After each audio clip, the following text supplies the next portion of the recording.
What is up, everyone? I am just eating right now. I'll be on in like 2 seconds.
Alrighty, how's everyone doing? Oh, you don't have money for food. That's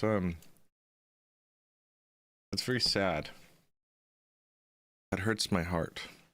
I hope you can find some money for food. I hope go to the local store and just steal a fucking rotisserie chicken. It's not stealing if it's food.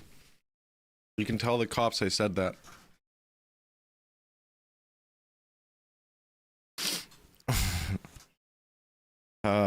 It was Mother's Day yesterday, so I drank a lot. Eat. I drank a lot of booze.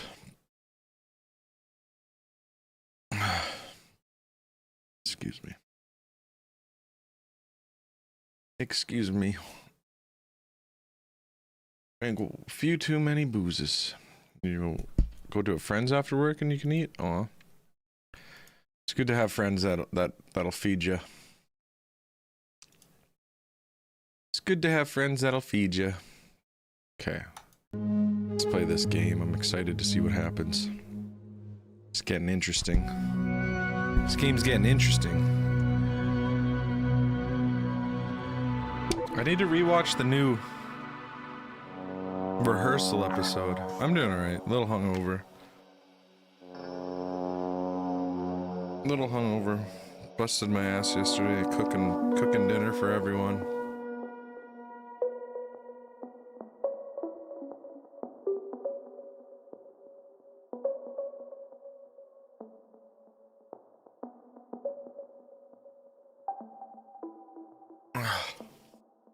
Got eyeliner on still. Ow. I have a pimple on my nose right where my glasses sit. Anyway, enough complaining. I'll continue my search. Ah, much better. Agreed. Ah. Why is it all glitchy? Oh.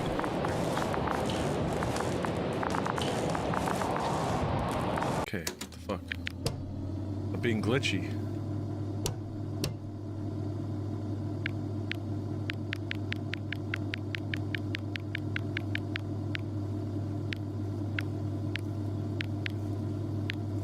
What is it? Control R?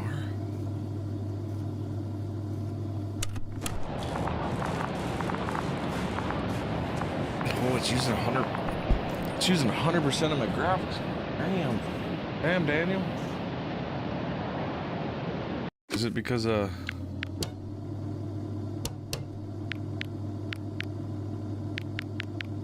trying to do 240 FPS?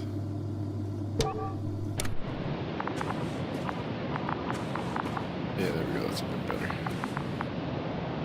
Trying to run the game at 244 frames per second, it's a bit much for a 3080 Ti. It's a good graphics card. Okay, set up backup plan. I forgot I can go back to the rover. I think I went the wrong way last time I went. I got lost and I just shut the game off because I I didn't want to have to walk back that far.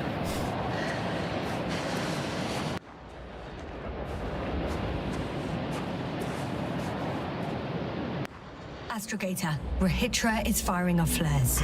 He doesn't realize yet that no one else can see them. Except me. Turn the game down a little bit here for you. Turn that down a little bit here for you. Is it Mother's Day in Russia as well yesterday? Is that a global thing? Also, do I have to put the at everyone when I'm talking in a Discord? I think that way people get notified, right?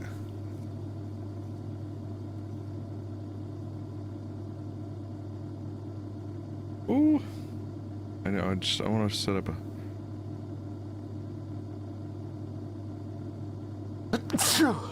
Bless me. I gotta set up my, or I gotta make sure my audio is all good, so I checked my, my own stream.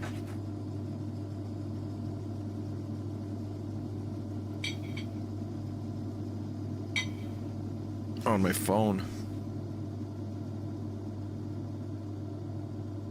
What is happening? Huh. Okay, that sounds better. It was like my noise gate wasn't working for a second or something. Oh, is this microphone's cranked up? That's why. Where is that even pointed at? Pointed at the wall. Missed a few streams. Oh, it was. I haven't streamed for a couple days. Well, Saturday I guess I was streaming. Jess and I kind of got in a fight on stream. It's pretty funny. If I don't snap him out of this damn loop, he'll keep doing it until he dies. Morgan's insane. Yes, I understand the tragedy of this man. You want to save him. A little bit of an argument on the live there. Three more lives.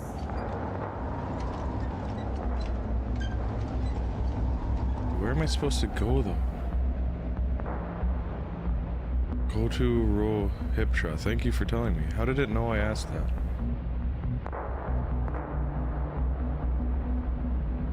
Where the hell's Rohypnol? Where the hell's Rohypnol? Rohypchol.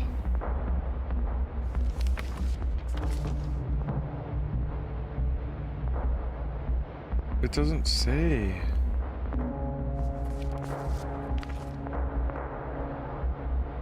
Main path.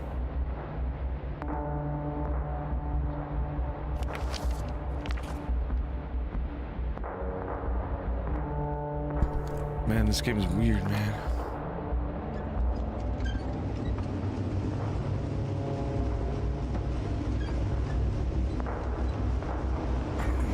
Those flares must be coming from the hill, above the hideout. I've seen pictures of that hill before.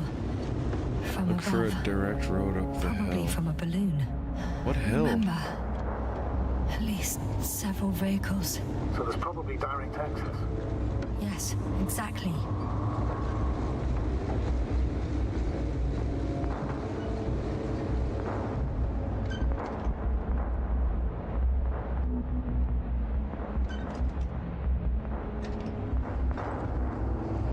Yeah, so I made burgers for 10 people yesterday. We had a big old party over last night. We had a big old party. I made burgers and I drank 4,500 beers. Hell yeah. Hee-haw. That's what I always say.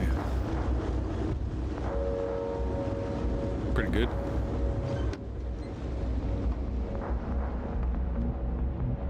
Make sure my fans are on before I crash my computer again. I know you guys love it when my computer crashes and the stream ends.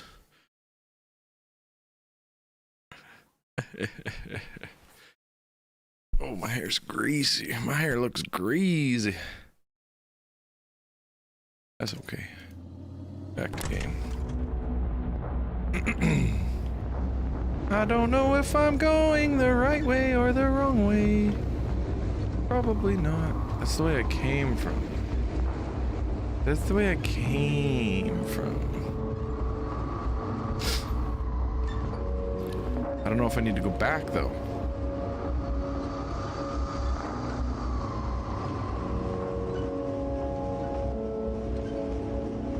Looks like an eyeball.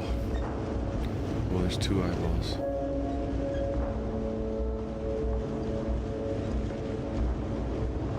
Oh.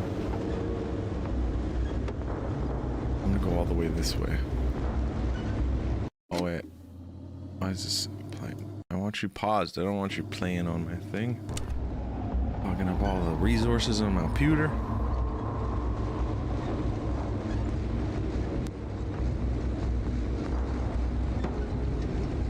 Is this the way?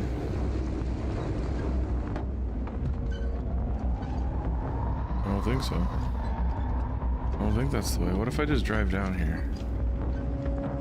Oh, it doesn't let me? Let me drive off it. What if I want to drive off of it? Status? Nothing's changed, Astrogator. Understood. Navigate me, guy.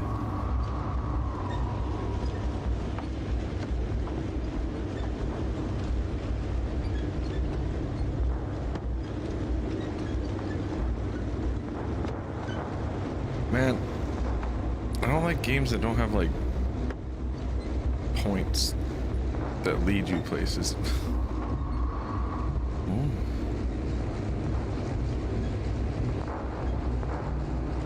You know, there's like a mission on the horizon.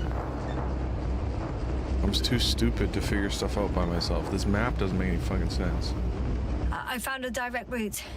I'll be Okay, on the good. hill soon. I found it.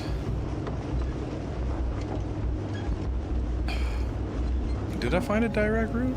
I guess so, yeah.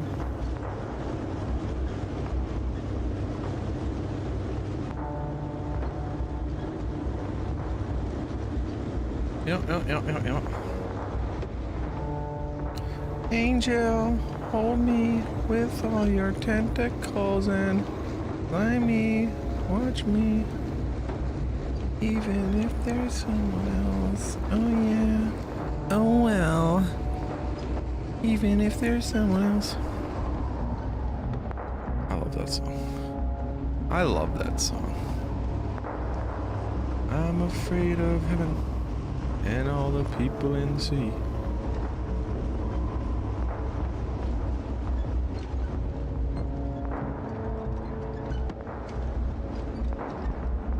Why are you telling me to exit? I don't want to get out.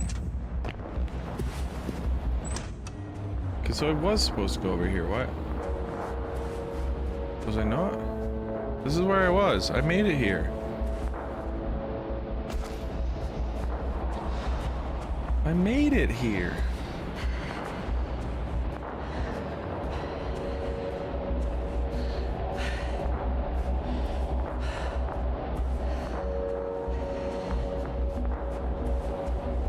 Oh, there we go. I didn't make it here.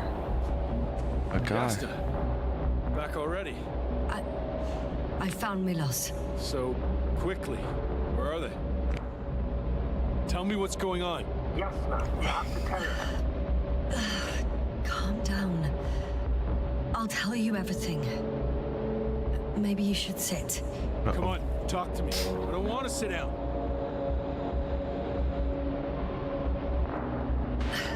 There's no more Milos. Just be direct and Nor blunt, those you he know. was transporting, nor anyone All my else. friends dead. There's only the three of you left. But you can't possibly know that. How could you? You're right. I'm not sure. But what I do know is that no one has come to help you for the last 428 days. What are you talking about? You've broadcast your morning message to Milos this many times. It seems that every night you forget what happened during the day. Oh shit. 400. You guys ever watch that movie Moon? With Sam Rockwell? I'm sorry to bring such news, Doctor, but I want to help.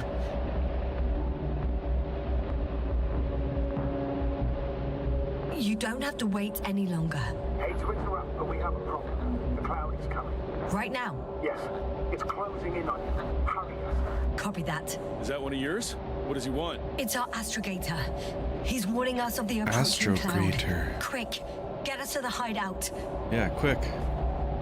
Now, move! Yeah, get through the come on, force guy. Hey, hey! Sitting there with a thumb What up are your you trying ass. to do?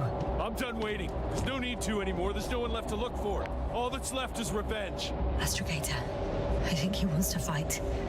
What fool? Can't you stop him somehow? I could shoot him. I don't think so. He's already opened the field. No, no. I see. How do I get in here? Join him. You have a much better chance of survival if you stick together. Hey, Yasna! What's this? You familiar with the energy transformation of Dirac emitters? No. Thought so. Emitter's energy system is I'm not familiar with nothing, dog. Can Jeez. help by shooting. I'll take care of Should I shoot maintaining the him? force field. Wait, what am I shooting at? When you aim, wait for the green light. Then you can take the shot. The device is connected to 3 combat machines. Okay, Sick. it sounds simple. Who am I shooting? Who's the enemy? I didn't even know we had enemies in this game. Hey, over. Let's stay in touch. Copy that. It's getting closer. I don't see it. Soon it'll be within range of the guns. It's coming from the east, over the hill. What do you mean over the hill? What do you mean the east? Which way is the east? I don't have a compass, you fucking guy. Ah! Are you fucking kidding me? Affirmative. I see it.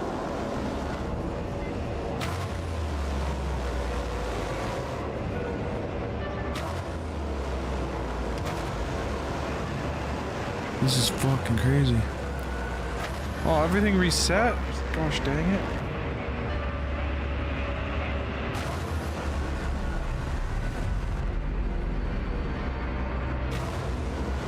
Damned flies. Power, 60%. What? Why not 100? Trust me, it's better this way. We don't want to.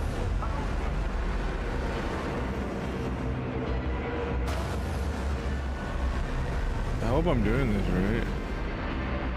This is the first time guns are involved in this game.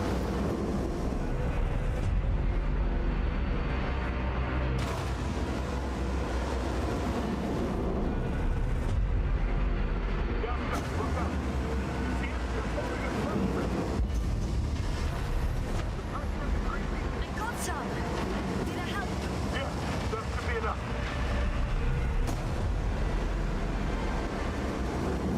This, you'll do it after stream? Alright. Do you want me to do a cameo? I'm down.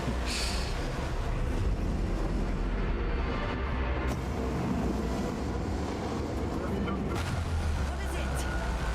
What should I do? Come on. Tell me where to shoot.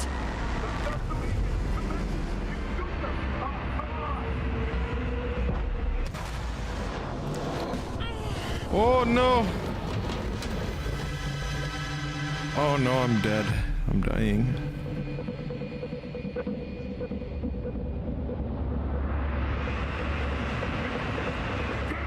If this keeps up, Don't tell me you're starting to regret this, Rahitra. I can't believe you dragged me into this. That's what you think.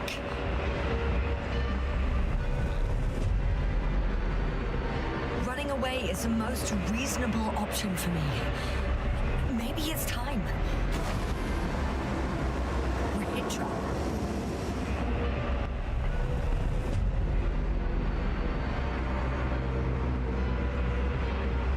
There's no more like green spots to shoot. There we go. Whoa.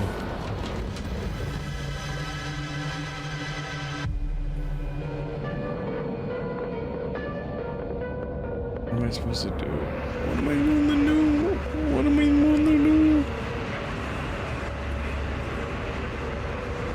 The field keeps shrinking. Do something about it, will you? Yeah, dog, do something about it. Rahitra, are you there? Uh-oh. What's going on with you? Is he dead? Fuck. Watch your language.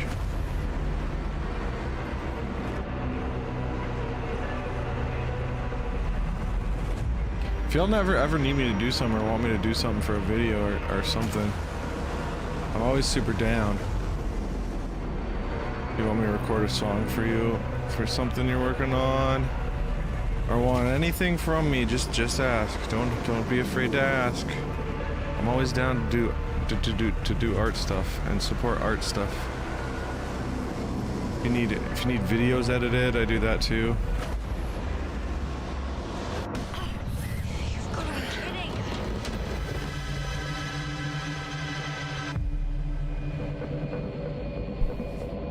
Trying to get a job doing video editing, but it's very hard to land any gigs. It's very hard to land any gigs. That'd be the ideal job, is editing video.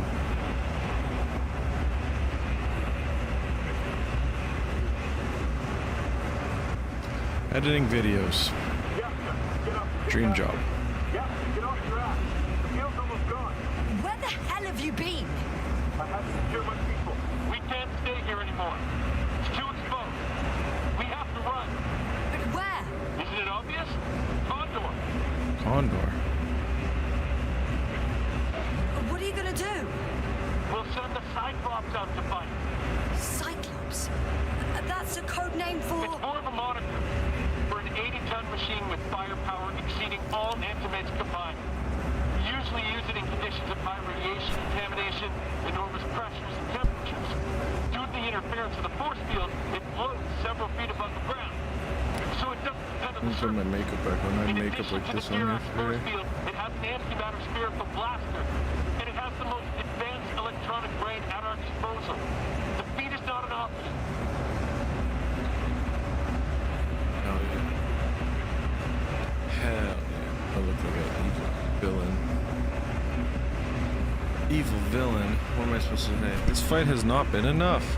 Oh, you better hope it's really that powerful. You're right. We have to keep fighting. Wait! Haven't you had enough?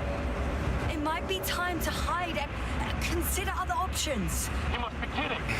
I'm not going to sit on my ass in the dark. Now I finally know what happened. Should I go I up see you're too? not gonna listen to me either. Because there's nothing to talk about. Look, I've given you a simple choice, Yasta. Are you going or not? Go where there could be water, medicine, resources, or stay here to medicine. die. Wow, such a hard choice.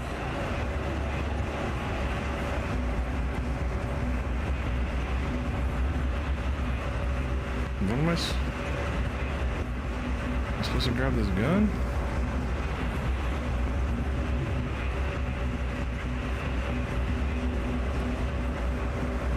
I never know what this game wants me to do. It's just fucking... Tell me what to do, game. Tell me what to do, game. Oh, you're up there? You want me to go over here? How am I supposed to see that? Oh, do we get to fly a flying saucer? If we get to fly a flying saucer, I'm gonna be so stoked. Oh yeah. I hope I won't regret it.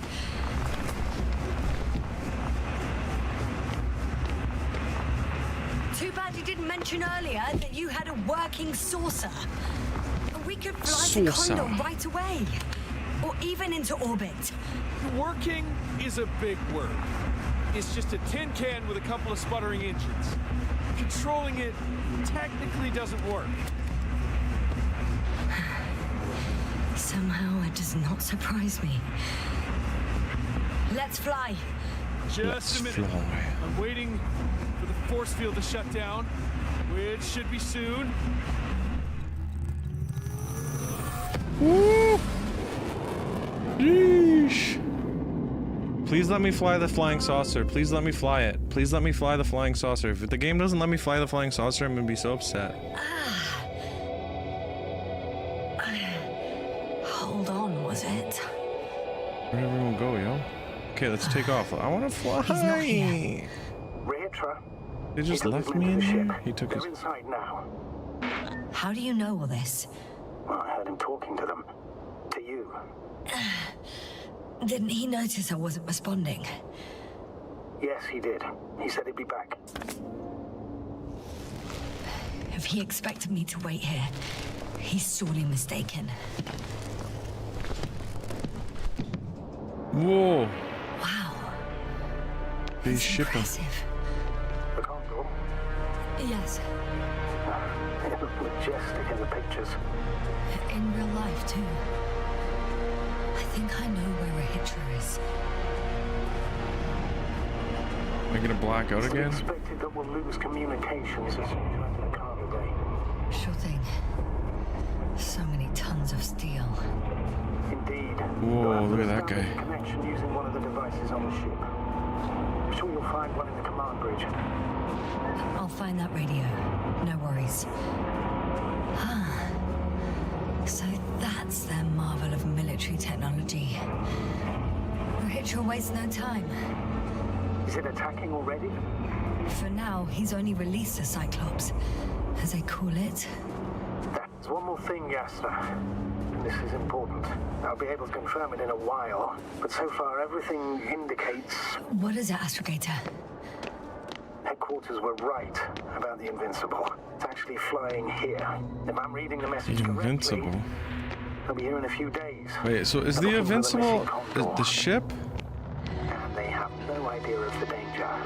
So our mission made no sense from the start. We wanted to outplay the Alliance.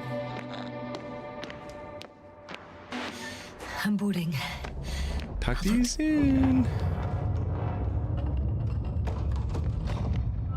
Ooh, I'm on a spaceship with the tanks. Hello, I'm under the water. Oh no, they're dead. That's not how they're using the blankets the wrong way. Only covering their head? Backwards ass blanket usage. That's what I'm talking about right there. Backwards ass. Oh, what's up, dog? Does this work? Am I supposed to go in the elevator?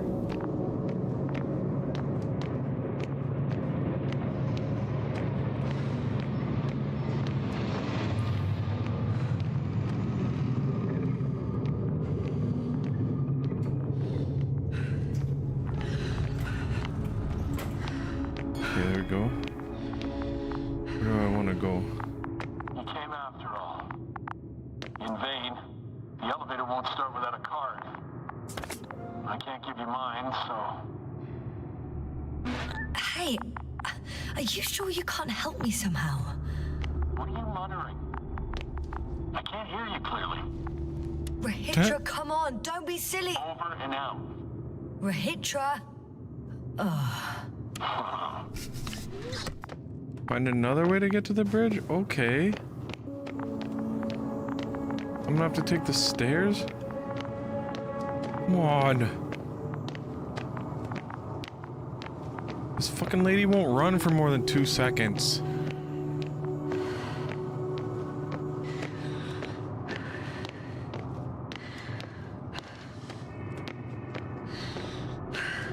Run!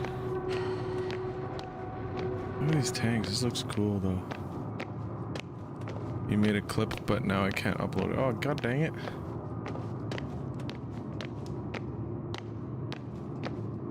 Why is that? Stupid TikTok. On TikTok? TikTok is junk.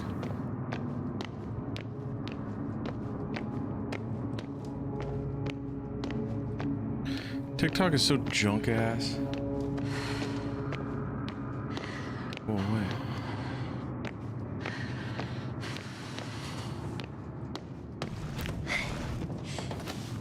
On Twitch. But you can upload clips on Twitch? Ooh, let's just start pulling random fucking knobs and shit. So what we do? Wow.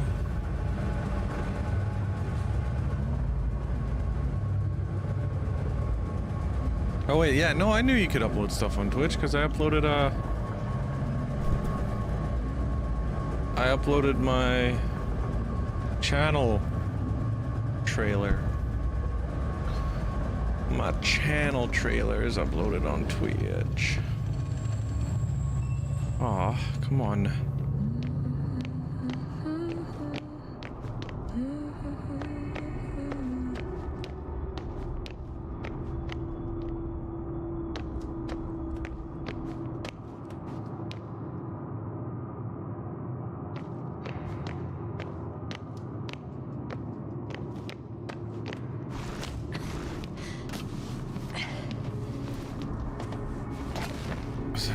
turn on and get me?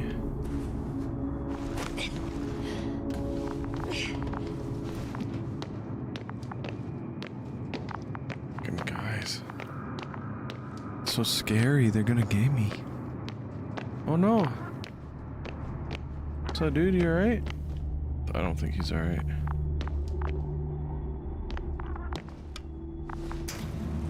Hey, it worked that time. Whether you like it or not, I'm coming to you, Rahitra.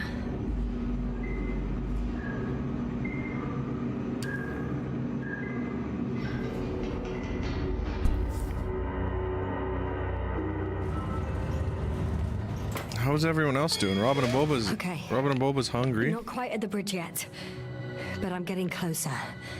Much Someone get Robin and closer, Boba a snack. Rahitra. Someone get Robin and Boba a snack right now. You hear me?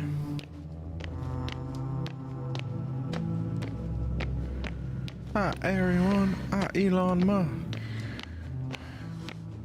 Inactive. I feel like this game is wrapping up. Maybe. Medicines. It must be the medical wing. Must be. What tipped you off? The fact that it says medical wing? Everything's still running. Was Rahitra here? Whoa, sick. That's what 3 stories looks like. Oh, blasted a hole through it. What the fuck, bro? I don't want to read all that. This guy shot himself. Jesus. A jeepers creep. Whoa! You guys, wake up, wake up. Protection against flies. Electric camouflage? No. Test objects. Flies. The flies are like little metal guys. They're not really flies, not in the traditional sense. Ooh, an access card. Sections. Different elevator cards. They really overdo it with the security measures around here. I guess I still have some time to look around. Do I?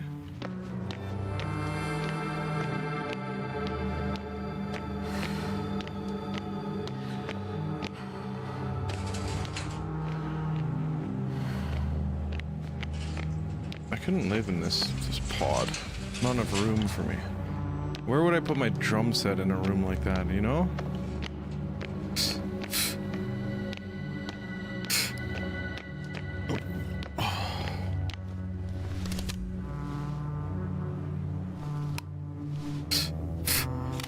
No room for drum set, no room for me.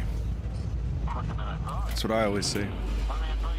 That's why I can't live in an apartment. I lived in an apartment, I had to get an electric drum set. I didn't design these elevators, if that's what you're asking. No, that's not it. You can clearly control them, but... Never mind. Wait, did you clip... You made a clip of me, or a clip of something else? What did you clip? Doesn't it just automatically upload if you... create a clip of something? I'm ready to activate. Oh, you came after all. Now that you're here, why don't you help me? How about it? With Let's shoot what? him. With the probes. They're over the battlefield. I do have visuals from the Cyclops here, but I can't do everything on my own. Oh, wait. Activity's increasing. They're coming. Are you helping or not? Come on, Yasna. It's about to start. I can't wait any longer. Okay, I don't need to Okay, talk to him. I'm I ready. can't wait any longer. I know words aren't gonna help speed up the process. What am I looking at? It'll be... number 5, a long-range one. It sees the entire perimeter. Better switch to a closer one. There's the Cyclops. Great. Cyclops. Force field activation. I confirm. Field active. The cloud's within reach. Oh, it's Shoot it. shooting. The close range is dead. No wonder. It's boiling over there. Wow.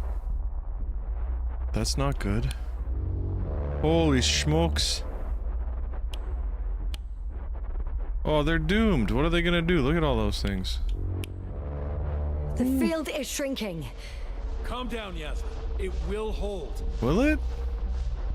Don't tell me to calm down, bitch. Whoa. Oh, beautiful. It's not a machine, it's the devil himself. I'm telling you. It's the devil? Oh my god. Hail, Satan!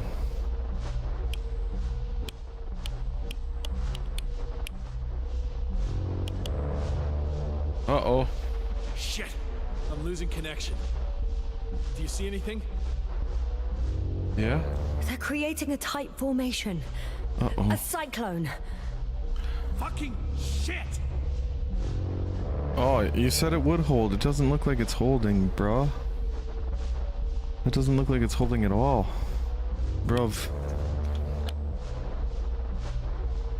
That can't be good, right? Whoa! Blew the hell up. What's that? You tell me. Can't you see anything?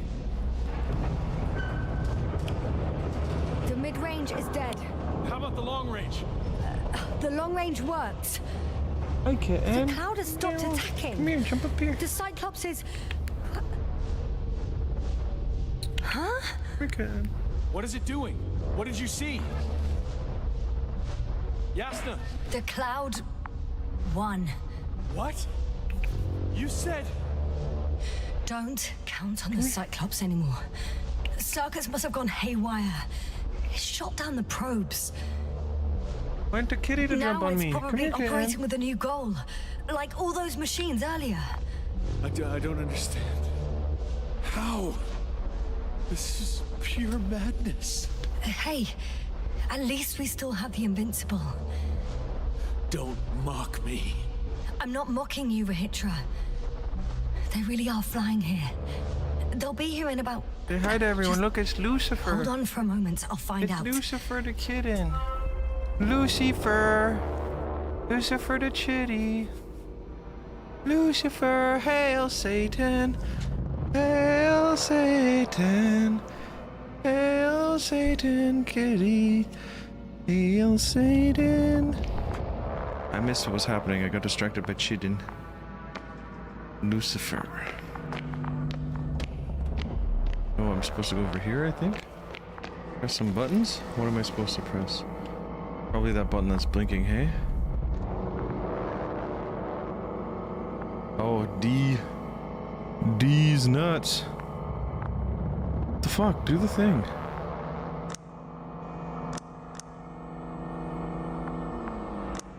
Condor, are you there?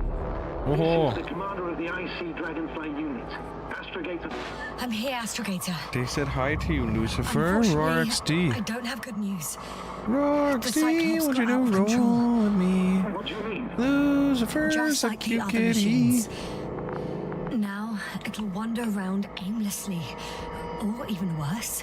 I had a feeling it would end like this. Did you? You had a feeling that it would end like this? I have no idea. But then I need to talk to him. You, sir? Yes.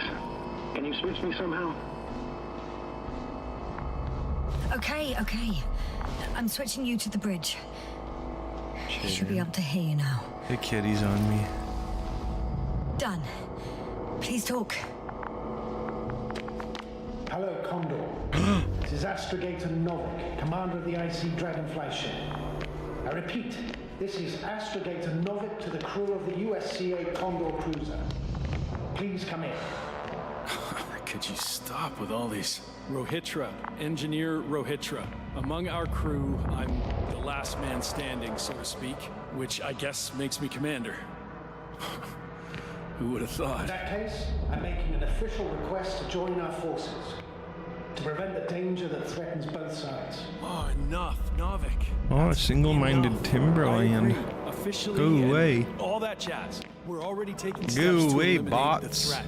I'd even say that your crew is working on it pretty damn actively. We stopped playing defense and took the fight to them. The Cloud suffered significant losses. Playing defense sounds a lot better than we're getting our asses kicked. Dr. You Notnash, headbutt the microphone. Why you it's do true. that? Fighting against the Cloud is exceptionally difficult. But any opponent can be defeated. All it takes is the right tool. Meaning what exactly? I really need to Let me remind you that we're dealing with a buy new Bluetooth. These things are my favorite. They're Bluetooth adapters for in-ear monitors. But mine are broken, so I really need to get new ones. That's why I'll keep it simple this time. No electro brains, no memory. And I use them like all day, every day. Energy. Nuclear weapon? What? A nuclear weapon? Seriously? I'm gonna nuke this shit? Right. I won't leave all this unresolved. Fucking nuke these suckers. Hit it, hit it, hit it. From 30 kilos to 100 megatons. Oh, that's quite enough. Over the top, I'd say. I'm not gonna say nothing. I'm preparing 8 smaller warheads. No. To start with. Let's do the nuke. We'll see. I'm against escalating the conflict. Huh. What So much for our conflict? groundbreaking cooperation. I didn't.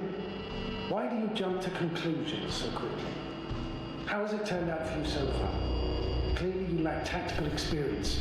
Save it, Novik. I don't need a lecture. This is my ship and my people, and it's my goddamn duty to avenge them. Period. Yasna, I know you understand. You're like me. You would do anything for your crew.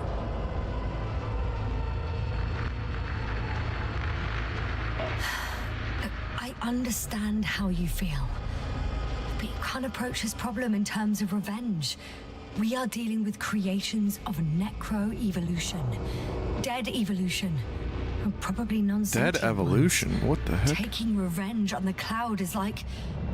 Whipping the ocean for sinking a ship? Exactly.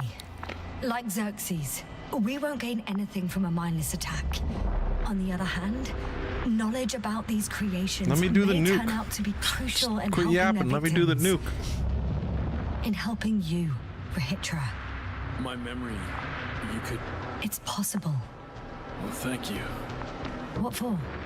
I haven't done anything. It reminded me of my mom. But as long as the Cloud is a threat to others, my condition comes second. You, Rahitra, are still reasoning as though we were standing face to face with a thinking opponent. What if these beings are not our enemy at all? Hello, Lizzie. How you doing? Good one. Are you forgetting how many of us they've already killed? I will never forget Rahitra. Still, I can't help feeling that they operate without Let's do the any nuke. strategy. Pew, pew, pew, pew.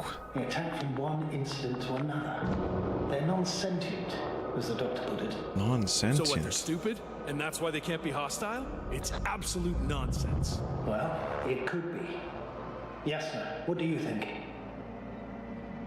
You're as thick as a brick. I like to call him an idiot. You have no idea what we're up against. I'm alright. A little bit These hungover, mechanisms are but just pretty good doing other what than they that. did a millennia ago.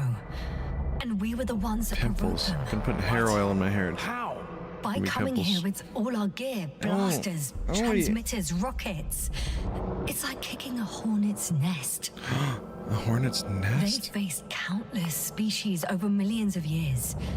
At this scale, humanity is just a blip to them. Wait, what species are you talking about? Dr. Yasna found various traces of conflict. Local fauna, other machines? The list is long. Generations. Both living organisms and mechanical creators of the Oh, Cloud, what's up, as well as everyone? other What's up, products of everyone in dead Twitchland? evolution. The list is quite long. Hang on. Creators? Yes. Millions of years ago, someone must have built primordial mechanisms. Machines could have self-built in successive generations, but something must have created them first. I don't buy it. It's like You some don't buy it? robot fables. No, Rahitra, these are no Robot fables. We have gathered evidence for us. How did these machines even get here? Who built them? Our cyberneticist had a hypothesis before he lost consciousness. About the Lyrans. Yes, that one. Lyrans. It does ring a bell. Wasn't there a book about them? The Cranian's monograph. Let's do the nuke. According to his notes, the explosion of the Lyra, the sixth planet of the system was inhabited by intelligent beings. What are they talking Let's say about? their scout ship landed here and that a disaster occurred. Some kind of reactor explosion. I don't know if the collab with Suffice to say, is gonna work the wreckage that out. landed on Regis 3 had no living beings on board. No, it's not. Oh only the There's not that machine many, survived. And then what? They started bashing in each other's that many heads? songs. Doesn't make much sense to me. Machines don't have emotions. They don't argue. I'm sorry, but I don't know if there's any point in discussing this further. In short, But we can are just do facing the an entity that is tournament. We can do the tournament. Let's say this Friday. both organic and mechanical ones. Do the tournament on Friday? Oh. For me, the matter is perfectly clear. I don't know how else I'd collab with Bomb these creatures. Don't Worry There's podcast. no danger to us and to them. But Not how else worry. do you imagine defeating the Cloud? That's the I don't know what I got to add to their whole thing they're doing. Yes, sir. Do you agree? Don't got much to add. Well,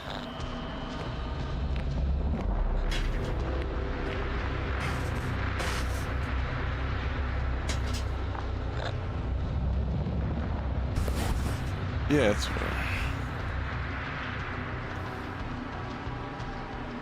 Should we attack? I fully agree we shouldn't attack. There's a chance of a success, but it's small. I don't know. I don't like attacking stuff. Yeah. I do want to very watch a much nuke agree. go off, though. Another attack would make no Oh, I gotta difference. mod a comment here. Get out of here. Get out of here, idiot.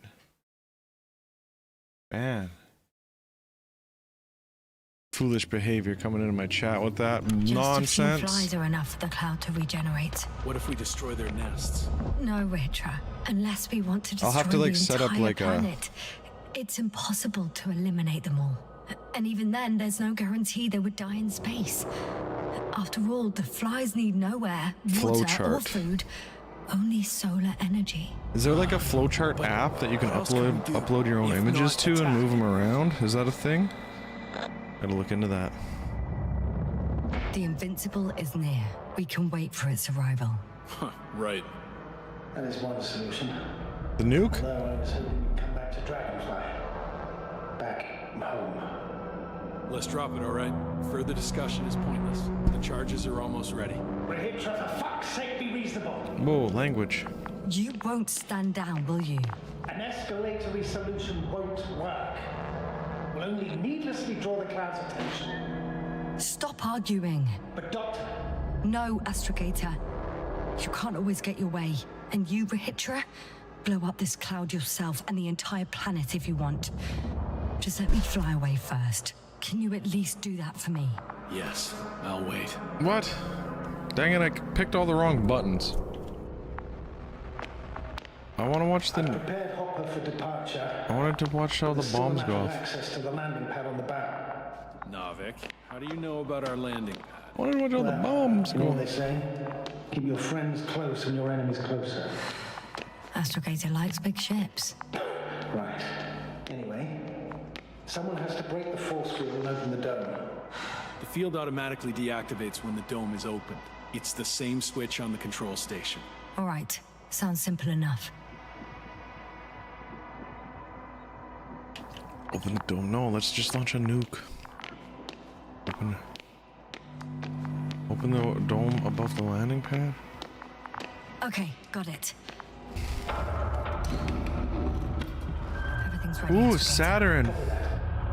Hopper is on its way. Good luck, Rahitra. Thanks. I'm gonna need it. Reach Have a the safe upper flight, landing guys. pad. Okay. You Commonwealth, they know. Upper decker. Yeah, it'd be cool. It'd be cool to collab with the Do Not Worry podcast. But I don't know what I could add to their podcast. You know what I mean? Yes, sir. The music thing I could add something to because I'm a Yes. musician, so I know what I'm We've talking about. reconnected. Great. Hopper is just landing. Okay. I don't know about I can anything. still make it in time. You think Rahitra will start firing without warning, do you? I don't know. And I don't want to find out. That would be cool. I should do that.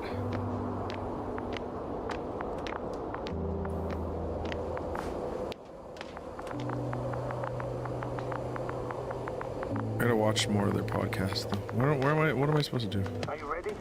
I'll just Watch more of close their the hatch podcast and- to get like a... And what? It's nothing. I'm gonna buckle up now. I don't think I should have... yeah. Bringing that thing home was probably not a good idea. This fucking invasive ass Ready. species. I made it. Copy that. I'm starting the engines. 3, 2, 1. Woo.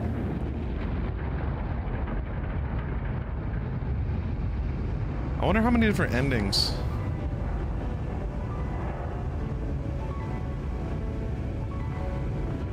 They're out of this game. Oh no, Rohit just started the attack.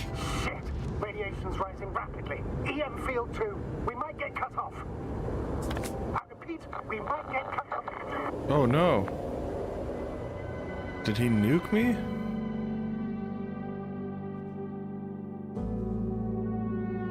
Okay, is that it?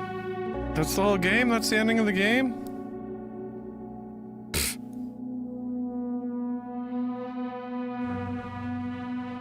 Dang nabbit.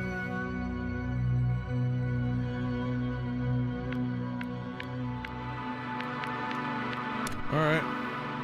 Well, that was fun while it lasted. What should we do? Should we do some, do more games? Do some Ethan Klein watch?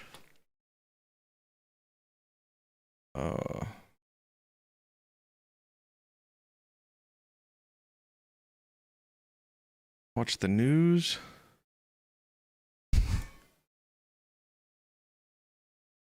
No, what the fuck, ass?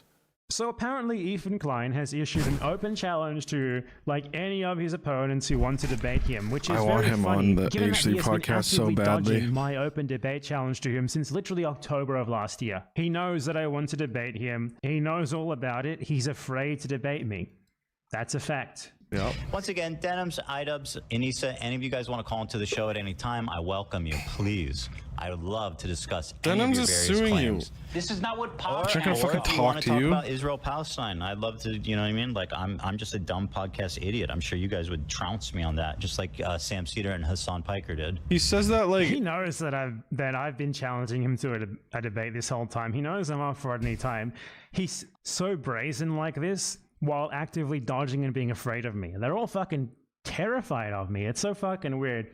And by the way, him acting like he's some sort of master debater now after he lost 2 debates, and his debates, that's not even him debating. You have to understand, Ethan does not debate. What Ethan does is he has 5 people spamming ChatGPT and Google trying to find him talking points, and they're sending shit to his laptop the whole fucking time. It's a 5-on-1 debate, and he still loses. He still loses. I mean, I'd destroy him in a 5-on-1 debate because I'm objectively fucking correct, but it's so fucking funny. All that he does is he tries gotchas that were sent to him by like fucking A.B. Yard, Dan, whoever the fuck that is, and all these other morons in the studio. And when they don't work, he just starts saying, oh man, this is so boring. Come on, move on. Let's move on. You're making this unwatchable. Just tries over and over and over again with the fucking gotchas. And he somehow manages to lose debates that are literally 5-on-1s. He has a fucking whole research team Googling for him. Right now. Could you imagine a debate with supposed to Ethan collab with Klein where he him. doesn't have a laptop in front of him? He doesn't have like people in his ear telling him what to say. He has to show you his hands, where he has to display what he already has memorized, what he already knows, rather than just people feeding him shit on the fly. Dear God, he would get totally fucked. But I mean, he's already been totally fucked even without that. He would just be even more of a totally fucking. So Ethan, I challenge you to a debate. I've challenged you to debate for a long time. Stop being such a fucking pussy. Get on the fucking line already, you coward. I'll debate you and your 5 crew members all bass at player. once while you act like... the bass player from School of Rock has music out.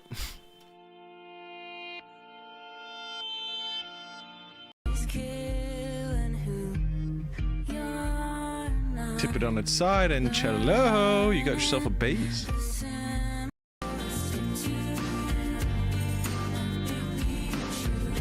Very sick.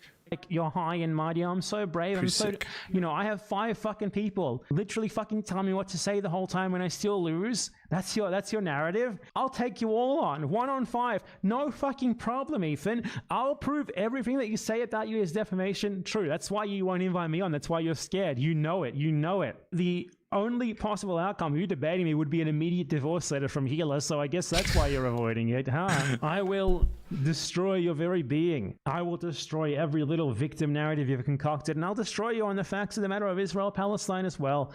all in a 1-on-5. Come on, Ethan. Wake up, Ethan. Don't be such a little baby bitch. It's debate time. You don't get to challenge anyone else until you address my challenge. Coward. I'm not Mrs. Steal Your Girl. I do not want his girl. I mean, I want her in the Hague. He's so funny.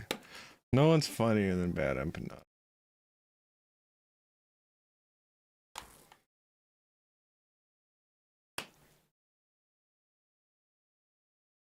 Finally replaced him. They replaced Hank Pecker. My goodness.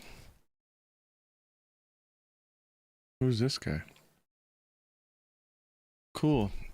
More people coming out against Ethan is awesome. Okay, who is this? Yeah, this was weird. This just showed up on my news. Him. Summit in St. Petersburg. Him and the Russian guy. Your visit Putin. to Russia to very weird. celebrate the 80th anniversary. Ooh. In the Chinese internet, they use this very poetic language to refer to the Palestinian fighters. And they refer to the fighters as dandelions, the flower dandelion. So the Israeli embassy in China has been very busy following October 7th until basically today. And after the October 7th, they're trying to force the Chinese government to condemn the attack, which the Chinese government refused. And so they turned to the public. They started to publish their own diplomatic statement on Chinese social media. As you know, like China has its own social media system, so we don't use Twitter. We use this one important platform called Weibo. It's basically a Chinese version of Twitter. And the Israelis, their embassy and consulate, each of them have one account, one official account on this platform. So they started to spread a lot of public criticism to the Chinese official diplomatic stance, which is very rare in China's diplomatic protocol experience, because it's a totally China-controlled platform. Normally, foreign embassies, they just tweet something like for protocol, for like a ritual type of thing, like saying like Happy New Year or something like that on those social media. They don't publicize their disagreement or disputes with the Chinese government. But the Israelis are doing that. They started to spread misinformation, trying to kidnap the Chinese public opinion on the Israeli side. The most important case is one of the hostages who was held in Gaza. Name is Noah Argamani. Her mother is Chinese and she's an Israeli citizen, while the Israeli embassy was claiming that she's Chinese national. And this is just not a correct information. This is a false information. And the Israelis probably know this from the beginning, but they don't care. And then all of those official accounts of the Israeli embassy have been emphasizing that, we have a Chinese national being kidnapped in Gaza and Chinese government should come out and do things. And some of the Chinese netizens just got cheated by this misinformation and believed that and started to saying a lot of things like asking the government to either condemn the attack or try to collaborate with the Israelis. And the one most interesting post made by the Israelis is by the Israeli official embassy is they portray Netanyahu as some sort of philanthropist gentleman. His heart was broken after he saw this news of the kidnap, so that he reached out to the Chinese and asking, pleading the Chinese to help without diplomatic norms, just because this thing is so important. It's a common national of both China and Israel. That's the rhetoric that they used in the propaganda. And this thing became so important that the Chinese official spokesman of the foreign ministry had to answer to this question in Q&As, and the Chinese official media interviewed the mother of the hostage. And this thing later ended very badly because the mother of the hostage was basically telling the cameras as, yes, I'm Israeli and you Chinese have to help me. It's your responsibility and we don't care. And that thing is just making the nationalist sentiment of her supporters fading away, right? Because they supported this thing because they thought, it's national of China. And then later they found out that's not the case. And probably they're not sharing the same nationalist sentiment. So this thing... Bro, change your fucking batteries in your smoke detector. Another type of spreading misinformation is spreading misinformation about what is happening in Gaza. Like the Israeli embassy, as they have been doing in every single Western countries, they have a lot of programs to build connections with scholars, with intellectuals, with media and things like that. And during the war in Gaza, they were able to basically get one state-affiliated, very high-level Chinese scholar, some type of authority type of figure, to speak in favor of them, said that everything from Gaza is just fake news. And he used the words that 0 person has died in the Israeli bombardment of the Baptist hospital. Are you fucking kidding me? And that thing also did not go well because the Chinese netizens actually figure out this is not true. And then they started to debating him in the commenting session, and so they flooded the Israeli embassy's official commenting area on the platform. And it's quite interesting that Israel, the so-called only democracy of the Middle East, somehow just don't allow people to talk on internet. They seal off the commenting section. The Israelis have been doing that constantly. They also have connected with other embassies, especially American and German embassies in Beijing. They asked the German embassy to publish a statement saying that anyone comparing Israeli policy to that of Nazi Germany is like they use the word like either ignorant idiots or like malicious bastards. Those are like in quotes of diplomatic statements made and publicized by the official German embassy, which is shocking in the sense of protocol. But yeah, so they have been trying to do that thing as well, but all of those things actually like failed. It's very clearly, if you get into the internet platform of China, for example, Weibo or any other platform, you would find that it's always overwhelmingly that people pro-Palestine. And the commenting section of the Israeli embassy or consulate or related, let's say the German and the American embassies commenting area, it's all like either flooded with criticism or they just close the commenting area, which later become the norm. They just don't allow anyone to talk about that. There are hundreds, if not thousands, of videos of beheaded Palestinian babies and children, Palestinian children with severed limbs, killed by Israel. And not a single corporate media outlet has reported on. Oh, does this have TOS?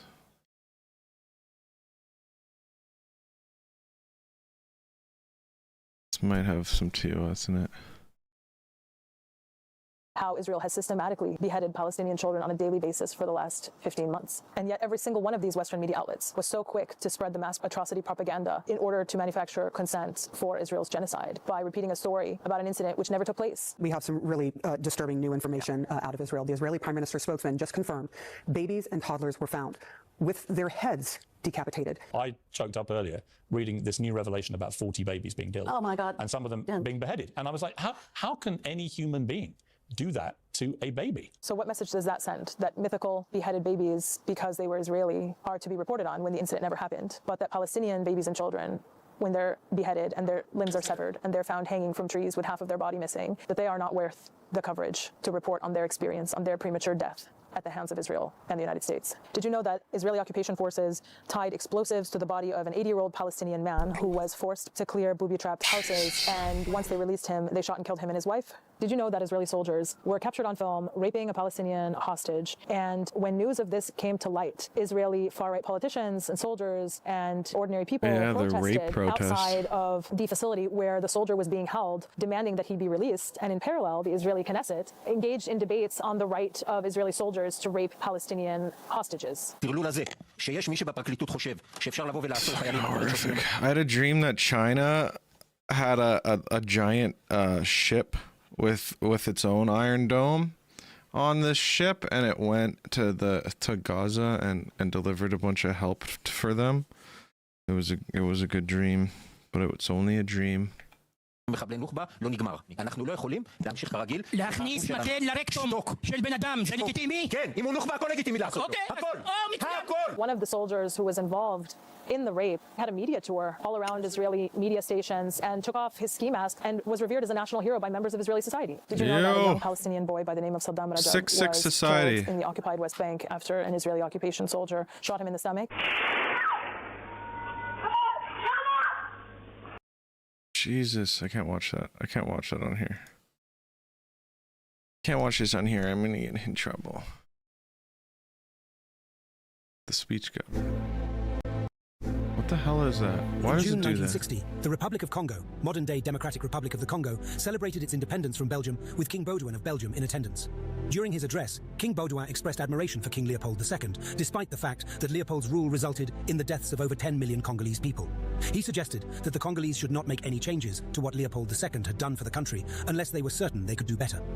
L'indépendance du Congo constitue l'aboutissement de l'œuvre conçue par le génie du roi Léopold II, entreprise par lui avec un courage tenace et continuée avec persévérance par la Belgique.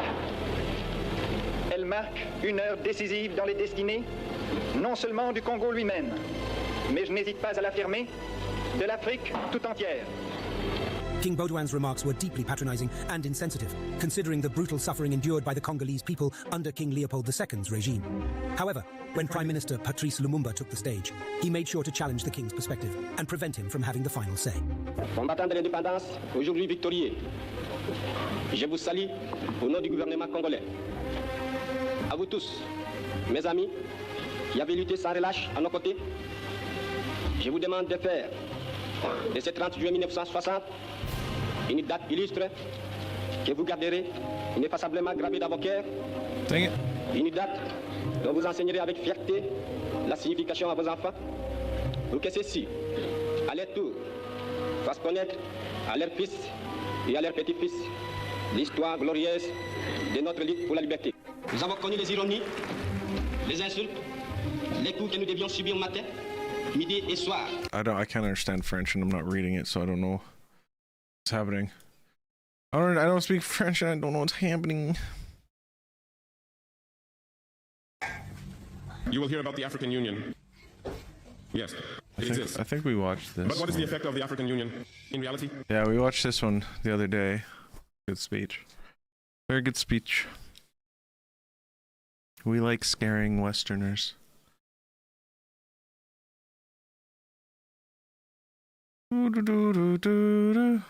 Oh, hell yeah. Second thought video. Is this new? 4 years ago. Okay, maybe not. Violent imagery. 2 hours ago. It's a TOS, isn't it?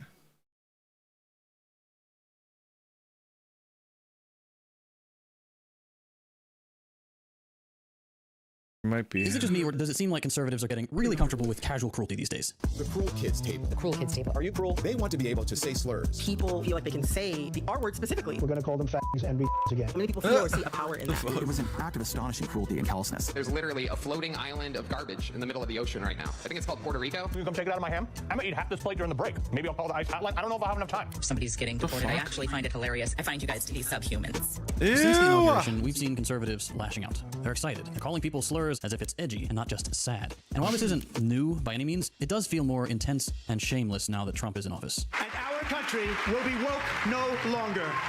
But no one is shocked, right? No one is shocked this is happening. Just like no one is shocked who is being targeted. Immigrants. We're getting the bad, hard criminals out. These are murderers. These are people that have been as bad as you get. But also trans people. Since taking office more than a week ago, he's now taken several actions focusing on transgender people. And really, anyone they've lumped in with the DEI label, including women, black people, the rest of the queer community, people with disabilities, and on and on. Everyone knows what we're talking about here. They even made a list for us. NSF employees were given a list of words, this list of words, to look for in grants and flag them for possible termination. This, by the way, is only a sampling of the words. It's much longer. At the policy level, it's clear what the point Jesus of this Christ. is. DEI is nothing more than an excuse conservatives use to defund, deregulate, and gut whatever public agency is on the chopping block. Trump and Elon want to eliminate more and more parts of the government until all they're left with are the cops and the bits that'll keep them rich, cutting out anything and everything that keeps everyone else safe or generally makes life in a society have a point. Yeah, joke country. Honestly. What the fuck's like, oh, God. This was 2 hours ago, so it should be pretty topical with what's going on. Like, what the fuck's going on in the United States, you know? It's unbelievable. Is working side by side with devastating policies, and those policies are making life worse for everyone, but especially those conservatives are painting as different. If all of that is pretty obvious, the rationale behind why DEI specifically works is a little less clear.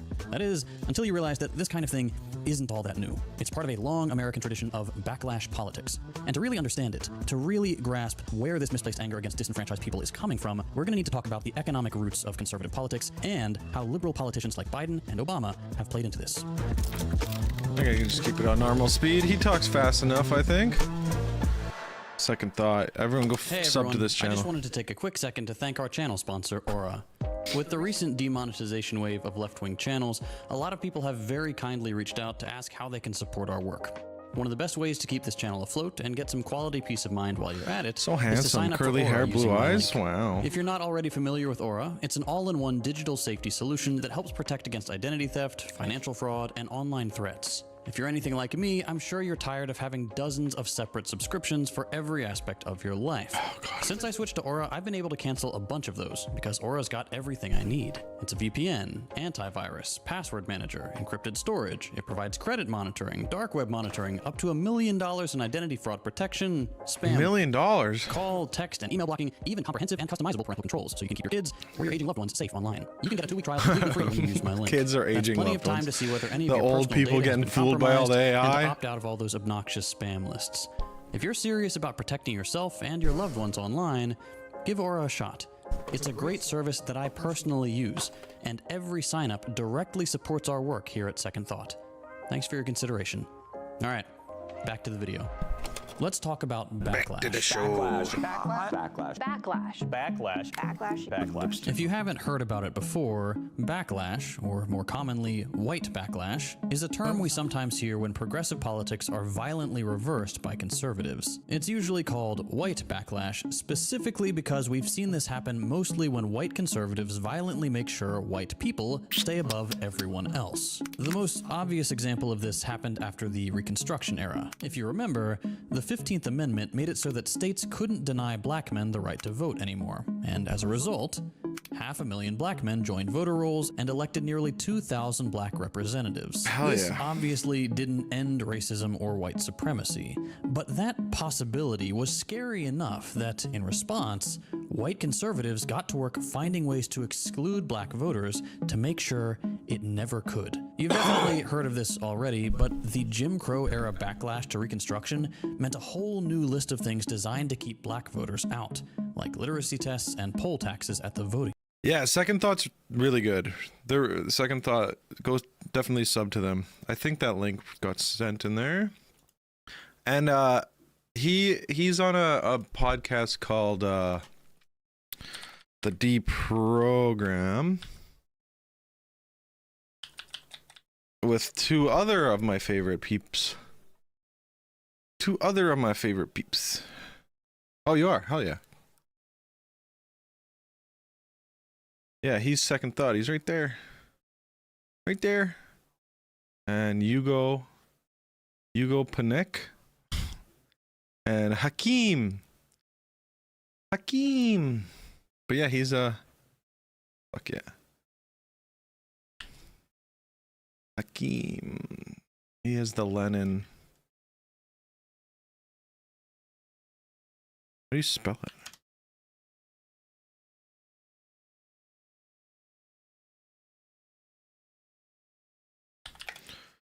Huh. Where? I don't know how to spell it all. I'm so stupid. Do you have more? Ooh, they got a lot of views. Nice. Do they have their shit posted somewhere? Link? News TV, the Deprogram. Because they all have their individual channels. Hakeem's good, but he's got the Lenin.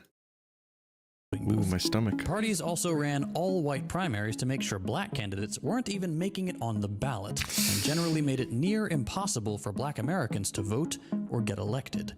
And it all worked. The poll tax they set up in Georgia, for example, cut black voter turnout in half. Meanwhile, white voters could skirt most of these new laws by being grandfathered in, meaning whatever voting status their grandfather had, they would automatically get too. For black Americans whose grandparents were slaves, this obviously didn't apply.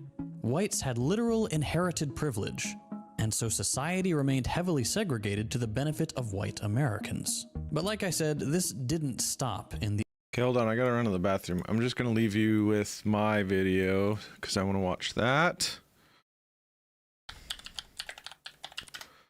So I just gotta, that grandfather was so sadistic, yeah. Making of, I just gotta run to the bathroom. I'll be right back. I don't want to miss that. So I'll leave you with this because it's my work. Welcome so back it's not to stealing. H3 Podcast. And today we're gonna be playing a game. Is it a Twitch streamer or is it a Nazi? America deserved 9/11, dude. Fuck it, I'm saying it. Zach, what the fuck? What? Dude, Hassan's unhinged fans are gonna think we're comparing him to a Nazi. You literally have a picture of him next to Adolf Hitler, dude. I didn't make the game, Zach. I don't actually know if Hassan's gonna be compared to a Nazi. We haven't played it yet. Can I just say something really quick? No, AB. You can't just say something. This is the H3 show, not the AB show. I'm the one who did Vape Nation. I'm the one who did Papa Bless. I did Steven fucking Reaver while you were on your mom's iPad pissing your pants. So you can't just say something. Don't think you're hot shit, cause your wife is hotter than me. The fuck? Oh, you think it's a great time to chime in, Olivia?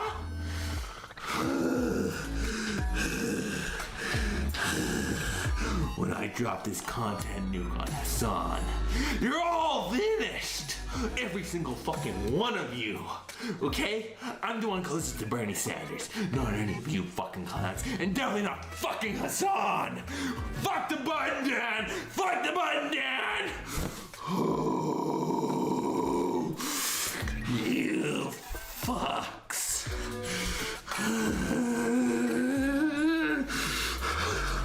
Cocksuckers. I need five. I need five. We'll reshoot this. I fucking need five. You fucking retards.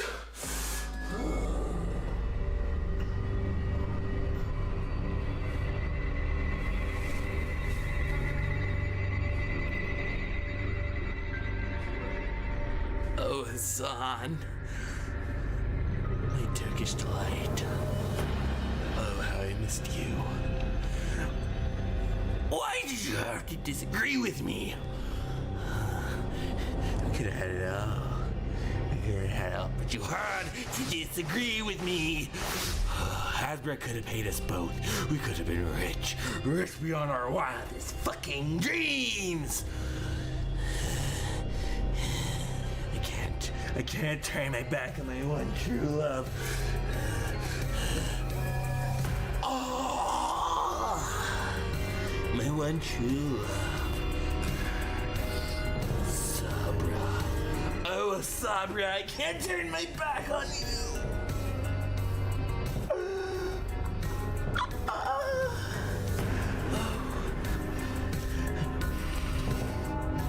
It still smells like you played basketball in this, Hassan. Oh, it still smells like you played basketball in this, Hassan.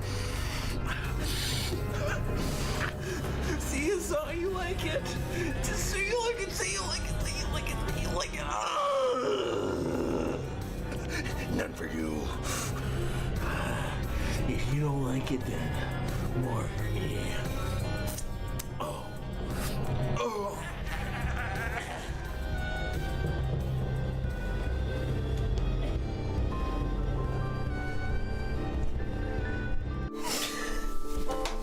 Ethan, you have to deal with this.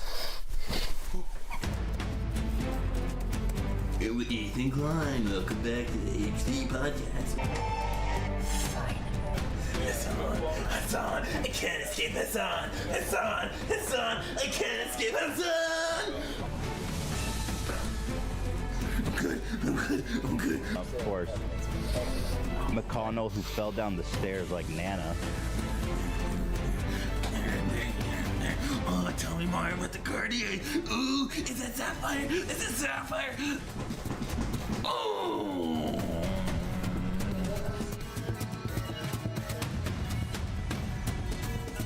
Yo, you want to come to my car and suck my car?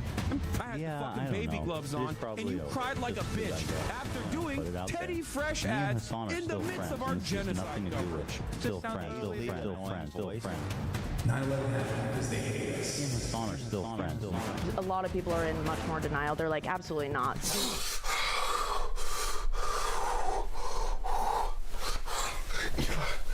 Eva. Yeah, I don't know why England doesn't just catch up with the 21st century, right? It's called soccer, not football. You need to differentiate the two, right? You don't want to sign your kid up for like football and then it turns out to be soccer. That one was a little traumatic. Lieutenant Daniel Swirlov. One more comment like that, and Hotspur's gonna pull our checks. Do you want that? Do you want to be poor? So yeah, anyways, like, besides that, yeah, no, let's get with the programs, right, guys? Right, everyone? Yeah. Okay. This didn't respond. Gerald Ford in the stairs. I hit him with the bye dog. It's the thing. Like, there's that one guy who's like a pothead. Oh, what the fuck, dude? Yo, coming in. So hard. Yok abi, bilmiyorlar. Gülmeyi bilmiyorlar abi.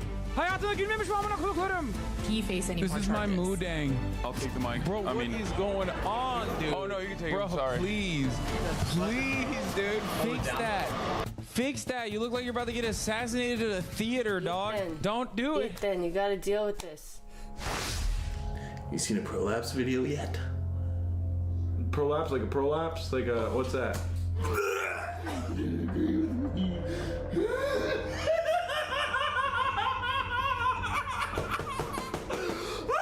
What was that, Daniel Swirl Up? More like Daniel Swirl, hey? Because I hate you so fucking much. If I didn't need you right now, I would fucking kill you. Okay, Ela, honey baby. Watch the kids while I gotta work out for a half hour. It should be quick. Just watch the kids, okay? Bitch never listens.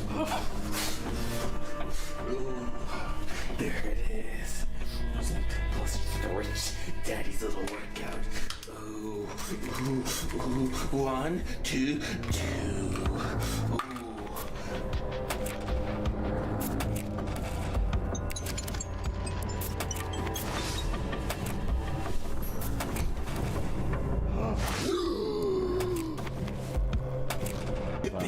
Culture streams tonight, regardless of your desire. People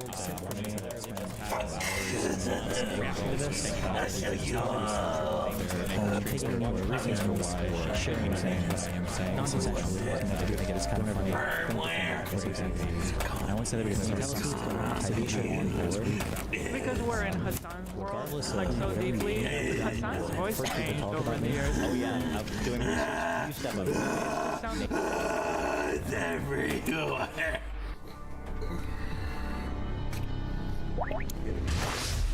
Yeah, so you know what? I was actually listening to his new podcast with Lex Friedman was in it, Ben Shapiro, and this other guy. I forget what the other guy's name was. But like obviously like we're not associated with him at all. Anyway, back to the point. Ben Shapiro surprisingly making some points. Making some good points, and I know I said he's going to be the first in line to the Holocaust, but he might be first in line to my heart now.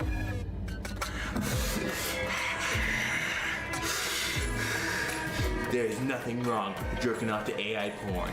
Okay, Ludwig? Okay? Cutie Cinderella? You should be honored that I decided to jerk off to you. I'm back. You should be honored. We'll finish that later. The 1800s. The backlash we saw after Reconstruction, we also saw against the civil rights movement in the 60s, the women's movement in the 70s, and the gay rights movement in the 90s. When poll taxes and literacy tests were abolished, for example, backlash happened through new techniques like gerrymandering, voter ID laws, anti-progressive judge appointments, the war on drugs, and more recently, the dismantling of things like affirmative action policies on the grounds of fairness. Meanwhile, by the way, wealthy legacy admissions are completely untouched. And it's not hard to see all this new anti-DEI stuff as another example of backlash. DEI is the new woke. Woke was the new CRT. CRT was the new BLM. BLM was the new politically correct. And PC was the new civil rights activist, and so on and so on. In the mouths of conservatives, these words are synonyms for black, trans, gay, woman, and all those things become shorthand for bad, unqualified, entitled, lazy, or undeserving. This might sound exaggerated to some people, but we just saw an incredibly obvious example of this when that helicopter crashed into a plane in DC earlier this year. Oh yeah. A small aircraft collided with a helicopter. Don't worry though, Nathan Fielder is on the job. He's going to make sure this stuff never happens again. I don't know if anyone's up to date and has been watching the rehearsal, but Nathan Fielder's going to solve this. Helicopter. Trying to recover the wreckage from the American Airlines jet and the Army helicopter, both colliding, killing everyone on board the two different aircrafts. We do not know what led to this crash, but we have some very strong opinions. Trump immediately blamed DEI in the vaguest terms possible. giving conservatives a long leash to flood social media with their attempts at finding out if anyone involved was indeed DEI, meaning not a straight white guy. They assumed, without needing to say it explicitly, that if everyone involved was a straight white guy, then they couldn't possibly be unqualified. As if white men had a monopoly on being qualified, despite the fact that if there's any group whose race and gender has given them a leg up, it's white men. Knowing full well that the odds were high that someone involved wouldn't fit that bill, the conservative project for the week became finding out every single person involved and, based exclusively on their identity, figure out if they really deserved to be there. And for a minute, they were happy, because one of the pilots was a trans woman. Except, no, she wasn't involved. Joe Ellis, the oh, fucking goddamn it. These people are lunatics. trans woman misidentified by thousands of conservatives online, is alive and well. But in the frenzy to find a scapegoat, her identity became a lightning rod for the anti-trans backlash crowd. Another piece of evidence in favor of letting the system continue to pump out white supremacy. But let's refocus. To hear the right talk about wanting to say slurs and moving further right explicitly for that purpose, then slashing anything related to progressive causes, they usually imply that it's because the left went too far. As if anybody... Okay, I want to figure out how to... What the heck? Next special. I want to learn how to tie a kafaya. I want to wrap this around my head, but I want to do it properly. They are so insufferable. Simple.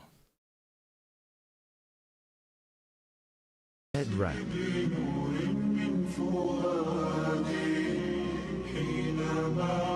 Got it. Slow down! Just got it in a triangle? Is that how it was? Like a triangle? This? Is that how he did it?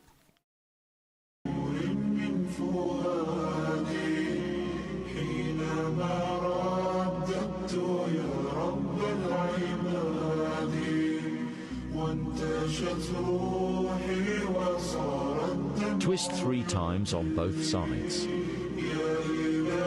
Take both sides across and tuck it in securely. I just look like a pirate now. Adjust it neatly. Did he go the front way with it? How did he go? Missed it. Simple kefi sides. Take both sides across and tuck it in securely.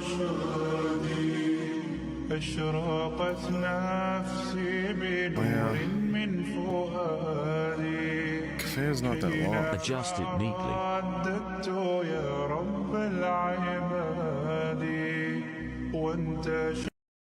Alright. Simple. The simple one. Hell yeah. Okay. Let's get back to it. Sorry, everyone. Sorry you had to watch me do that, everyone. Because they were told saying slurs could be inconsiderate, as though DEI policies ever reversed the racist hiring and firing practices of American businesses or resolved the disparities we have in our society. It doesn't matter. Woke was just too much too fast. That's something we've heard a lot from conservatives, particularly from... When I said I look like a pirate, I didn't mean that like racistly. I meant like I look like a Jack Sparrow, like a pirate, like yar matey pirate, like from the not real, like a Disney pirate. Apolitical comedians. But what I haven't told you yet is that even though I keep using the word backlash, almost every single incident of backlash in American history actually took place before progressives had made material progress. All of this stuff, all this conservative anger and reactionary politics, it's almost never based on any actual loss of privilege from what these losers consider normal people, but almost entirely on the fear of losing those privileges. I will never support somebody that will put me at a disadvantage. Jump scare, Asmongold jump scare. Characteristics. Maybe you do You not can need smell them that. through the screen. But I think I should be treated fairly, the same as everybody else is. And if somebody says that I shouldn't be treated fairly and I should be put at a disadvantage, then I'm going to vote against them. And you can say that it's not fair or whatever. Never. In their minds, equality is a slippery slope that ends with them at the bottom of the hierarchy. Every attempt to redress inequality is therefore reverse racism or giving them a disadvantage, even though it's obviously not. It's a fear that's well documented and completely unfounded. Let me put it clearly. If you are not born as a normal white guy, you will face obstacles that are unique to your group and that normal white guys won't. And the conservative fear that locks those obstacles in place. I can hear the air quotes when he says normal white guy. I can hear him doing the air quotes. Is a direct product of the conservative politics of racial capitalism. That's actually always been the case. Take the Civil Rights Act. Remember how I mentioned that it also experienced backlash? Well, to be more accurate, prior to it being voted in, conservatives were fear-mongering that it would mean favoritism and special privileges for Black Americans. The Civil Rights Act. Conservatives lied, and white Americans were worried that integration would mean subjugation, that they'd be forced to sell their houses to Black Americans, or that Black people would, quote, take over the country. Again, this was during the Jim Crow era, and none of that was ever part of the Civil Rights Act, obviously. But the newspapers were filled with calls that the civil rights movement was going too far, moving too fast, that they were being unreasonable. Politicians were getting letters from white voters saying, quote, wait a minute, we've got rights too, as if white people's rights were ever in question. The right mobilized to pump out a message of fear and reaction that would block the left on their path to material progress towards equality, thwarting the economic equality that was part of the civil rights movement's demands. The same is true today. DEI initiatives haven't meaningfully transformed the distribution of wealth or power in this country. That doesn't mean it's an entirely bad thing, but by and large, it's a weak attempt by corporations to look less evil without needing to do much. Yes, there are a few women and queer and Black people in positions of power, but them just being there hasn't dismantled the system of producing inequality that unfairly targets the groups they belong to. Just to remind you, the average Black or Latino household is still far below the average white household in terms of wealth, as is the average queer household. Members of all these groups, non-white people, queer people, those with disabilities, are also still experiencing discrimination and harassment at incredibly high rates, on top of higher levels of poverty, homelessness, and unemployment. You're one Black man who went to a good, essentially white high school in the city of New York. That's you correct. Obviously had had a good education. A good many of the people who work with you here in SNCC can say the same thing. And we're saying that... And you're a Black man who came from a New York ghetto. And we're saying that there's a system that allows for 1 or 2 Black people to get out. And that's the rationale for keeping other Black people down. And it has nothing to do with the unwillingness or inability of the Negro to help himself and to work hard. That's the rationale, that the reason why Black people aren't this is because they're lazy, unambitious, stupid, have rhythm, and they eat watermelon. Nothing's changed. The same year this clip of Kwame Ture was filmed, 1966, columnists in major newspapers were still writing that if the Johnson administration, quote, insists upon ignoring and trampling majority rights in efforts to favor minority groups, they may in time provoke a white revolution. When we focus on the language of backlash like this, we can...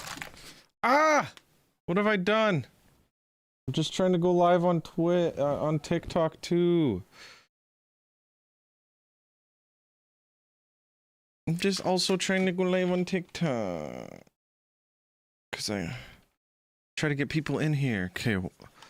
Shit, what have we done? It's usually called white backlash, specifically because we've seen this happen most Where were we? This media ecosystem, the discriminatory laws, the letter writing campaigns, and the civil society groups that protested against things like the ERA, this required funding, militancy, and effort from conservatives. This cruelty, then, it's not some spur-of-the-moment anti-woke response to arrogant woke-scolding liberals. It's part and parcel of the conservative political project, and it comes straight out of other things like their obsession with borders.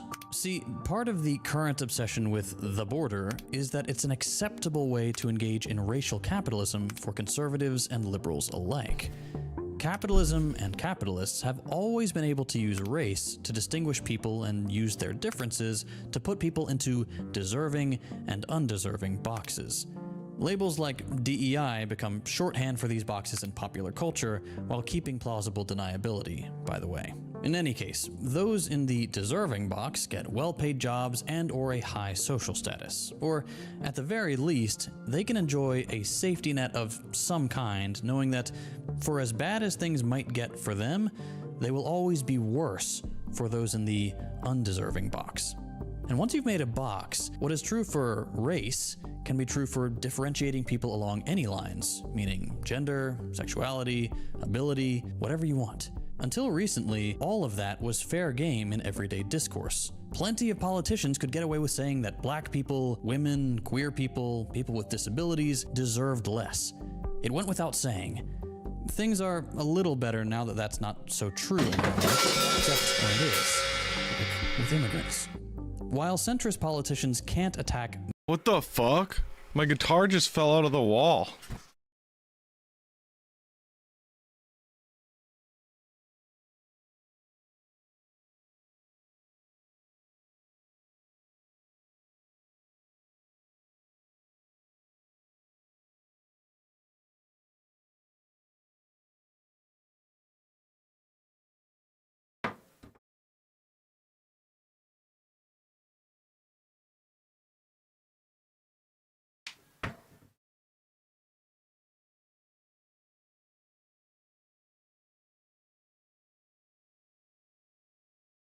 Crazy.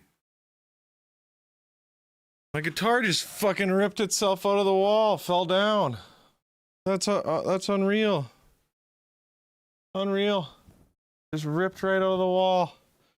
Ripped right out of the wall and fell to the ground.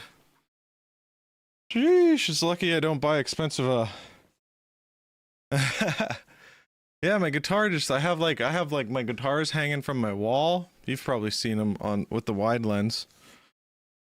That one just gave up. I'm lucky I don't play expensive instruments, or that would have sucked. Good thing that guitar was more or less free. Parts caster, as they call it. Most of the groups I've just named and get away with it unscathed, groups like immigrants are fair game. The Biden and Obama administrations were rolling out dozens of policies denying asylum seekers, throwing immigrants in Guantanamo Bay, and funneling more and more money to Border Patrol in equal measure to Trump. And they could do it without uproar or fear of being unseated. And just like with other backlash movements, this turn against immigrants happened based on nothing. There is no such thing as a migration crisis. Since the 1800s, immigrants have been a roughly steady 15% of the US population. And by all available metrics, immigrants are no better or worse than the average American. Because of course they aren't. They have only positive impacts on things like Social Security, and no negative impacts on things like native-born wages and employment. Not that thinking along these lines is even right, because just because you're born here doesn't mean you deserve more than another human being. Anyway, racial capitalism. All of these politicians are neoliberals. They are comfortable with the fact that the state has changed its job. It's given up on welfare and the idea that life should improve for everyone across the board, and instead doubled down on policing and categorizing people. Something that they can do easily at the border, and that they can easily transfer to applying within the rest of the US, like we're seeing today with ICE.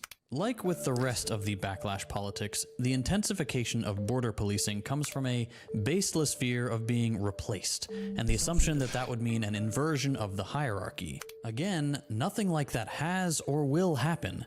But because other forms of discrimination have become socially less acceptable, differentiating the deserving from the undeserving in a socially acceptable way still needs to exist. Hence, the all-out war on immigrants. And slowly but surely, the pool starts to get bigger again. First, saying Mexicans are rapists goes down relatively smoothly for about half the country. Then all of a sudden, the question becomes, well, why shouldn't I be able to use the F-slur? I don't really mean it, until I do. This approach sucks, and it protects the wealthy from scrutiny. By beating up on immigrants and then everyone else, conservatives can give their base the impression that they're getting things done without actually helping them. Beating up immigrants doesn't help you. Discriminating against queer and disabled people doesn't help you. Meanwhile, the tariffs make everything more expensive, and SpaceX gets another round of government contracts. The gap between the deserving and undeserving has gotten wider, but everyone moved down except the very richest people on Earth. If women, black people, queer people, people with disabilities, and immigrants can be paid less, denied benefits and healthcare, and locked into gig work, if their homelessness can be swept under the rug, and this is all tolerable because they're undeserving, then as long as those in the in-group aren't pushed down to that same level, the wealthy can slowly lower the acceptable status for everyone. This is where backlash comes in. DEI initiatives signal to the in-group that their status being on the inside is no longer a safety net from the collective freefall we're all trapped in. These initiatives give conservatives the idea that status is now distributed differently. Even though it's not actively making life better for the majority of working class people, regardless of their race, gender, or ability, it doesn't matter. The fear of becoming indistinguishable from the racially subordinated, and of living lives of no more security or privilege than them, resurrects the most extreme forms of racial protectionism. Here's the truth. We are all living in a world where the New Deal was destroyed by liberals and conservatives both. Gig work is everywhere. Our healthcare sucks. Higher ed is a debt nightmare. But not everybody experiences it to exactly the same degree or in the same specific ways. The legacies of privilege are still with us and can still give with immigrants. While things are a little better now that that's not so true, jeez, with immigrants. While centrist politicians can't attack. What the fuck? My guitar just fell out of the wall. That's crazy. Look at it. Good clip. Thanks for the clip. Thank you for the clip. People a leg up. But Amazing. DEI discourse gives conservatives the idea that this is slipping away. And instead of fighting for everyone's liberation from this death spiral, the lack of guarantees for those who used to benefit from the top dog status is sparking a new anger. Not at the wealthy, who get to stand behind the president and who actively make your life worse, dear conservative viewer, but at those who have been racialized, those who the border has separated out, those who are too cozy I feel with bad for the dog. It scared the shit out of my those who can dog. be cast aside. All the people you share far more in common with than you do any billionaire. So what good are the slurs then? This is how we started the video after all. On some level, it's probably not very deep. Conservatives are feeling emboldened by an administration that's egging that stuff on. They're having fun saying a bad word even though they're not supposed to. And all these conservative pundits are there to wink at them and tell them it's okay. It is painfully lame for the rest of us, but whatever. Within the context of conservative politics, though... Elon Musk called Hassan the R word. These slurs, they're also something else. They're a clear Slightly attempt too by quick with that conservatives clip. to define themselves as part of the in-group by clearly stating No, who's that out, was good. That was a perfect by clip, I think. associating the undeserving or lame or stupid label with someone who is other, someone who doesn't conform, someone who they can signal that they are different and better than. They're advertising to each other that they shouldn't be kicked out. They know that the borders between who's in and who's out are blurry, so they're making sure that everyone knows that they aren't DEI or whatever. The conservative movement isn't exclusively white men, but it is exclusively people who all agree that they're part of the good ones. And that as proud members of the good ones, they will fight to keep the Getting bad used to the guys timing, fair down, enough. proving it to each other by being as mean and cruel and careless to those they desperately don't want to be associated with. But just know that neoliberalism isn't sparing anyone, conservatives included.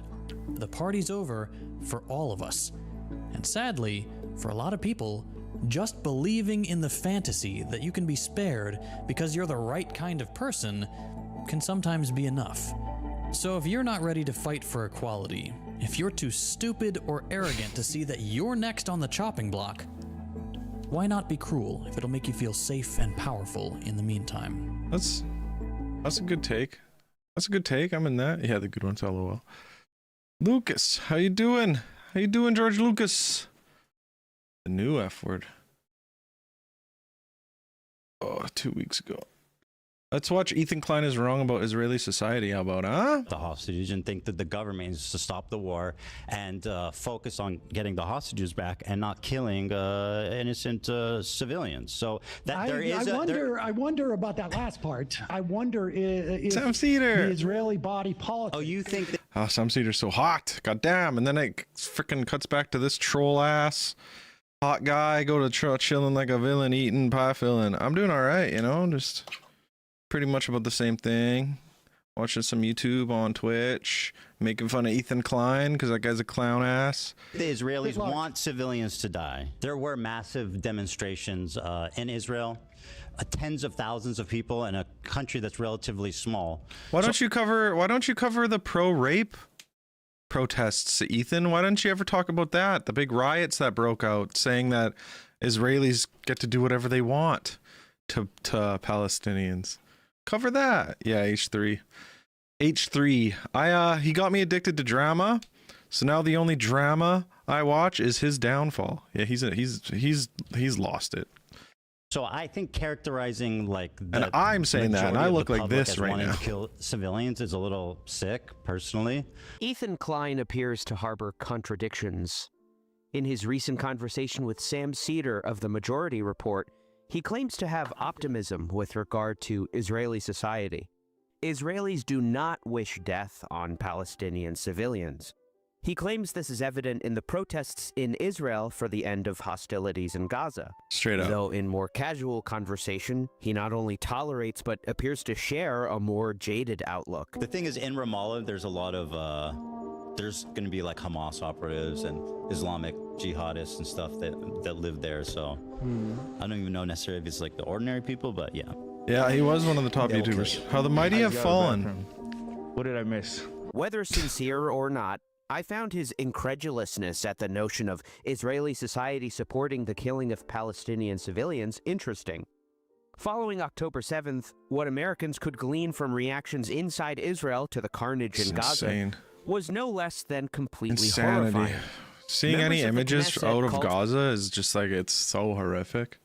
For nuking Gaza, a prominent general wrote opinion pieces calling for inducing epidemics of disease and making the strip uninhabitable. She's super annoying. Israel's finance minister shared the article and expressed his agreement. Israelis took to social media to mock Palestinians, gloating over their running water and electricity, which was cut off to Gaza. Though, for some reason, I held on to an assumption that these were narrow and incomplete glimpses into Israeli society. I suppose I had an optimistic view that Israelis would surely harbor a capacity for empathy with Palestinians, to some degree. What I saw in the spring of 2024 was therefore a gut punch. It was a report from Pew Research Center titled Israeli Views of the Israel-Hamas. It's not talked about it. No, honestly, it needs to be talked about way more. I don't know. I hear a lot of people talking about it, but I'm also, I go and I search for the news about what's happening, and I need to look into more what's going on with Trump and Netanyahu. Apparently, the girls are fighting. And that might be a good thing. He might cut off all aid to Israel just because of his ego, which, hey, I'll take it. if that's how this shit's got to end, that's at least it's something. Us war. I read it carefully and Orange Man mad. Orange Man mad. That's hard to say. But hey. Hopefully some good comes out of it. Israeli Arabs, Palestinians, are much more likely than Jews to say the country's military response has gone too far. 74% versus 4%. Honestly, reading it now, I still can't believe it. And for that, I feel incredibly naive. I guess it fundamentally altered what I believed about humanity, about people. It was genuinely horribly depressing. For me, it was a sign of the damage that's been done and the work that is ahead. Or maybe there are other ways to interpret it. It certainly was not a moment of optimism for me. Jeez. Already in December of 2023, Human Rights Watch reported the Israeli government is using starvation of civilians as a method of warfare in the Gaza Strip, which is a war crime. Israeli forces are deliberately blocking the delivery of water, food, and fuel. By the new year, the images of destruction in Gaza were no less than apocalyptic, as we all clearly remember as it was widely reported, owing to a bombing campaign that you'd have to go back to the Vietnam War to make a comparison, in the words of Mark Garlasco, who's frequently interviewed by someone that survived the Holocaust said, "Oh, that looks exactly like the Warsaw Ghetto." News outlets for his unique expertise in weapons. He worked for U.S. intelligence, the United Nations, and Human Rights Watch, for which he investigated Israel's 2006 bombing of Lebanon. Other quotes from experts were similarly astonishing. In 2 months, we've had about the level of strikes in this tiny little area in Gaza as what we saw in Mosul and Raqqa combined, said. There's good people in Israel still. Yeah, they're called Palestinians. Larry Lewis, Adam research Friedland. director at the Center for Naval Adam Analyses Friedland's good and stuff. formerly the U.S. State Department's senior advisor on civilian harm. Even CNN in this article placed the number of killed as of January 2024 at nearly 25,000. 1 year after October 7th, many more tens of thousands had been killed. The number couldn't possibly be known for certain. A credible study from The Lancet, reported by the New York Times, said many tens of thousands more than the oft-cited but conservative Ministry of Health numbers. Gaza had been so destroyed that even the U.S. president was calling it a... Like, that's crazy. Like, look at this. Just as far as you can see, just rubble. ...of health numbers. Gaza had been so destroyed that even the U.S. president was calling it a... demolition site. It's a pure demolition site. But protests had erupted in Israel to end the so-called war. Real quick, why do I say so-called war? In Gaza, we certainly haven't seen regular warfare. It's Obviously, not a war. Hamas has no regular army. But we've hardly seen what can be called an asymmetric conflict. It's important to note that I don't know what I can Gazans show have and can't bravely show. resisted the Israeli military despite unimaginable and impossible odds, including the following. The Palestinians in Gaza have been hermetically sealed inside without any way out. They have no peripheral sanctuary state for which to regroup and rearm themselves. They are completely trapped. They've had to dig tunnels going underground to find a sanctuary. This, in a strip of land the size of Philadelphia, that also holds an entire civilian population. Of course, the existence of this small strip is a result of the Nakba, as some 70% of the population are not from Gaza, but are refugees from the ethnic cleansing that Do you guys took know what place, the rules are on Twitch in regards to this stuff? Like, this is on YouTube, so I'm sure it's fine on YouTube, but I know some stuff's not allowed on Twitch. Clearly in the cleansing operations, that's what they were called, in Isdud, Ascalon, Beersheba, and throughout the Negev. So Gazans are fighting from a place that is in no way conducive for combat, for reasons completely out of their control. The Israeli onslaught that began on October 7th was a culmination of lessons learned in previous destruction. We can clearly see how the so-called wars of 2008 and 9 and 2014 were punitive rather than driven by military necessity. Tank crews spent their time firing their cannons at buildings and destroying civilian infrastructure. Said a soldier who took part in the 2008-9 Operation Cast Lead, "Go ahead and ask soldiers how often they encountered combatants in Gaza. Nothing." The interviewer, "When you entered the Gaza Strip, there was no resistance? Next to none at all." Following Cast Lead, veteran defense analyst Amos Harel quoted a squad leader who said, "The atmosphere in general, from what I understood from most of my men who I talked to, the lives of Palestinians, let's say, is something very, very less important than the lives of our soldiers." Sheesh. The Independent quoted a junior officer who served at a brigade headquarters during the operation, who described the new rules of engagement policy following the announcement of the notorious Dahia doctrine of disproportionality as one of literally zero risk to soldiers. Just take this incredible interview with a bulldozer operator. "Our objective was to demolish houses. We were secured by heavy armored personnel carriers and tanks. In this case, the tanks were assigned to us rather than the other way around. The area was completely empty. Everything was empty." Interviewer, "Ghost town? Not a soul in sight?" "Yes. We demolished a lot. There were people who had been in Gaza for 2 days constantly demolishing one house after the other. And we're talking about a whole battalion." In a separate interview, a soldier is asked, Yeah, "Did how you the happen fuck to is that a escort war? That's bulldozers not a war. demolishing houses? Do you know what they..." It's not a war. That's colonization. That's just knocking down their houses and shit, stealing their land of people that don't have standing army is insanity. They destroyed? Why? How many? If they didn't like the looks of some house, if it disturbed or threatened them, then it would be taken down. Interviewer, "But that was for operational needs?" "Operational needs? I don't know, maybe half of them. Sometimes the company commander would give the D9 something to demolish just to make them happy." This isn't to mention They're just doing it out of boredom? Fuck, that's crazy. Demolition and damage carried out by shelling. One participant of the 2014 carnage, a first sergeant of the engineering corps, said, I got the impression that every house we passed on our way got hit by a shell, and houses farther away too. It was methodical. There was no threat. They were spraying every house with machine gun fire the whole time, and once in a while blasting a shell into each house. A first sergeant in the Armored Corps recalls, "We were all firing a lot when there wasn't any need for it, just for the sake of firing. Jesus we were firing purposelessly Christ. all day long. Hamas was nowhere to be seen." This can hardly be called warfare. These were brief, one-sided punishment campaigns. Israeli civilian and military commanders seemingly acknowledge this with their oft-repeated phrase, mowing the lawn or cutting the grass, Oh, this is which also alludes disgusting. to its routine nature. Yosi Glausius explains the phrase very helpfully in a rage-filled opinion article. She had seen eclairs in a bakery in Israel that read, "Let the IDF mow them down." The Hebrew word written on the eclairs means mow, as in to lawn mow, but mowing is also a euphemism for something more brutal. Mowing the grass is a term popularized in 2013 to refer to Israel's strategy of attrition designed primarily to debilitate the enemy capabilities. To put it more crudely, mowing the grass means bombing Gaza periodically to facilitate temporary quiet for Israel. This desire to punish the civilian population at large was explicitly articulated, and the policy solidified following Israel's strategic defeat in the Second Lebanon War.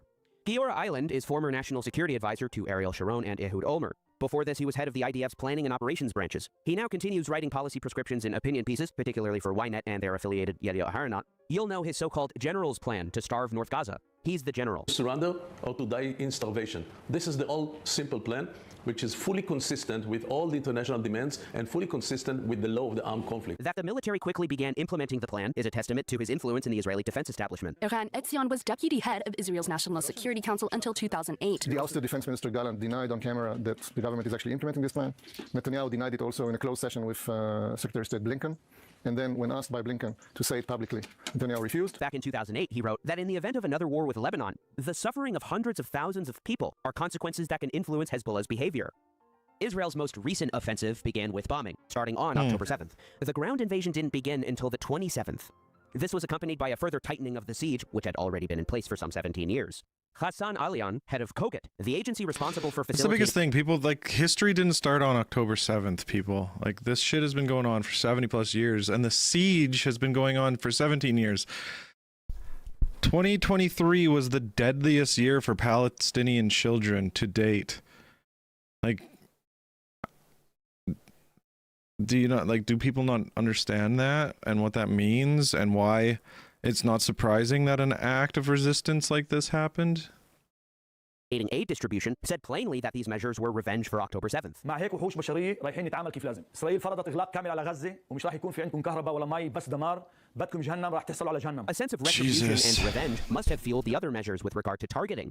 Yagil Levi, writing in Haaretz, challenges Israel's oft-repeated distinction as the world's most moral army. To reduce the risk even further during the ground offensive, air and artillery attacks preceded the entry of the ground forces into every area and accompanied them during the ensuing fighting. In the words of a reserve combat soldier who entered the city of Beit Hanun and published an opinion piece anonymously in Haaretz, the level of destruction we saw was biblical, and our contribution to it was nil. Air, artillery, and engineering forces that preceded us and hit buildings from a distance prepared the ground for us so that we could enter with minimal risks. As a result, as of October 7th, 2024, Israel had lost 349 soldiers in the ground operation. A paltry 2% of the Israeli claim of 17,000 Hamas combat casualties. As Levi points out, however, this was simply the number of men killed, according to Gaza's Ministry of Health. They had all been labeled combatants. The Ministry of Health's numbers are conservative, however. An analysis published in the Lancet and reported in the New York Times says they may have undercounted traumatic war-related deaths by 40%.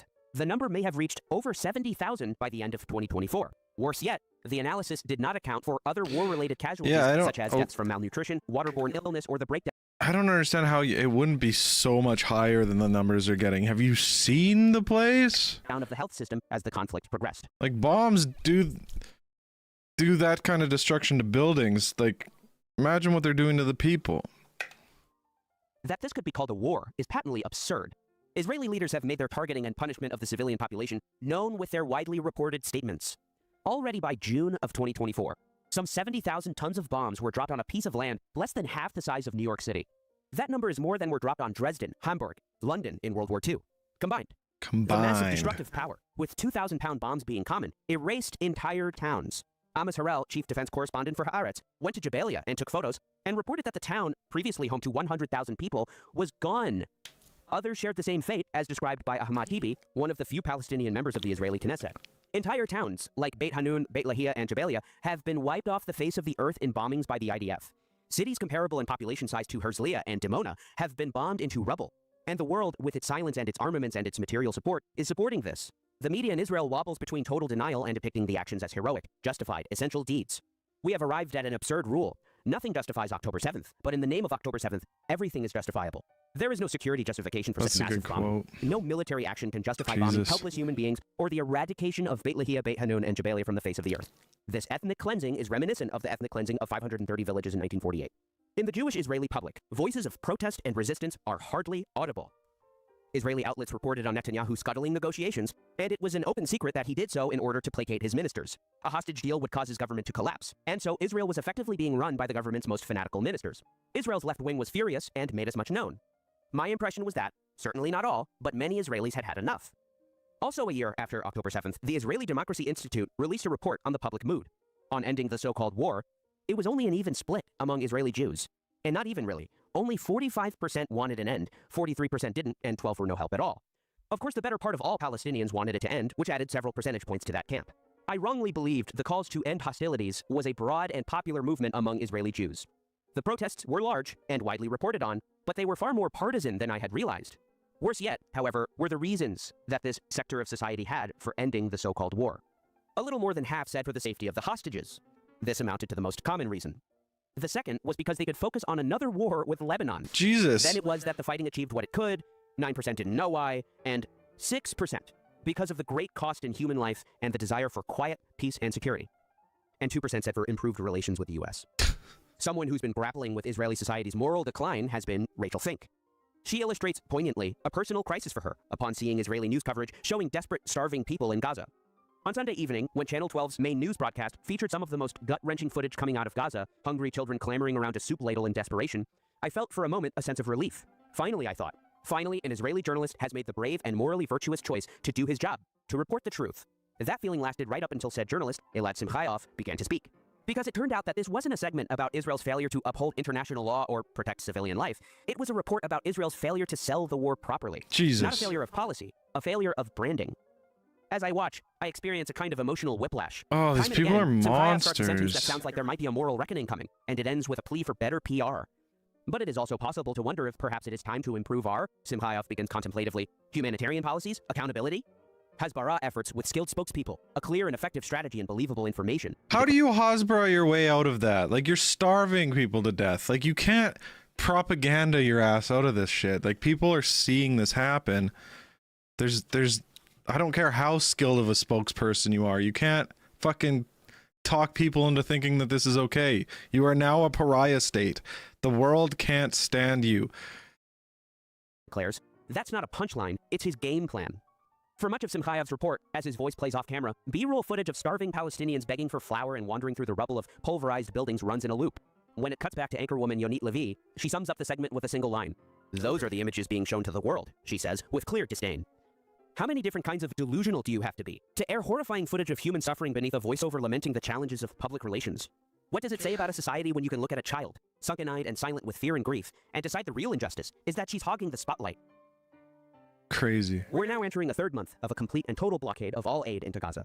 This includes food and medicine. 3 everything. months. Nothing has been allowed into Gaza for months now. Additionally, back in April, near Hassan Where's China? Gazans are experiencing a severe water shortage, which has worsened since approximately a week ago when the Israeli Defense Forces struck the main water pipeline into the Shujaiya neighborhood of Gaza City. Because of damage to the city's other water sources, the pipeline provided about 70% of the water consumption there. Now, why does it matter that Israeli 70%? society is characterized by a culture of dehumanization? It matters because it contextualizes the issue, and it contextualizes Israel's treatment of Palestinians, as well as their dismissiveness of Palestinians and their suffering. Its real-world consequences are apparent in Yagi Levy's Haaretz piece. The revenge impulse, accompanied by the notion that no one in Gaza is innocent, meant that those whose lives are perceived as lacking in value were put at even higher risk, and may even have led to the deliberate killing of civilians. A consequence of the fact that conscription into the military is mandatory in Israel, which blurs the lines between the public mood and that of the military. Good video. Am I subbed? Israel is now seeking to destroy Palestinians as a group, including by inflicting on them conditions of life. For 18 long months, final words. What is that? I don't know what that is. Subscribe. Subscribed. Subscribed. Well, this is... We should watch this one too, because I know nothing about what's happening in India and Pakistan. I know nothing. Oh, this guy. I want to join this Bunker Cat guy. I was just talking about them. We can maybe finish that. This is gonna be like the most heartbreaking video ever. What's going on, shababs? We're here Because there was just a video, was it last year, of them running over this sign with a fucking tank? Ornament in the whole city. I love Gaza. Obviously, if you've seen Gaza in the headlines, it's all about wars, a year-long massacre, and a siege. But it's not all doom and gloom here in Gaza. We're spending the day to show you the best 5 things to do and the best 5 places to go. The most heartbreaking video. I'm standing by the beautiful coastline here in the central port of Gaza. Let me show you what you do when you come here. This is just gone. So things to do while you're at the port. Well, the first one obviously is to fish. Many people come here in the afternoon, they sit around the rocks and they wait patiently to catch something nice. Others take the boat to enjoy the magnificent landscape of Gaza. And if you look here at a distance is the magical Hassaina Mosque. And when the adhan goes, which is the Muslim prayers, there's an amazing sense of tranquility and harmony that presides around the port.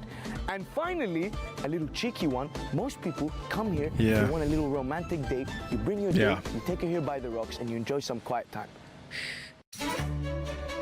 Yeah. We watched Louis Theroux's documentary. Did we ever watch Tony's?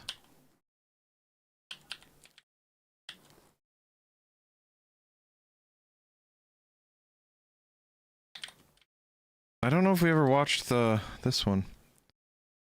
Yeah, it's hard to watch that. Pretty hard to watch that. Is there a full? I might have to pirate it. If it's not anywhere.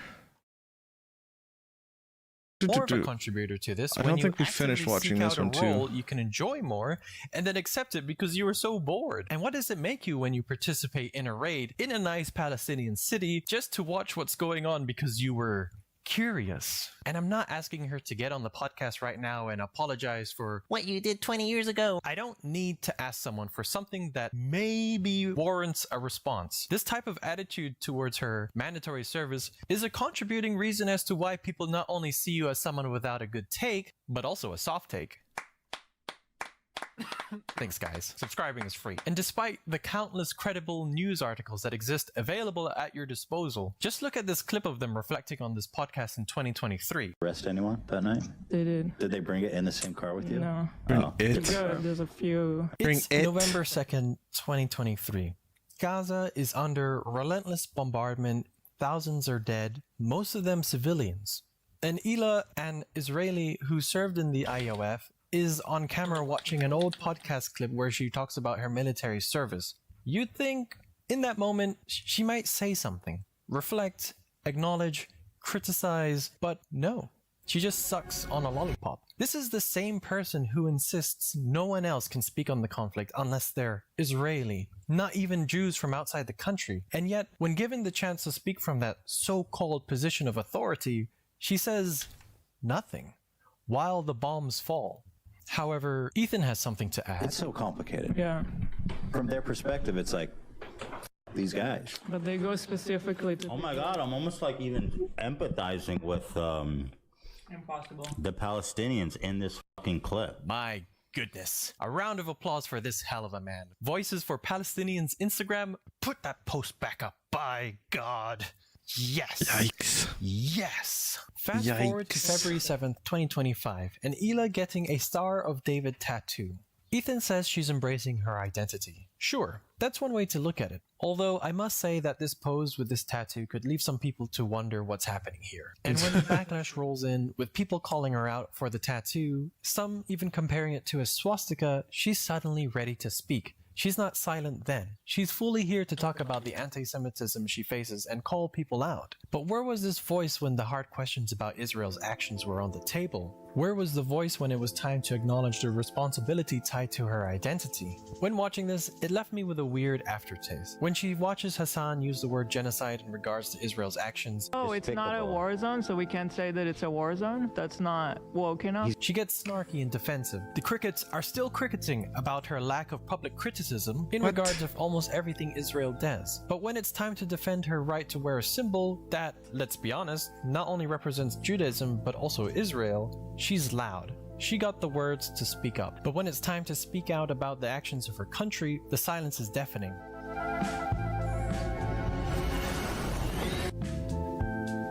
It's successful in its own right, and there's really nothing shady going on with Teddy Fresh. So, Ila Klein, fashion mogul, creative genius, jump scare. and self-proclaimed authority in what makes good merch. She's got opinion. Still not. The pants are just terrible. Terrible. This is Brazil. What? My goodness. Why are they not more swag? And especially when it comes to Hassan Piker's merch. Wait, so why is he dressed like that? Because he's cool as shit. With the sword. Oh my god. Yeah, bro. What are you doing with the sword there, bud? What year is it? What does the What do you mean? What? God damn it, man! He's such a nerd. Oh my god. The art is cool. Hassan sitting on his computer reading chat. I like the art on all of it. I agree that the captions make it kind of. It's the concept. Yeah, the art. I have no problem with the art at all. In her eyes, Trying so his hard. photo There's shoot is got to be cringe something and I don't like themeless. about For this. someone that is the creative force behind Teddy Fresh and seemingly wants to be a fashion mogul, you don't have to like Hassan to understand there is a deliberate and recognizable theme here. Aestheticized political rebellion through modern streetwear with a mall ninja vibe leaning into satire. Is it so hard to recognize that? Now, I'm not saying this because I'm upset that someone said mean things about his merch. This is just a great example of how personal bias can make someone look like a huge hypocrite. Because if you're going to critique someone else's brand, your own better be good. And that brings us to Teddy Fresh. Tell me, what is Oh Teddy god, Fresh Teddy mean? Fresh is so gross. How? I used to look at their website all the time, and there was like one jacket that I liked after years of watching their shit. One jacket was actually nice enough for me to like consider it. That was it. Everything else is so dog shit ugly. What does how? What is happening? Let's look at their ugly clothes right now. Let's make fun of their clothes. Let's make fun of their clothes. I don't hate that. It's whatever. Black and pink. Pootie Tang! Pootie Tang! Pootie Tang! Okay, these are so horrendous. What the fuck? Cat mom? Hot mom? What did I say? Tired mom? $38 for these ugly ass t-shirts? American probably? That's craziness. Skateboard? This is ugly. This is so ugly! That's like worse than like a high school doodle book. It's like really bad high school doodle books. Like not even like if you saw a doodle book of like a really good artist, it would be good.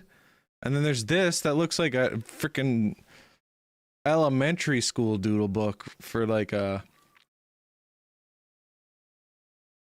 really bad artist kid. Yeah, they're bad. Brutal. I don't hate this. That's fine. That looks good because it looks like a kid actually drew that. That's so ugly. Oh, it's so cheesy. It's like it looks like fucking Camp Rock. You know? How much? This is $80.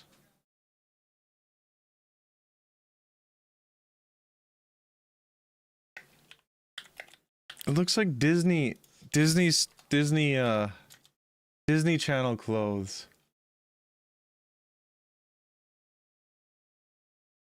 Let me find one. Gotta be one here.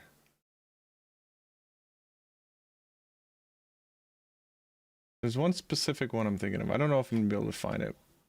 But it looks like when they're trying to make like the cool rebel in a Disney show. Ooh, look it, I got skulls, I got the warning logo. Ooh, so cool.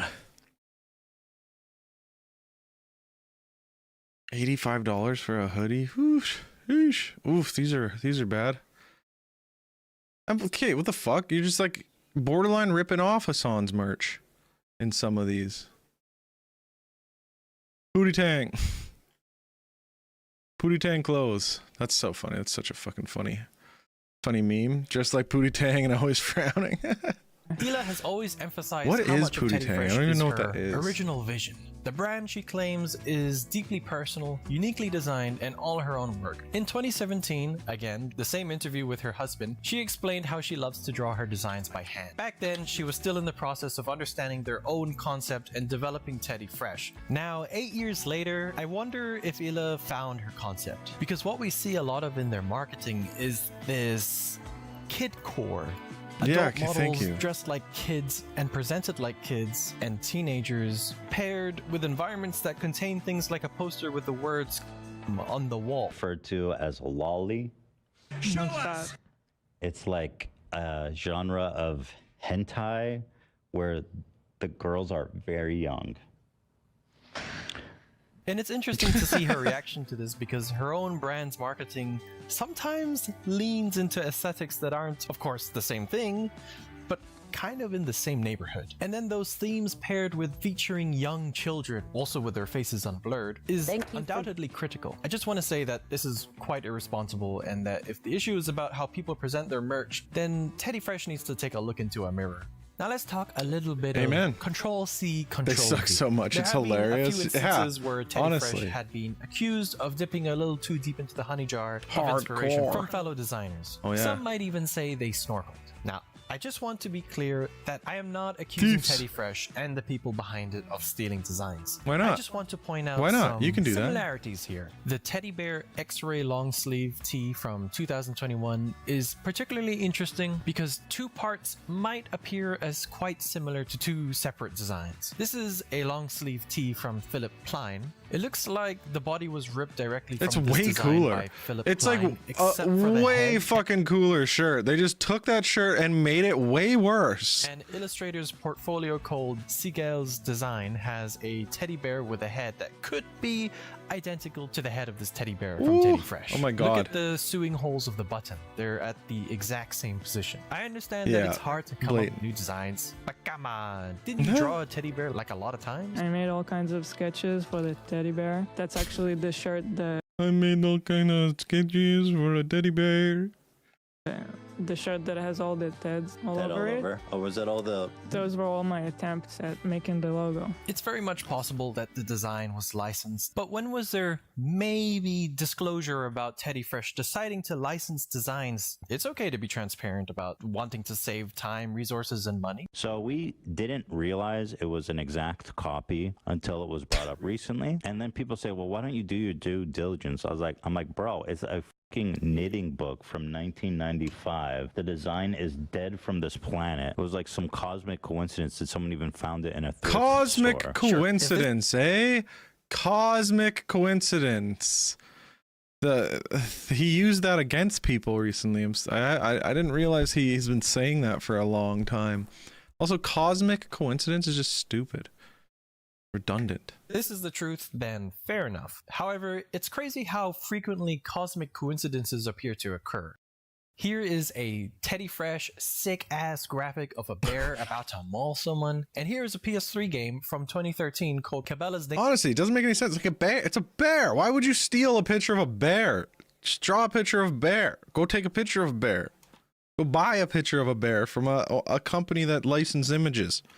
Dangerous hunts. This is a licensed image, but honestly, it's so different too. Like even making the accusation. So is different. kind of Wow, insane. It may not even be a licensed image. I don't know. It's hard to tell. But like, it's a video game cover, and this is completely different. When you take a closer look, there is still water around the bear's paw, like in the original PS3 video game art, and you can see that the bear has a little stub because the text was blocking, so they just cut its arm off. Whatever. In the words of Ethan Klein, it doesn't matter anyway. I just find it kind of funny how they write off one similarity as, oh, interesting.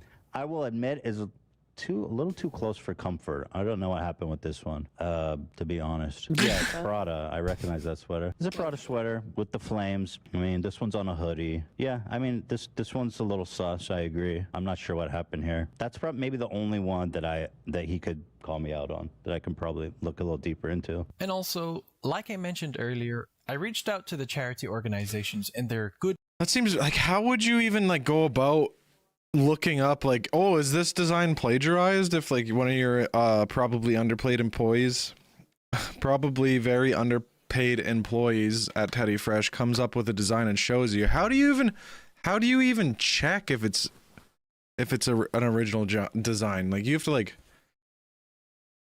reverse image search it or something. I don't, like, there's so much stuff out there. How the fuck would you find it?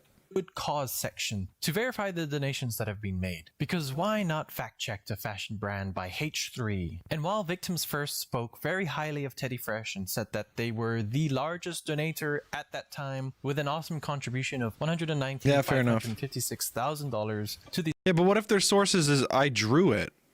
Like I drew this image. I drew these flames in these colors. Like, okay, you just gotta trust them, I guess. decentralized Uvalde victims. Let's just say that one of the other organizations listed here, who do not want to be mentioned at this time, have never received donations from Teddy Fresh, nor did they receive any communication from them. Maybe it was an error. I do hope that whatever happened there will get resolved. Pootie Tang is about a black man who has women falling for him even though he can't speak. It's a black exploitation film like Black Dynamite made around 2000. Okay. Interesting. And that Teddy Fresh can continue to have a great impact on various causes in the future. Yeah, fair enough. That was like him just talking about it. He's like, Ethan needs to be— yeah, this might have been, we might have ripped him off. This might have been a design we stole.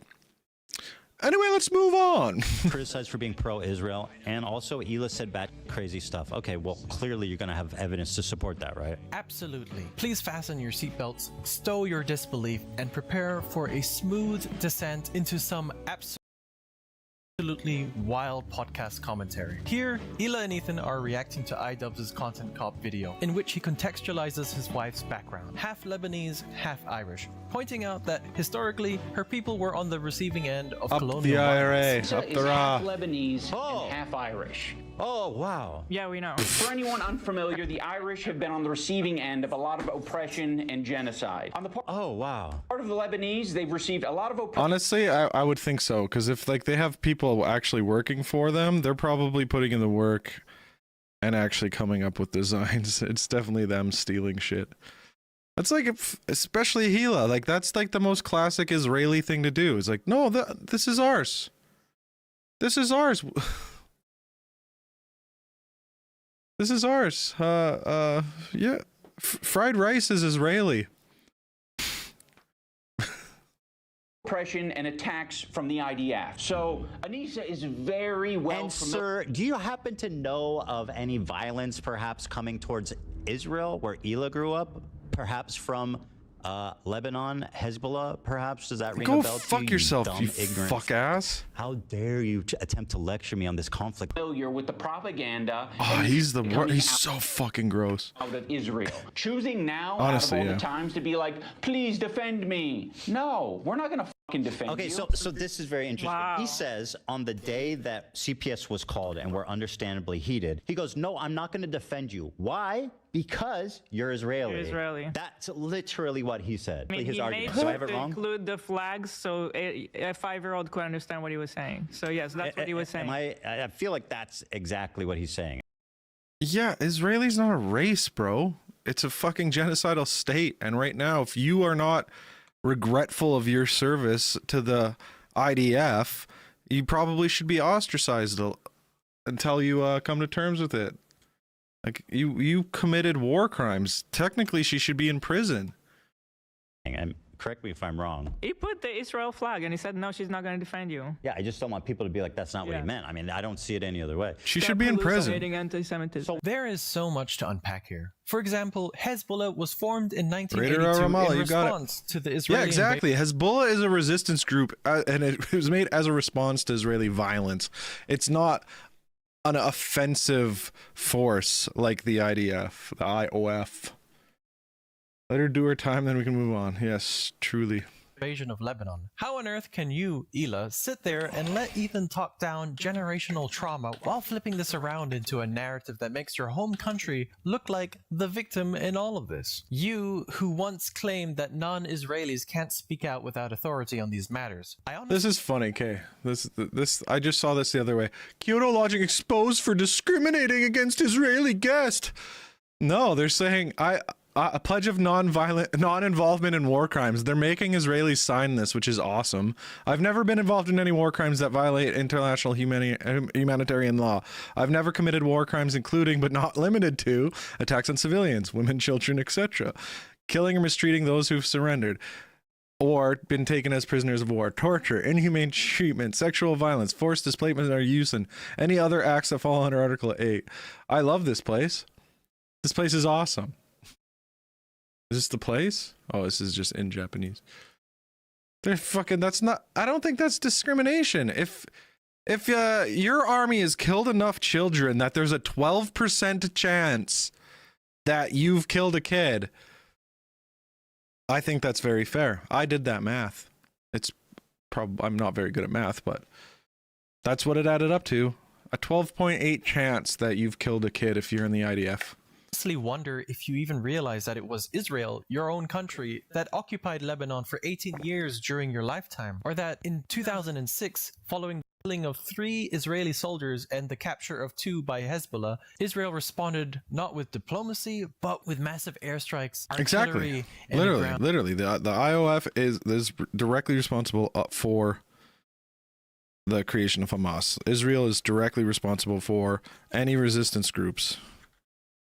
I popped off on someone on TikTok. I should pull up the comments. Invasion, resulting in deaths of over 1,100 Lebanese civilians. Civilians, not soldiers, people. And who did that? The IOF. Yes, the ones you don't want to be called terrorists. Well, listen, they can call Israeli soldiers terrorists, but like, you weren't a soldier. They didn't go that far. I mean, I think even calling soldiers terrorists is not accurate. The army people should serve in because it is honorable. A singer or something, and then they still go into the army and everybody will commend them. Like, that's really nice. You know, you're paying your dude. And you guys sit there and you laugh and say, oh, wow. Yeah, we know. For anyone unfamiliar, the Irish... And I honestly find it remarkable how Ela can say, stop hallucinating anti-Semitism. Right after victimizing herself because he showed the Israeli flag, even though he was only talking about the IOF in that moment. I mean, he made sure to include the flags so a 5-year-old could understand what he was saying. So yes, that's what he was saying. He put the Israel flag and he said, no, she's... A 5-year-old? Ooh, you got 5-year-olds on that on the brain? You see your old flag of Israel and all of a sudden you start thinking about targets?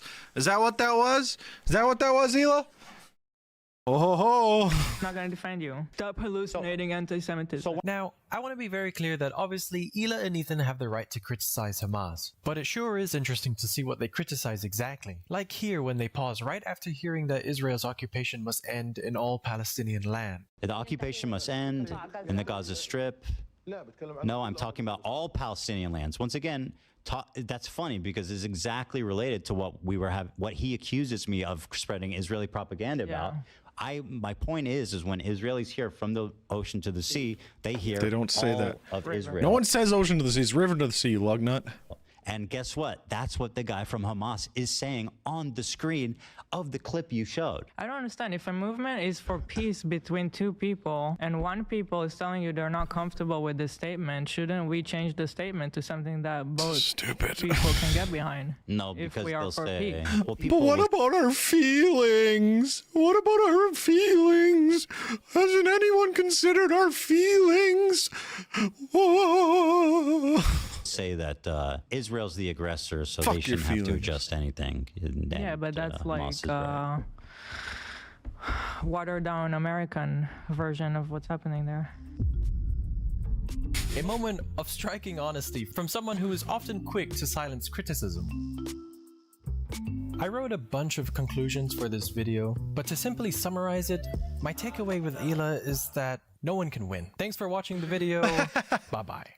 Now, just to add one thing, if you believe Ethan's views and his moral stands were made... I can't believe they dressed up like fucking the ever so wholesome GMM. Fuck you guys. Get out of here. You know how staunchly pro-Palestine Rhett's wife is, you would call her anti-Semitic at this point if you heard what she says. Be indoctrinated by his wife. Let me show you one final clip. So it's really frustrating because like the way I always thought about it is like I was just born here. I don't care. Like I don't know the history and I don't care. We're all just people here. Yeah. People and now I have to choose sides and I have to. And I'm saying that's why the reason I left is because I'm like, this isn't my fight. And Hila, I think since before she knew, thought it wasn't her fight. She never belonged there. Scott. And it's like, I don't really want to be involved in this, because when you live in Israel, you start to learn things, or maybe I don't know if it's a brainwashing thing, or you're with the club, right? You're with that tribe. No, of course they're not going to fire you. Could you imagine firing one of your Jewish writers for being pro-Palestine? That's insane. What an insane fucking thing to do. Yeah. So before I went to Israel, I was very pro-Palestinian. It's like the Germans roughly arresting all the pro-Palestinian protesters. Like the German police force brutalizing Jewish people for being pro-Palestine is such a crazy thing to witness. It's like, oh, what year is it? What year are we in? Liberal college, went to UC Santa Cruz, and there it's like they literally have protests on the campus of like Israeli soldiers executing Palestinians. Wow. And I was like, okay, yeah, that's totally what it is. Yeah. But when you go there and then you learn, because you spend time with that tribe and you understand all their talking points and it's just so confusing, dude. I do wonder what happened down the line to these guys. But thanks for watching the video. Bye-bye. Yeah, I went to Nazi Germany and the Nazis were really convincing in their arguments. What was I was gonna read these comments. This fucking guy.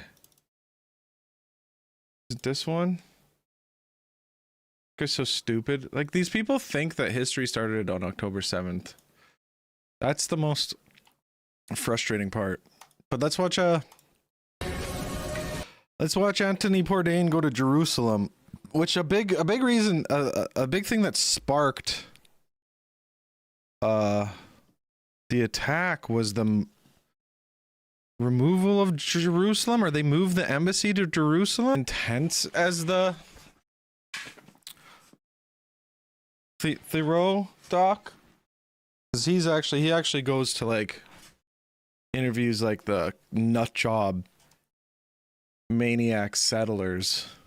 I don't remember about religious people, like the cross being like their symbol. It's like the dude was murdered on that shit. Seems like a weird thing to have as the main sign, the main symbol. You know?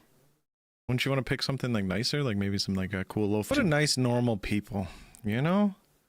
Fucking Israel. I need to see this clip. Ethan Klein perceives iDubbbz's criticism of his legal threats. By the way, you guys want to know something really funny? iDubbbz reposted this on Twitter. This guy is such a pathetic moron. He can't keep track of his own bullshit. Yeah. He goes, Ethan, suing is for like dumb, rich, out-of-touch morons. And then his friend sues me preemptively, by the way. I'm suing, and I cannot wait for you guys to read it. At the moment, we are writing 3 complaints for 3 people. You are doing the classic rich asshole thing. You have a deficit of friends, you have a surplus of enemies. You feel really bad. You feel Ethan's hurt, addict follows me. But you also have a surplus of money. So what can you do? You can use that money to bully and intimidate people. These public legal threats that you're making to fellow creators, these legal threats that you're making to people on Reddit, on Twitter, you're like, I'm hurt. These people are hurting me. What do I do to stop it? There's nothing I can do to stop it. I'm powerless. No, you have a ton of power. You have a ton of options. You have a ton of choice. That's exactly what you get for being filthy rich, is you can do all of these things. Yeah. This post on Instagram is from 2017, so I fear the worst. Jesus Christ. Watch this thing, Ethan Klein. Ethan Klein just can't stop attacking women. Bitch, shame on you. God, First of he's all, so vile. She's a fucking bitch. Shame on you. Fuck you. How dare you? Denims is a dumb fucking bitch. What's the problem, fucking bitch? She is a fucking bitch. That's a fucking bitch of a person. Man, what a feminist. She What a is feminist earning the icon over coveted here. distinction of being a fucking bitch. Feminist icon. Denim's the dumb fucking bitch that I hate. Ooh, Dan even getting in on some of the laughter on that. He says, the manner in which Ethan Klein talks about children is truly sick. From her is probably a really special. She pulls off that glove. She's like, this hand hasn't seen sunlight in 15 years.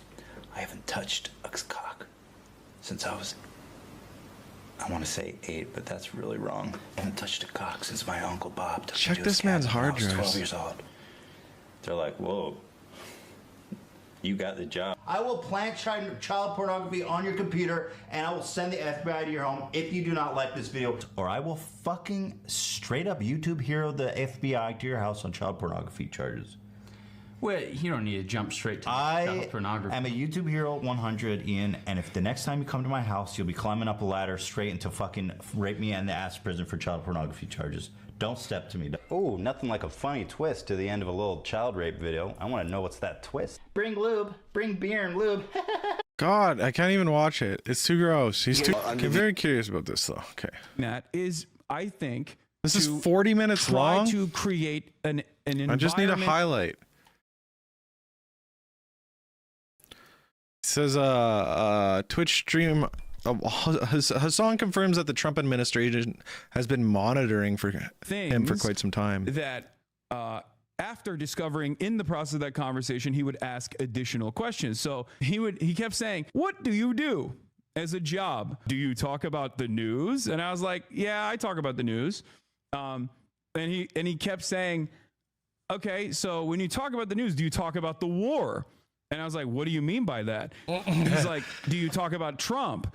And that was the first time where I was like, what the fuck is this question? Like, I literally straight up told him, I was like, why are you asking me this? Like, I was like, what does this have to do with anything? Yeah, they asked me about my fucking Twitch bans, chat. It's not even a joke. They asked me about fucking Twitch chat, like Twitch bans. The reason for why they're doing that is, I think, to try to create an environment of fear, to try to get people like myself, or at least like others that would be in my shoes that don't have that same level of security, to shut the fuck up. Yeah, straight up. For me, I'm going to use the privilege that I have in that moment to try and see what the fuck they're doing. Okay? That's crazy. The age of melon salad thing she discovered on a recent trip here that really piqued her interest. So weird. Okay. Whatever. This is a Diwan, and we're soon joined by Sultan. This was on the BBC, was it not? Is this not? Are we not allowed to watch this? Is this not like public domain shit? Husband Abu. Sheesh. Yeah. Israel typically goes to great. I don't know if I can watch this one actually. Might be a little too much. Here, let's talk about the fact that President Trump's about to set off for his first official foreign trip. Comes as he's grappling with all of these issues on the world stage, and as you have new reporting about potential strains with his relationship with Prime Minister Netanyahu. Yeah, that's right. The president's going to go to Saudi Arabia, Qatar, and the United Arab Emirates, and this is a trip that's going to focus on the economy. You'll see announcements about investments in the U.S., trade, arms deals, those sorts of things. But when you step back and look at the broader world stage, the president's bigger priorities in terms of ending the war in Ukraine, what's happening in Israel, they're kind of stuck. And what we've learned, and the president is not going to Israel on this trip, is that the president and Prime Minister Netanyahu have had some tensions over the way forward on Gaza, on Iran. So while the president will be in the Middle East touting all of these that he's delivering economically for the American people, he's really struggling more to deliver on these bigger challenges. It's going to create such a fascinating backdrop to that trip, Carol. Thanks for watching. Stay updated about breaking. Of fear, to try to get people like myself.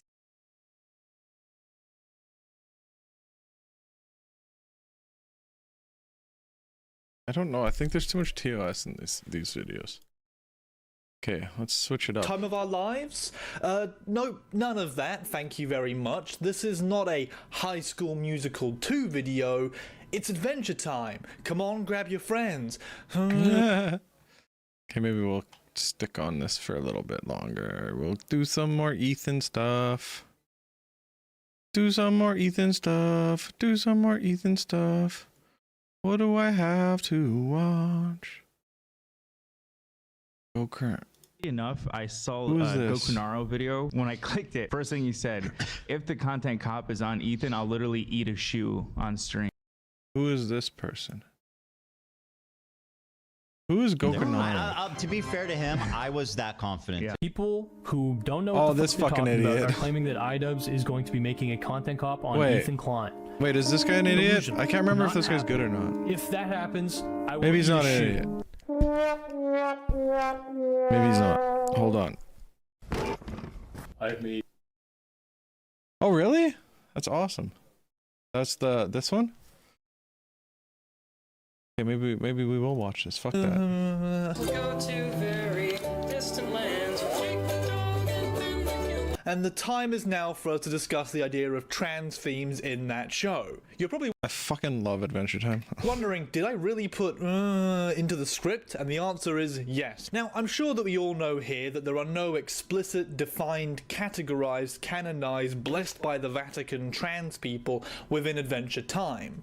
I mean, damn, look how hard they had to fight to get a queer couple in the show at all with Marceline and Bubblegum. So what we are mostly doing here is trans interpolation, trans guesswork, and a bit of trans audience interpretation. The issue with that is that there are apparently a lot of directions to go with that in this show.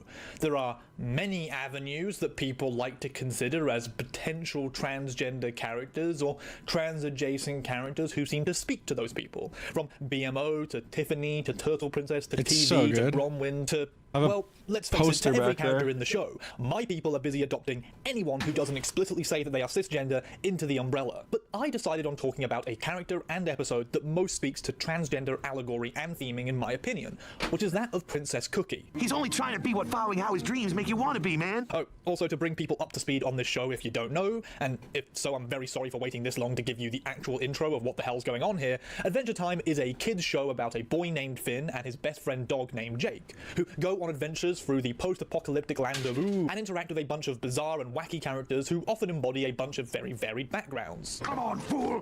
Come on, get spanked. A lot of random items given sentience by the nuclear war vibes here. It's like that SpongeBob fan theory, but if it was real. So it's in that setting that we come time to discuss the trans nature of a sentient cookie who desires to be a princess despite being a male cookie. You see the starting line there, I feel, for the trans... I also have an Adventure Time hat, but I can't find it. The Magic Man? Oh yeah, hell yeah. Interpretation at least. Regardless, our episode of note begins with... I like the guy, what's his name? He's in the big yellow cube. In space. Well, it begins with what I can only describe as a sweet good-based hostage situation. A hostage situation which reveals a bunch of interesting things. Namely, that the kingdom has candy helicopters and cops with candy guns, something which really makes you wonder a couple of things if you're perhaps like me and you see any piece of world building and immediately stretch that out into every other possible interpretation or ramification of it that it could have. Does the Candy Kingdom deal with issues of police brutality? There they are! Those guys wanted to commit crimes! No! Are there similar problems in regards to racial, or should I say racial? Previous episodes have made it clear that there is definitely some discrimination that exists in this world that mimics what we know in ours, but the exact line of it is perhaps a tiny bit more vague than just purely racial ideology like we know. But regardless, what is the prison situation like? Yeah. Is it an economic complex like in the USA that utilizes prisoners for free labor and sees criminal recidivism as an advantageous thing to maintain what is effectively the world's largest open-air slave labor population? We stand together against your tyranny. Wait. Hang on, why am I saying regardless and going on to that point? The regardless should really be used for the actual episode itself, not my spinning off tangent So ramblings. gay. But I will do my due diligence here and say that from the minor amount of research that I allowed myself into the police situation in the Candy Kingdom, they absolutely are used by the tyrannical leader Princess Bubblegum to ensure the subservience of the people that she herself literally created. I mean, the Banana Guards were bad enough, but the Gumball Guards, the elite force that she created to replace them and that she ended up dismantling because they were too ruthless, that was pretty messed up. Our wretched swords Jesus. through the chaos. The entire Candy Kingdom is a dystopian eternal monarchy ruled by a monster who desires total surveillance and control over the chaos that she created herself, and the fact that she is in lesbians with a vampire does not necessarily alleviate my desire to see her removed from power and for the citizens of the Candy Kingdom to perhaps rise up and fight back against the God Monarch. It lessens it a little bit, but it doesn't remove it. And I know what you're saying. They should bring back, that should be an Adventure Time movie. Or the Princess of Ooh, as he gets called in what we... The revolt of the Candy Kingdom. The candy folk rising up.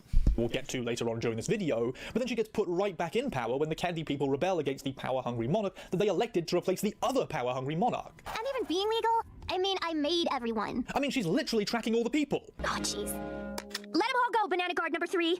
Anyway, back on episode, there is a hostage situation, and this cookie has taken a bunch of people hostage because he wants to get that crown, and he refuses to hear any other alternative suggestions, such as a cowboy hat. Now, we need to remember that everyone here who isn't Jake and Finn is ultimately made by Princess Bubblegum and is given the flaws that they are given somewhat by her designs, which raises a fair few questions about the power dynamics of this situation and who is truly to blame for this cookie feeling the way that they feel. I mean, there is basically what to them is a literal god standing right over there who is kind of responsible for who... This video has gone off the rails. They are. But we can get lost in the weeds on that in a future paragraph. For now, Princess Bubblegum refuses to dive into the reasons why this cookie wants her crown, just calling him crazy for no reason, and then decides to send in the Banana Guards to mop everything up. He's left me no choice. I'm sending in the Banana Guards. You sort of see what I mean here. Finn and Jake stop Princess Bubblegum by offering to go in there and resolve this themselves without mass bloody violence on all sides, and so she gives them a time frame to do that in. A time frame which exists for no reason other than, I guess, she wants to quickly kill all these people that she made and get on with her day. If you guys aren't out of there by 4, I'm sending in the guards. This is a really dark kids series. Jake and Finn get into the gas station with the cookie, disguised as a milkman and his shadow. Don't ask questions, and they proceed to learn that the cookie has a bunch of accomplices,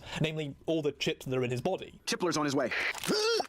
You got that, Chipler? Affirmative. That raises another few questions there about exactly what the relation between those might actually be.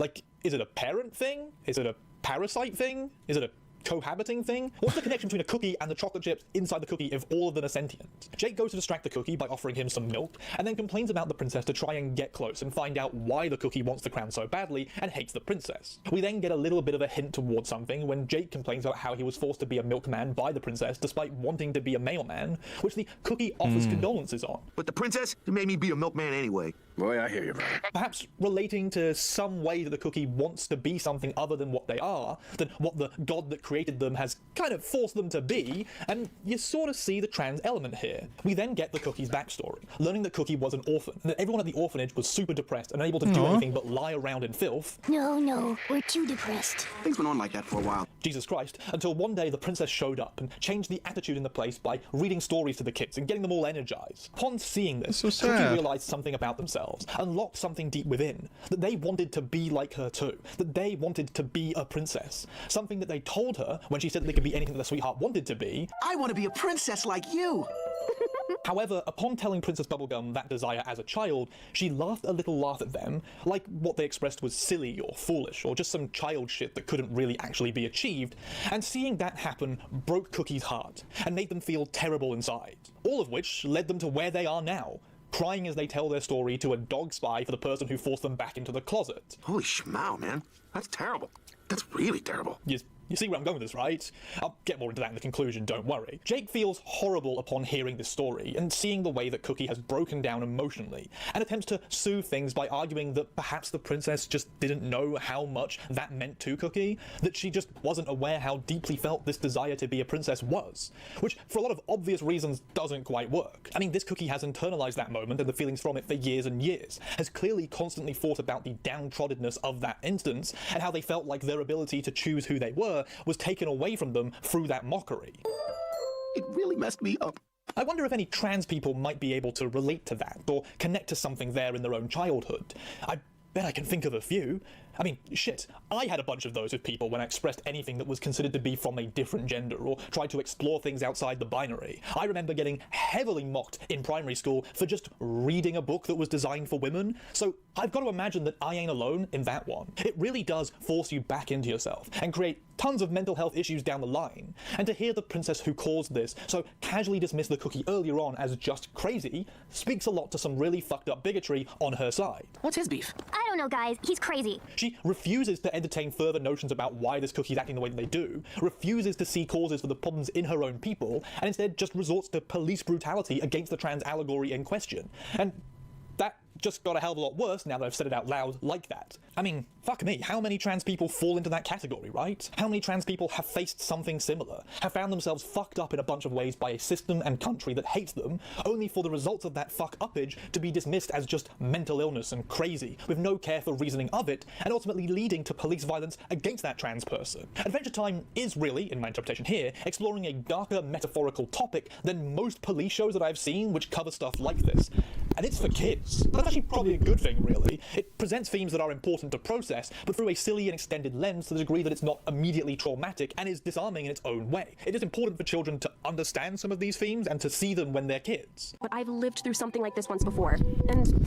Cookie has a breakdown as they ramp themselves up emotionally here, freaking out over all their chips going missing and not responding, as well as getting mad at the princess for holding all the princessing for herself. Jake attempts once more to work the cookie down, not by denying them the ability to be a princess, but by suggesting they don't need Bubblegum's princess crown. I got a different microphone now. I want to see how this one sounds. Way. Create a kingdom that allows people to be what they want to see be. If this one sounds good or better or worse. Like Bubblegum's authoritarian dystopian hellscape. I can be the mailman. And sounds pretty good to me. Jake then do you want to play games? Last of Us. Okay.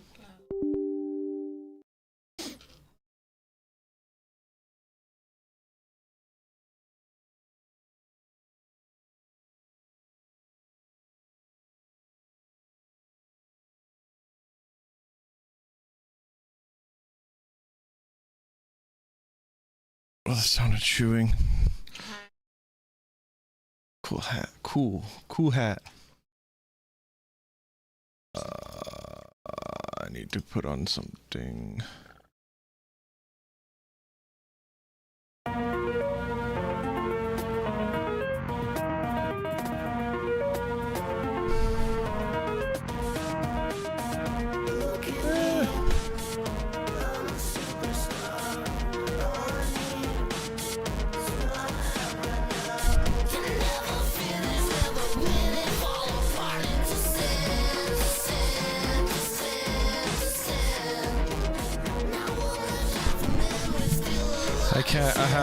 I need a second because Jess is eating. I can't hear people chew, it's an ADD thing. Drive me banana.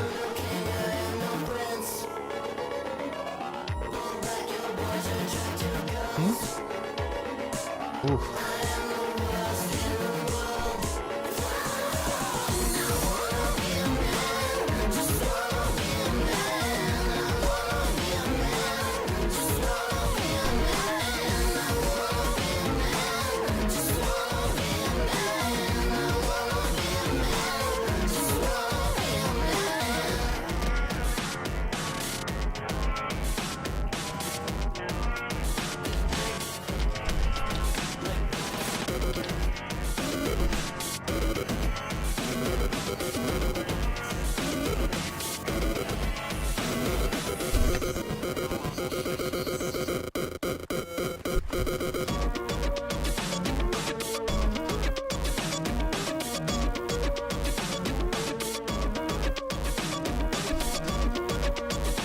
Alright, let's just play the game. Continue with playing the game. Yeah! I don't know if this mic is better or not. Sounds pretty good. Sounds like a microphone. Wanna fight? So scared.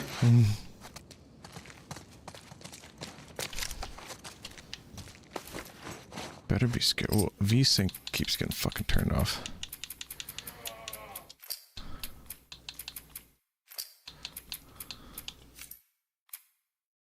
Oh, and I gotta switch it to 4K.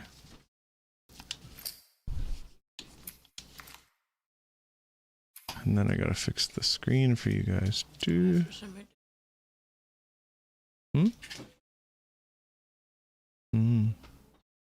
Just gotta do work.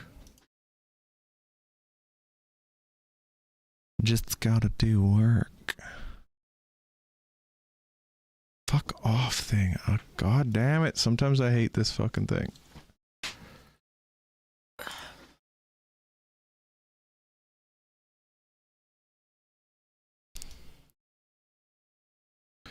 Okay, there we go. Fixed it.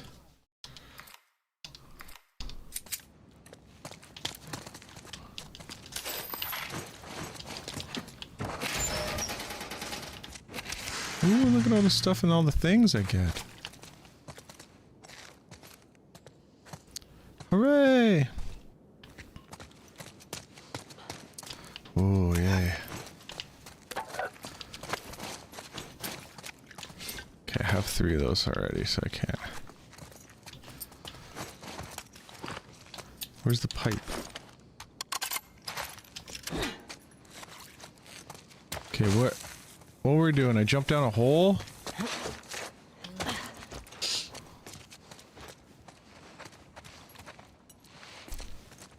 If you put your feet up here, it'll...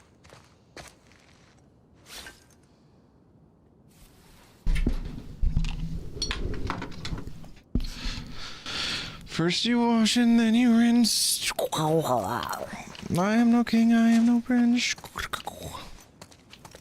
I want to be a man.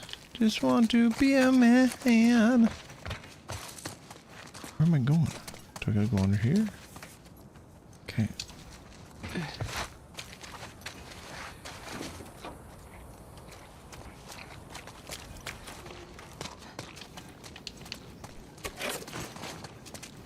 Man, I can't believe this whole area is.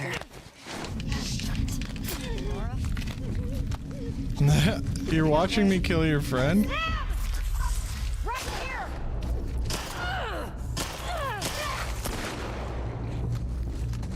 Shit, how many of them are there?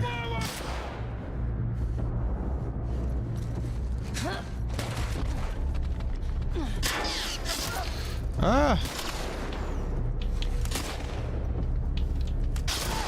Fuck you, dude!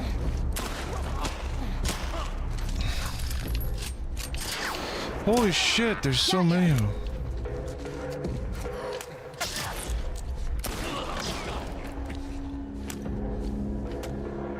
Get around them! Ow!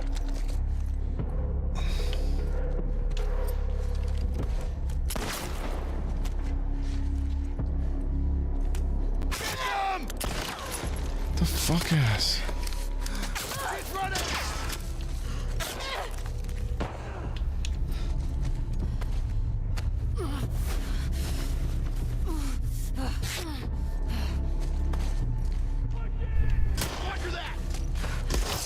Ah! Stop shooting me! No shooting allowed! No shooting me allowed! No shooting me allowed!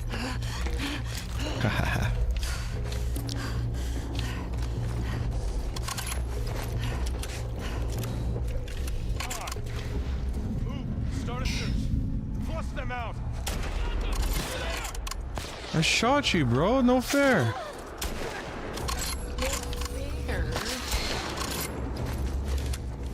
Oh, there's someone there. Fuck.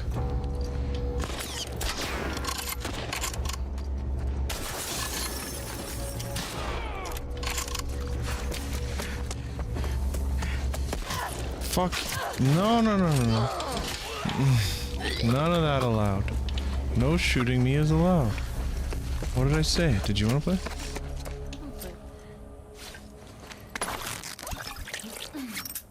All quiet.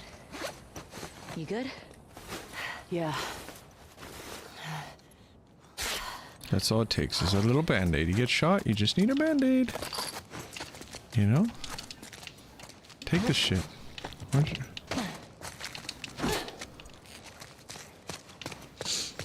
Whatever, I guess. Whatever.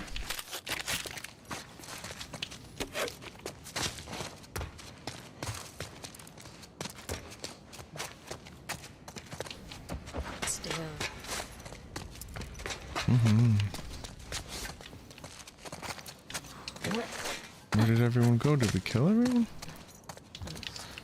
Nice bullets.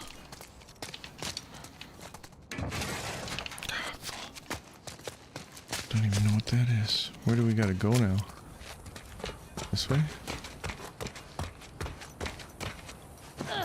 I don't know if it's this way or if this is just a way to sneak. Now what? Yeah. You gotta get through this checkpoint wall. Oh, it is Those this. buildings are on the other side. Look It around. is this one? There has to be a way over.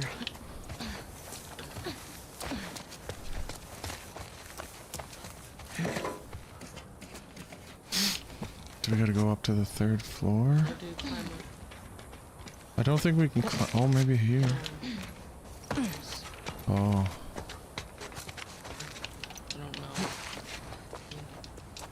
I don't think so. I think we gotta go up a floor and go to that balcony. I'm assuming. Because I think I saw the stairs went up another floor. Nope. Nope. Never mind. I'm incorrect.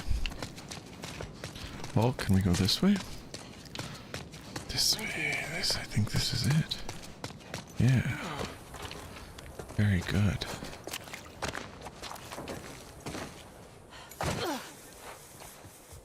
We did it.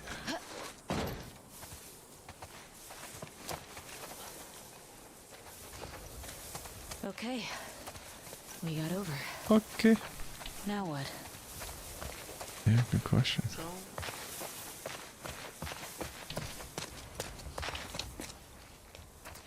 Hey, Dina. Oh. Yeah. Oh, did your mic's not on? There we go. Oh, there we go.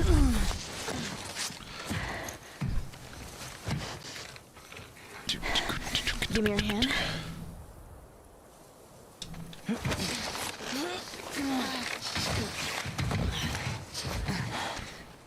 Hey, that round building. It looks like the TV station from your map. Yeah. Come on. I don't know how I would have done all this without you. Look at you. Shut up. Oh shit! Holy shit ass. Okay. I ran into a trap. A what? Explosive traps. Watch where you're walking. Traps? Fuck. Those might be explosive traps. Yeah, I don't know what I'm looking for. I think get them to run at you or something. Somehow. I don't know how. Yeah, because don't walk through that.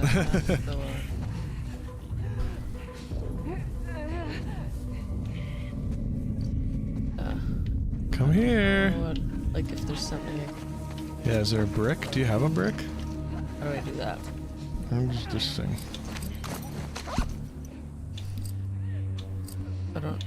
I don't know. I don't know either. I don't think so. I don't think so. Okay.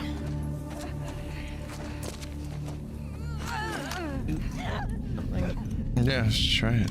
Just give it a shot. Oh. Just wait for that one to run into the traps. Don't stop shooting, you idiot! Stop shooting! Stop shooting! There we go. Foolish behavior from her. She can't hear us make the plan. Okay. Okay.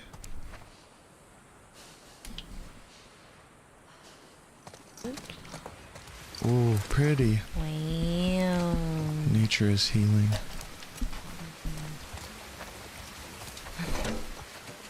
Where are you going?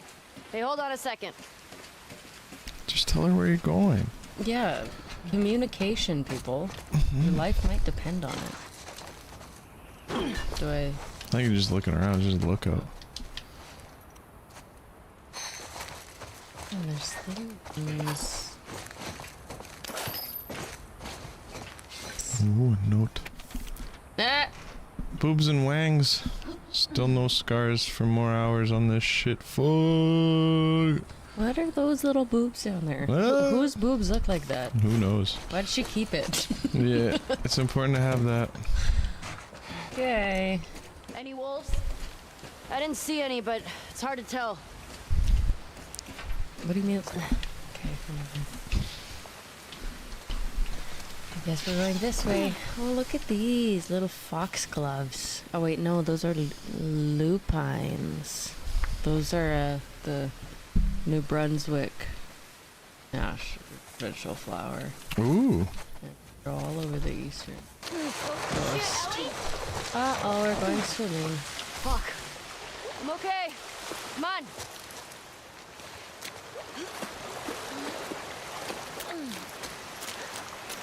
Where's we going? What if she's gone by the time we get there? I don't want to think about that right now. Oh, what's that? We should put some of those tripwires like around Jackson. Might be a good way to deal with the hordes. Okay. Yeah, that'd be smart. I don't want whatever's in my hand right now. Blow up some stragglers. What the hell that is? And that's a health kit. Warning them. Do I need it? What if they No. can't read? Oh, looks like she We'll put make it on. drawings. Just trying to get to the like a map. foot Ooh, a tripping over tank. a wire and then big fire. Let's take the tank. I don't know if it moves. I don't think so. I want it in writing. There's steam. I met this guy once, friend of Joel's. Tripwired a whole town. How'd people get around? It was just him. Wait, he lived alone in an entire town? He had trust issues. That's sad. Kept him alive. Not like we have to choose between being alive and being Gonna close jump? to people. It's not Oh, black and one white. second. You take a risk, though. How do I right? do that, though? You took a I don't know. bigger Press risk A, than your own. maybe. What if he got hurt? What if he got sick? What happens if someone else gets hurt or sick? You have this added, burden that Feel puts her you... love. That's we saw Look. that. Oh, that's right. Yeah. Who do you think it is? Someone who wants us to feel her love. You think she's related to the wolves? I don't know. It's kind of fucking weird. Oh. People is dead down here. Uh-oh. Holy shit. These were all shot. Is that their horse? Or is it someone else's horse? Hey, look. It's Tommy's. Oh no. Infected to that Poor number. horse. Good thing, like, the animals can't get infected, you know? Yeah, that'd be bad. Imagine a... You okay? Yeah, sorry. It's just that... No, she's pregnant and she's smelling corpses. Oh yeah, that's right. Honestly, that'd be the worst thing ever. Must have taken off on foot. You good to keep going? Yeah, I'm fine. Please. Okay.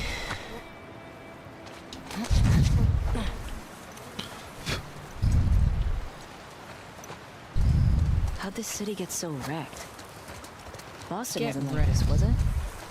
Boston didn't have a full-blown civil war. Excuse you. Fireflies never put up this kind of resistance. I don't see any wolves. No. Let's not count our chickens, though. See the TV station? Whoa. More bodies. More shot bodies. Tommy definitely came this way. There's a brick. I bet he went through there. Oh, wait, it says we have bricks, but I'm not sure. Going this way? I don't know if we can get that way. Yeah. Solid barricade. Okay, well, not going Stop. in. Oh, there's more thingies. Oh, shit. Uh-oh. Good catch. They're all over. Probably for infected. Still, one wrong step. Yeah, let's be careful. Oh, I can't go.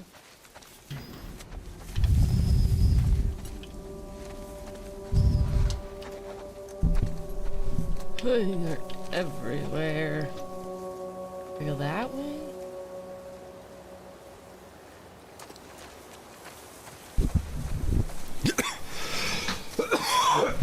You okay, love? Hi. My guitar fell off. I don't know. Good.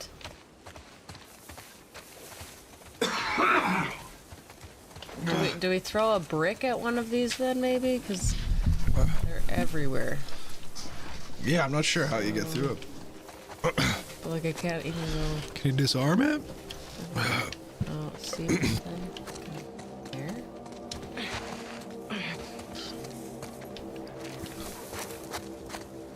You've really got this area covered. Probably don't cut through here much with all this. There's that silver lining.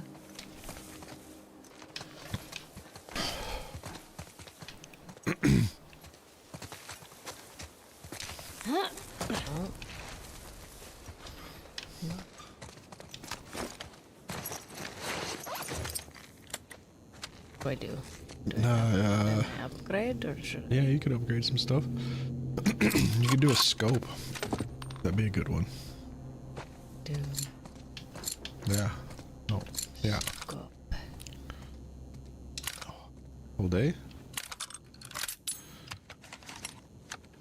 Ooh, there's an actual fucking upgrade.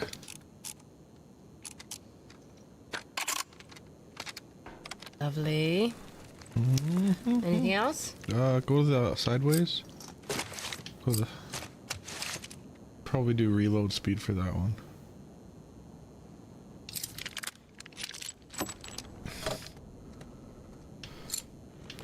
Yeah. 85% faster? Holy smokes.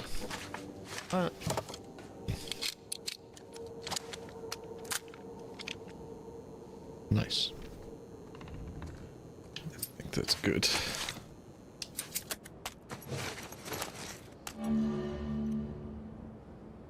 Press A while aiming to use your scope. Okay, that's good to know.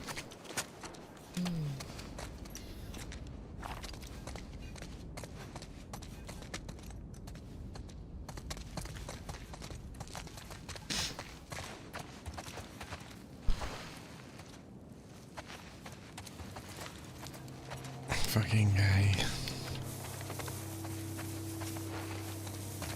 Okay. Butterfly.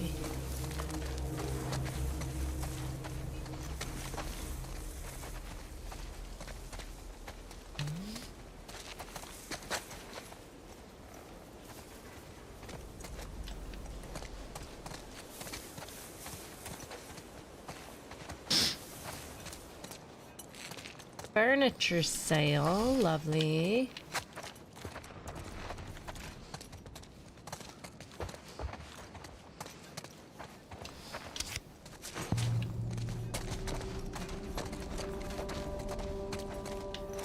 Just always in the way.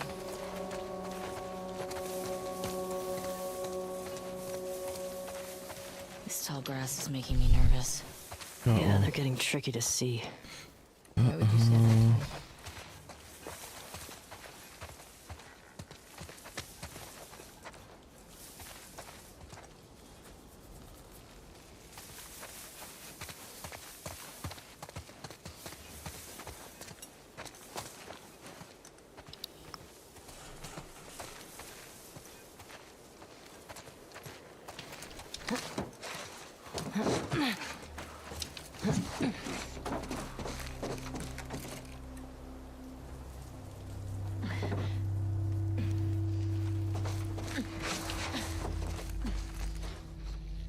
Can I jump to that thing? It looks pretty far. You could try. There's a tripwire down there. Do you have to go in that building? There was a window. I already went in there. That gets you on that side. Yeah, but then there's still one down there. But yeah, if you jump down there, maybe you gotta give her a boost up there or something. Oh, you gotta hit it. How do I do that? E. X.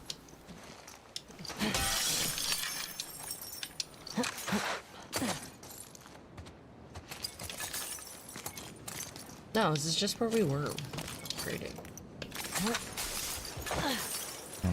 More of this stuff. Huh.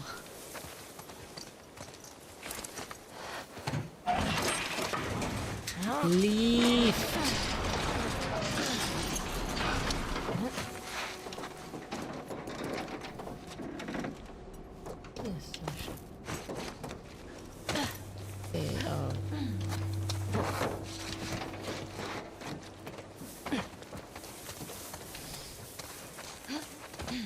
Another one.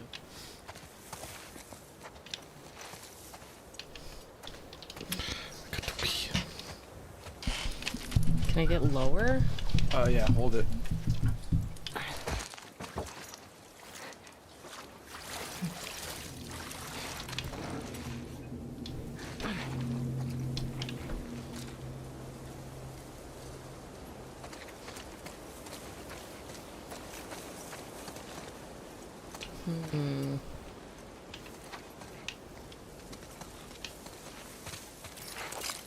I guess. There's a TV station.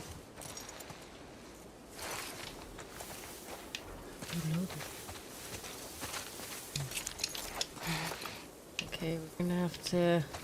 I don't think we can get around this one. Hang on.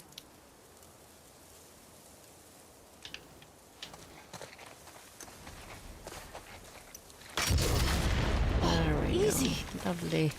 Well, how else were we gonna get through? You think someone heard that? Of course Well, they it's pretty heard loud. that. Keep your eyes peeled. You're gonna have to do it again. I don't know how to find. Like it says I have.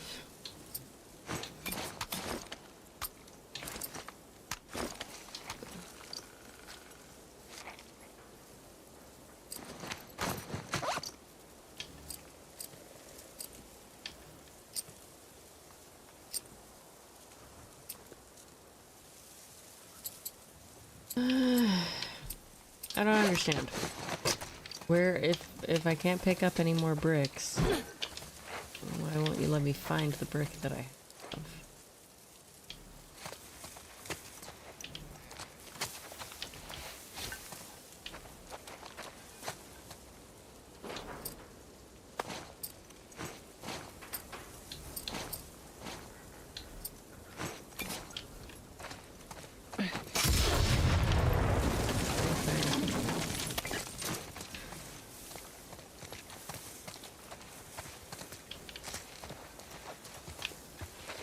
What is this? What do I do? Oh.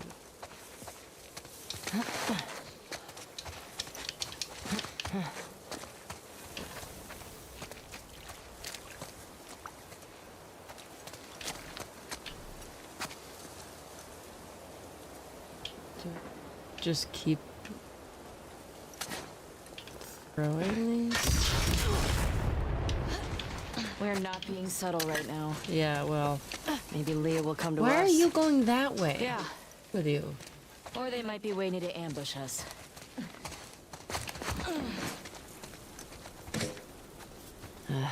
Need to get in there.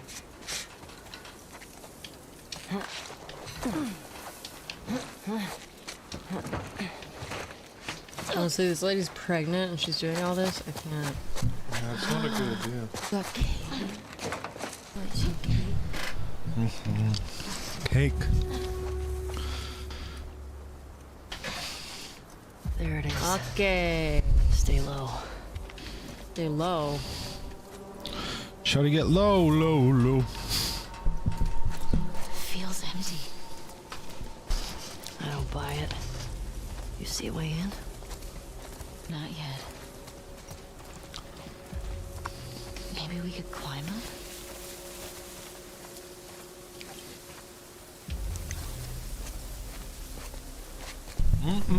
Cake.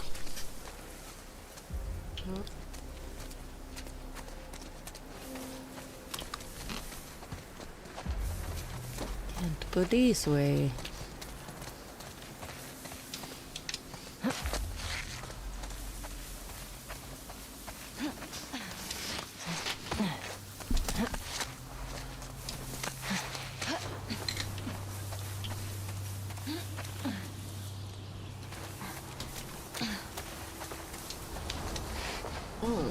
This way.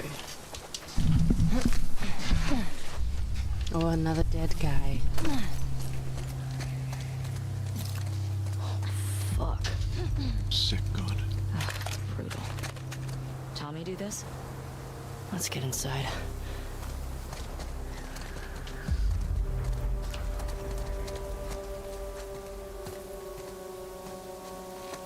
Thank you. Oh, well.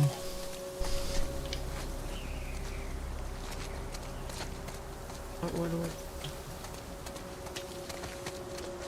Wait.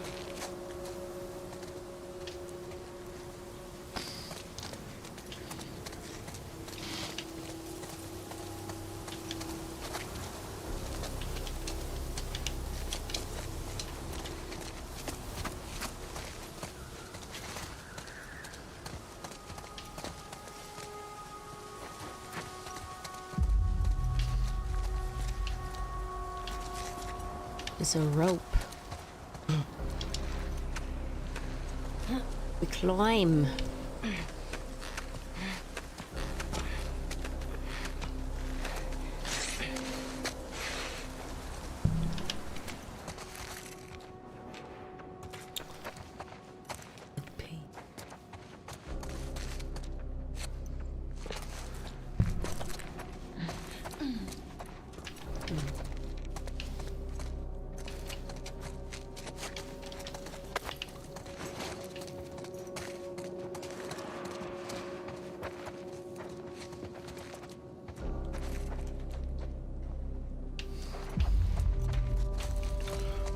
So glad I have this right now.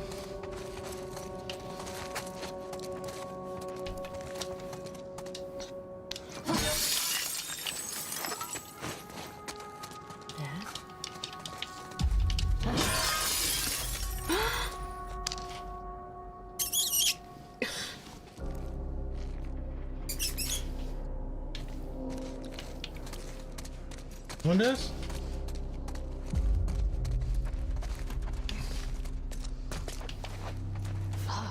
An ox? Be careful. Should I swap this?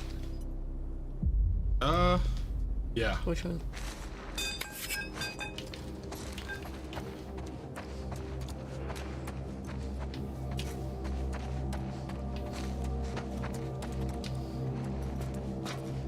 The building's falling apart, people. Lucky boy. Is it yummy?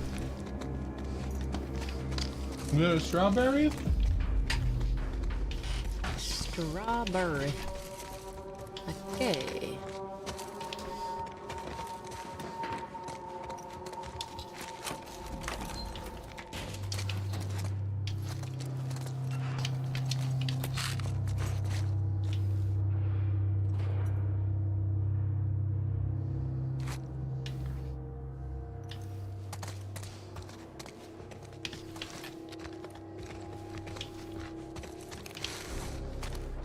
Supposed to go in there. I guess. Oh, good lord, yeah. Mm-hmm. Oh my God. I remember that. Yeah.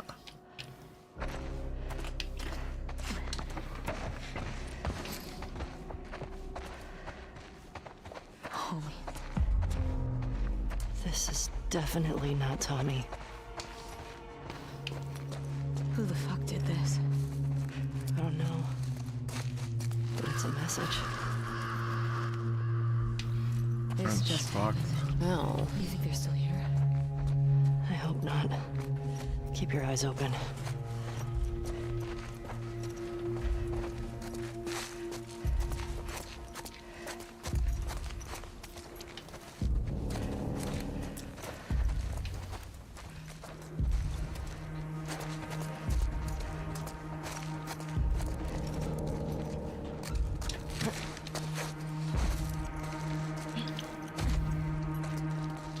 Follow me.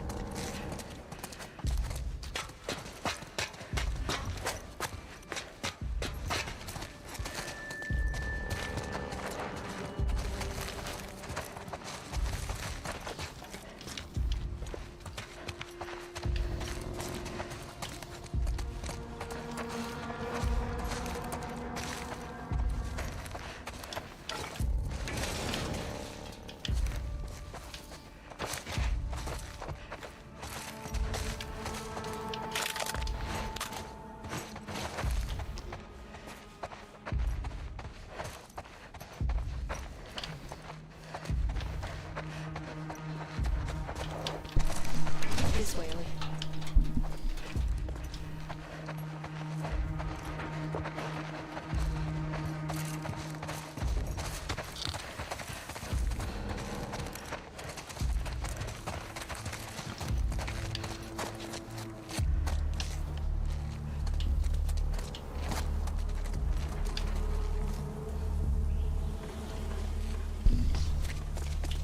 Where do I go?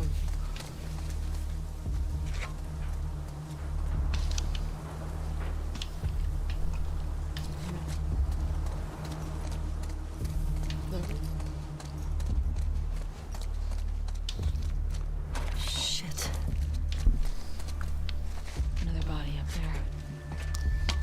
I don't like this. We're too exposed. We have to search all of it. I want to finally, just be careful.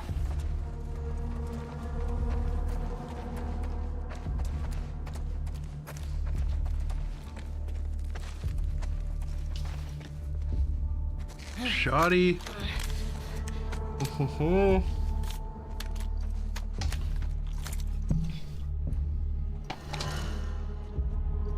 Shotgun. Yeah. Y'all are in trouble now.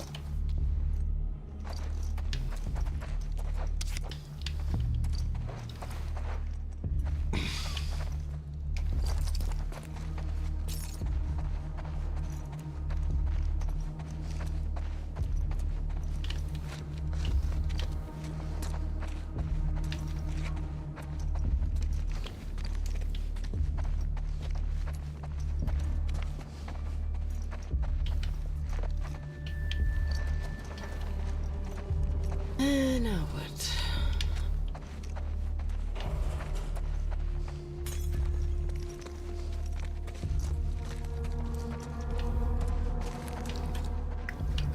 Now? The fuck? A Rolling Stones report highlights a growing concern that some users are falling into a state of chat GPT induced psychosis. What?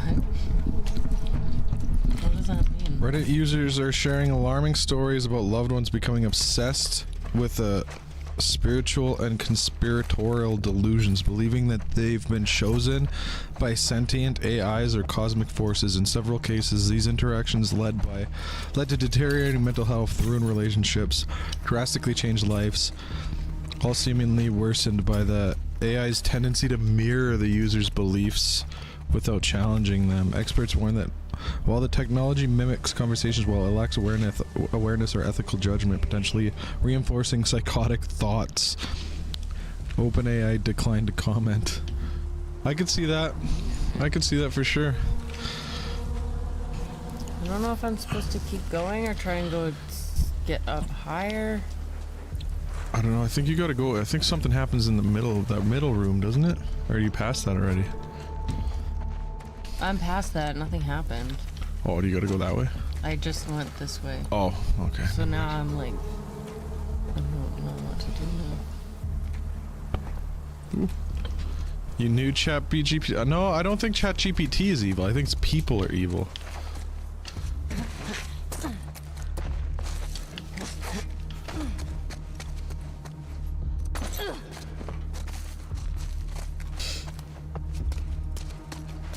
This is fucking creepy. Mm-hmm.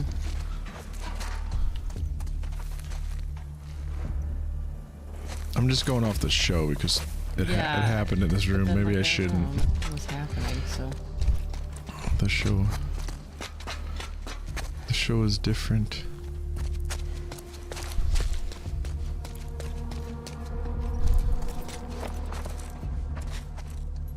Is this how we got in here? yeah.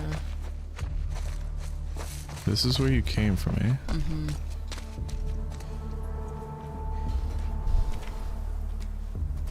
Why she look like that? Just a poop. Maybe. It's okay, yeah, we got the shotgun.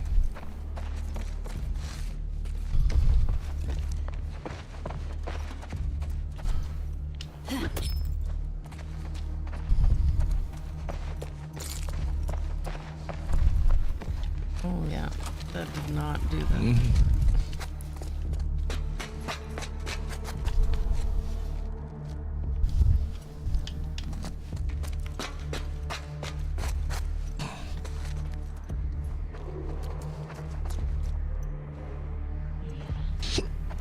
What is that?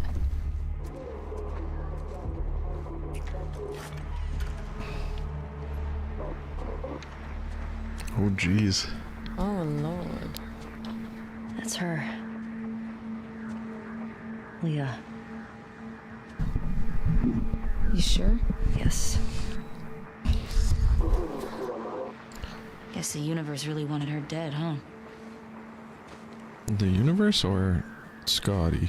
Is it Scotty? Tommy? There's nothing on her.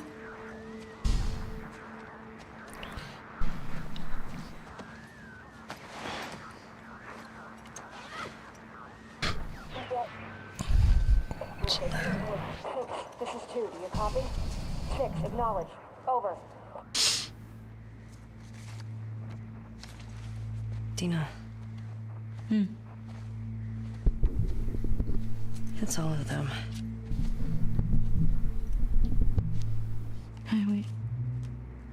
That's New Jackson. Look at their fucking smiles.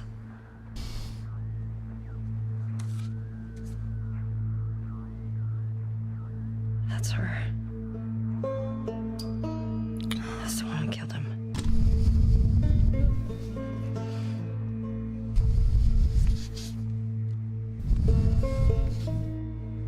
Three down, right? 3 down. 6. This is 2. Do you copy? Support Unit India en route to the TV station. My goodness. Repeat. Support Unit India en route. Yeah, we should Over. get going.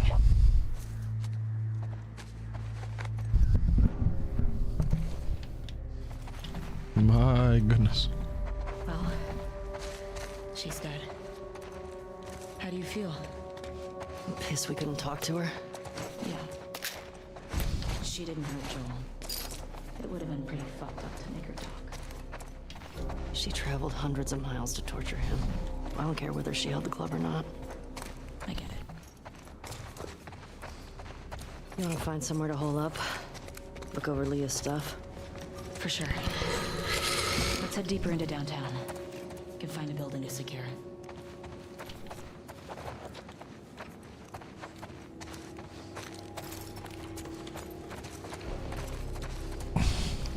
Oh.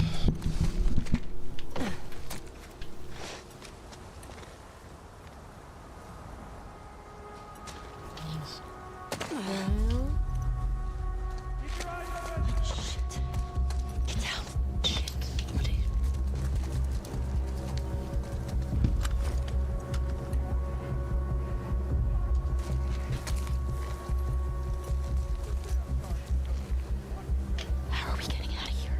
Looking at on me. I'm not seeing what they're seeing. Yeah, me neither. In the building?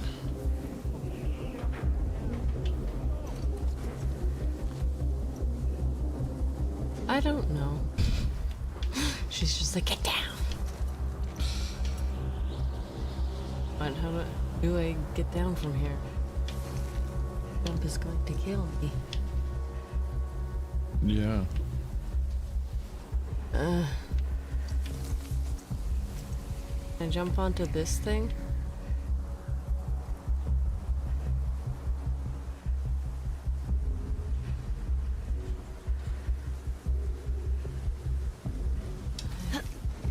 Yeah, I knew that would happen. Oof. There's like, I don't understand what I'm supposed to do right now. Let's see. Let's see where we are. Okay, that's dead. Oh. Yeah, the people are in the building. We have to get out.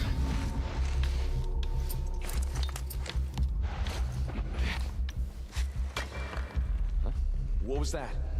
I'll look into it. I'll keep an eye out. Jorge, you got anything? Got nothing. Oh no, on the right. How are we supposed to...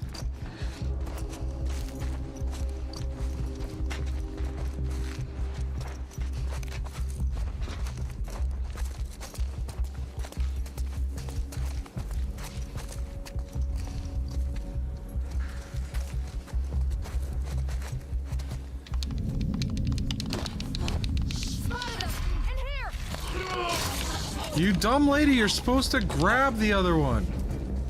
There's two of them. Fucking useless partner. Ooh. Quiet. Oh wait.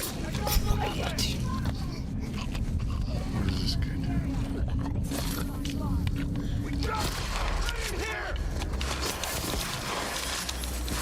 Grab the fucking, where are you looking? Jesus fucking Christ! What the fuck? Yeah. Fuck off.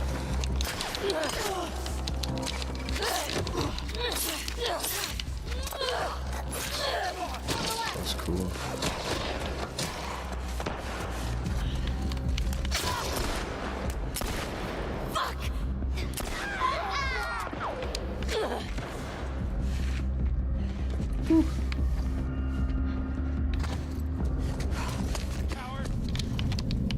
Just call me a coward.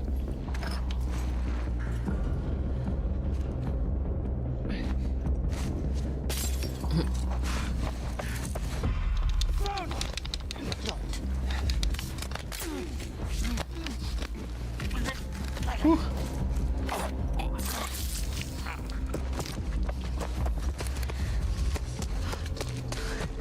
And he's still standing? I don't think so. We killed them all. Nice. Good job. I hear more. This way. Yeah, what? Come on. Okay. That's what to do.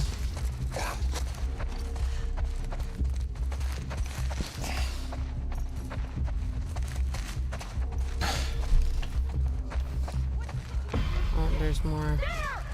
Ugh, where? Fuck off.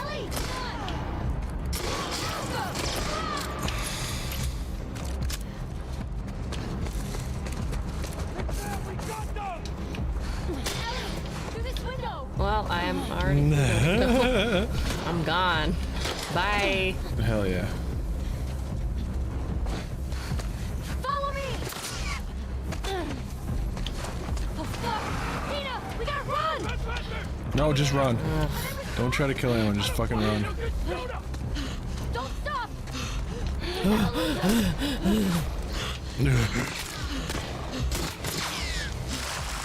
Sheepers, creepers.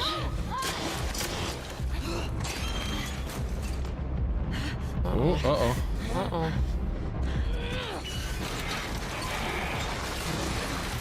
Weird glitch. It'll work for now. Just because it was saving. Yeah, maybe.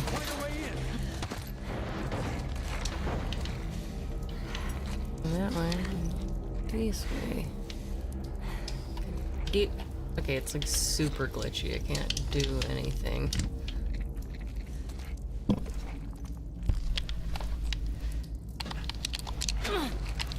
Move, lady. She's blocking the way. I know, right? Like, I can't get anywhere.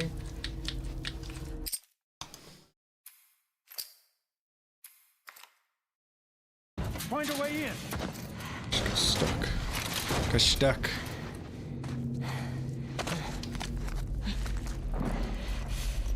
Towards the head. Masks. Okay.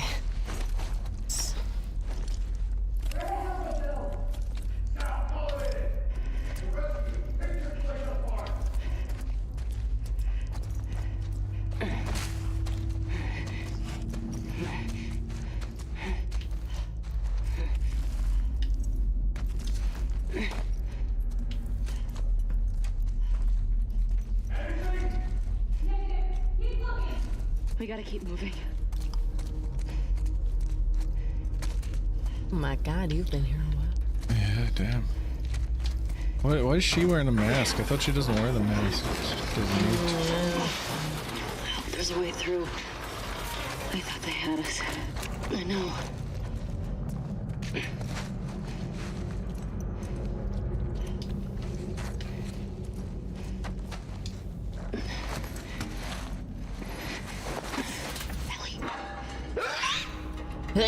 Oh shit.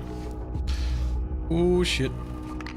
Is it gonna get me if I move? Or, like, what should I do? I don't think it can get you here. I think it's just letting you know that it's there. Yeah.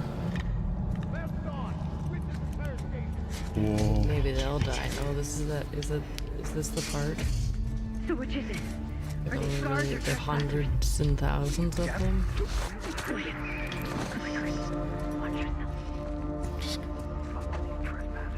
Holy smokes.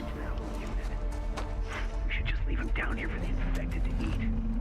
No, they killed Mike. I need to return the favor.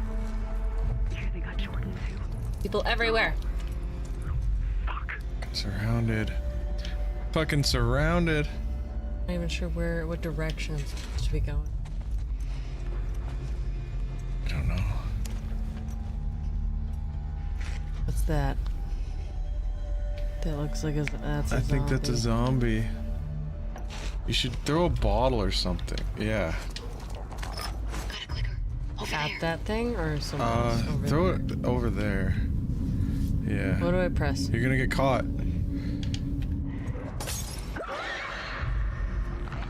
Yeah, now just wait for the zombies to attack them. Okay. And then what? Just wait for them all to die. But, like, what if there's a lot of them? Well, that guy's got the same idea as me. Go up to him and press Y. Fuck.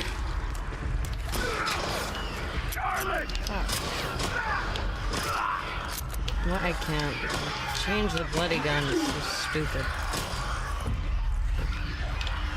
I would just bolt it.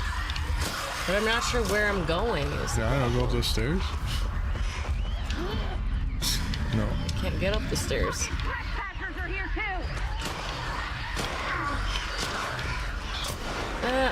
Really? There's a zombie and you're gonna fucking fight me? Fuck, I don't know what I'm pressing.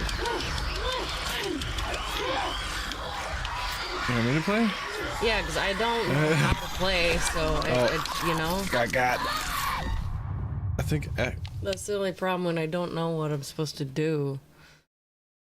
It's just not fun.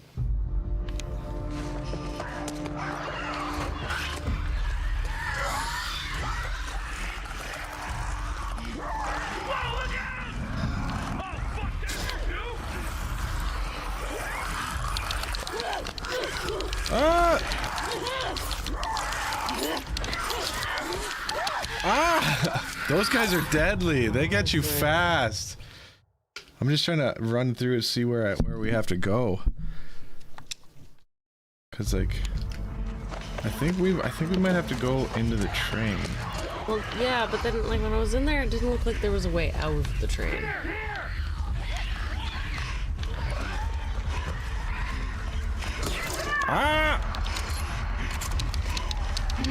Grab them! For fuck's sakes! Why won't you listen to my goddamn controls? Follow me! Oh no! It's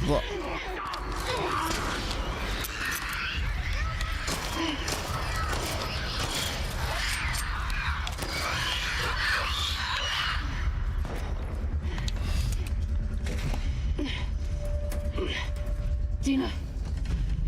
Whew.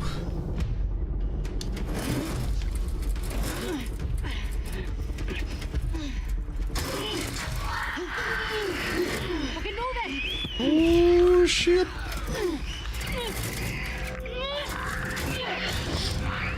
Oh my god.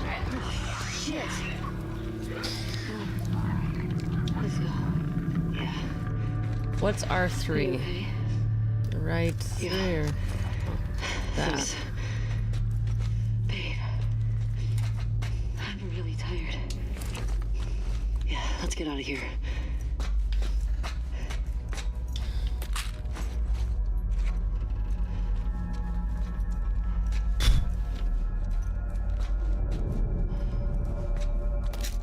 This way's blocked. Maybe through here?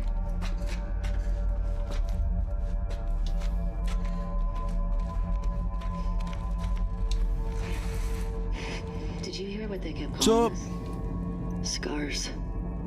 I wonder if that's who made all those murals. And gutted all those wolves. Everyone in this city's a fucking psycho.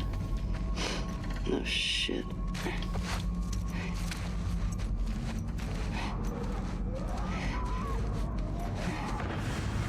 Oh dear. Fuck.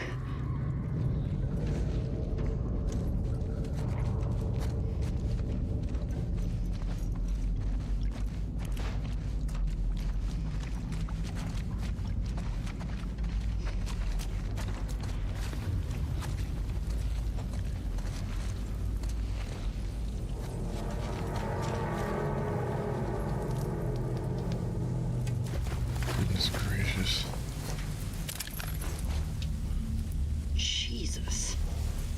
Roasted. Have you ever seen anything like this? Bloaters have acid spores. Acid That didn't spores? sound like a bloater. How about Whatever the no? fuck they're fighting, we should let them kill each other. Agreed. Nice ladder. Latte.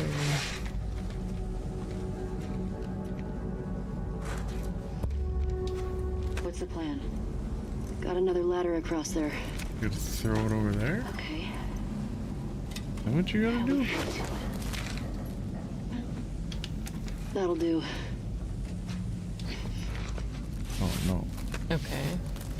Why did it do that? Because you pressed Y. Yeah, but it told me to. Yeah, that's if you want to grab it again. Doesn't make any sense. But then how do I get over it?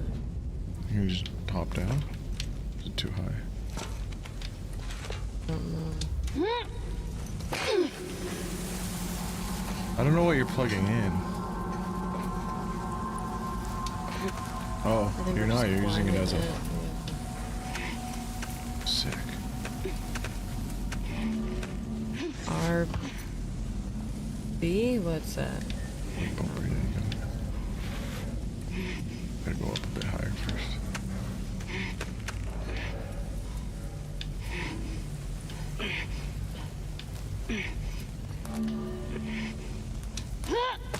Nice. Got it. Nice.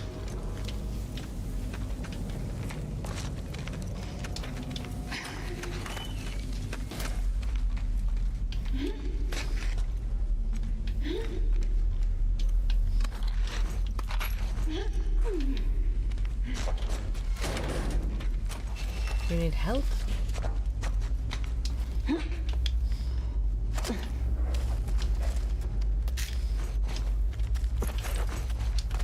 Al, look at this vent. Look at this vent. Good idea. Look at this vent. Oh fuck. They're getting fucked up down there. Yeah, I'm glad I'm not down there. Oh. Oh, it's a big one. Acid spores. Shit. Yeah, let's not fuck with that guy.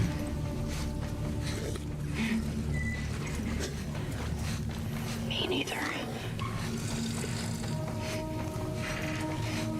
we go.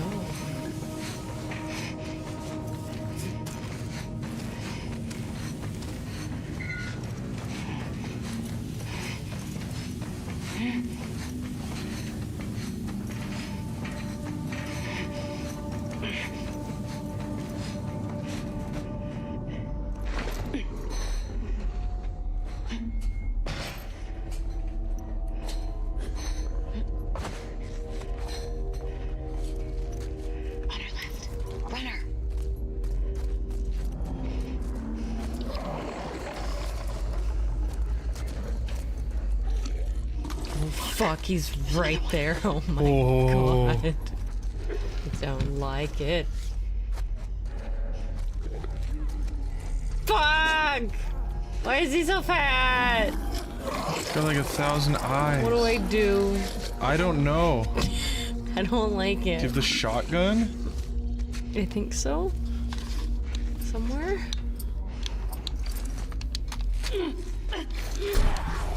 Oh lord. Another one? They're twins. I didn't mean to do that. That's not what I meant to do. Well. Oh my god! I did not mean to do this! I meant to swap the fucking gun. Why did it attack? Because the controls don't work. This game is so glitchy. What the fuck?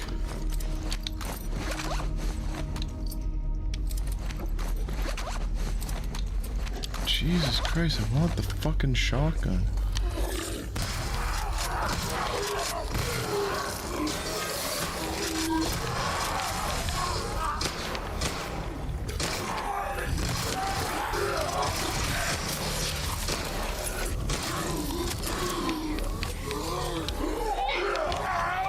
Oh fuck, yeah. Why did I walk into it?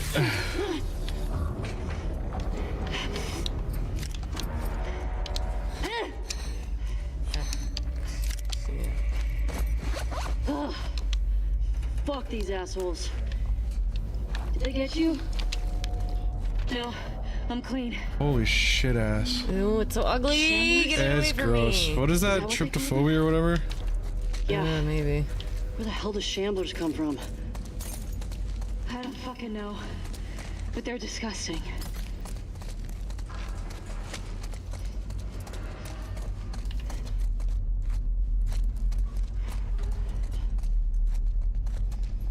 Emergency maintenance only.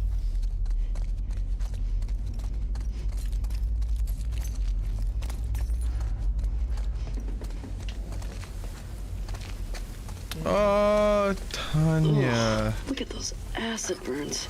Do I remember you? Maybe. Tanya. Tanya. Kinda.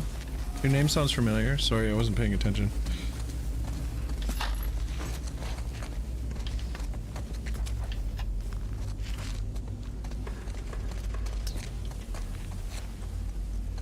Oh.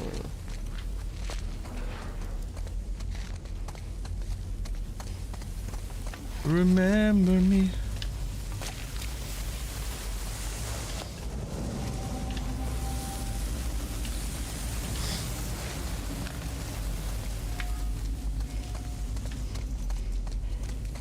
Let's see where this takes us. Goodness, I don't know if this is a good idea.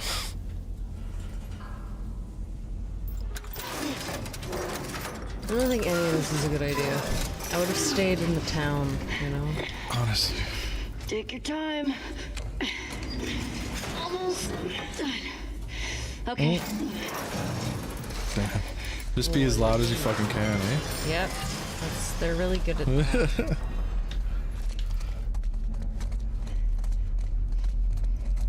It looks clear. As far as I can see. Good. Shamblers? As if the others weren't bad enough. Guess that's nature for you. Yeah, well, nature's an asshole.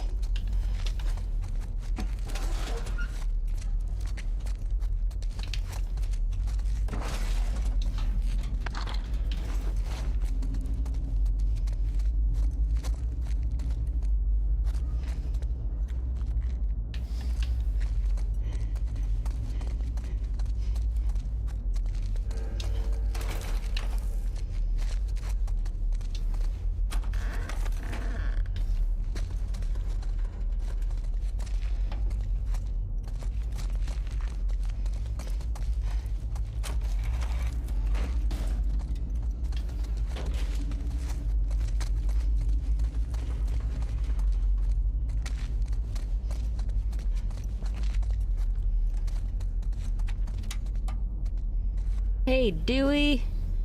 Got the code again? Get me a soda and the code is yours. Oh, the code's in there. Smash it. Is it that one or is it one of the... Well, it looked like there's some tape to that can. Oh.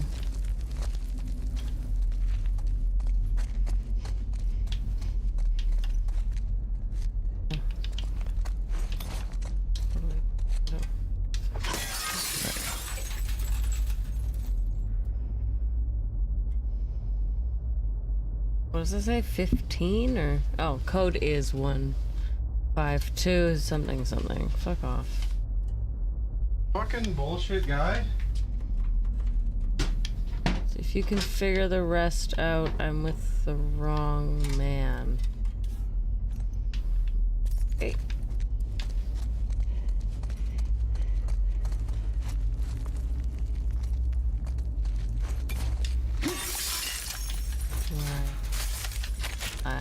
Get some little snacks.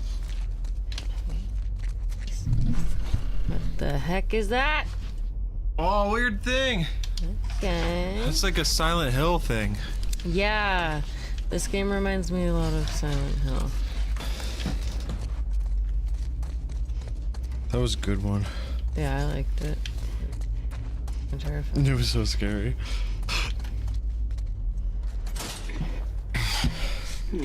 Need to get in there. There must be a way around. I like your optimism. Must be. Must be.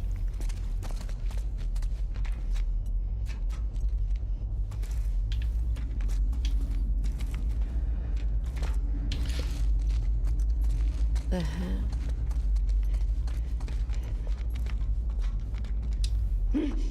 Yeah.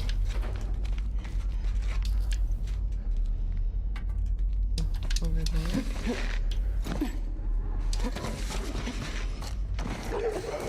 Oh god. Shit. Shamblers. We got this.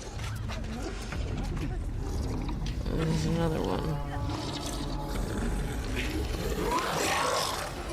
Oh fuck. Don't even try to fight that guy. We're out of shotgun bullets. I threw the thing so that I good could job. get around. Good yell. Oh fuck. Oh no. Oh no.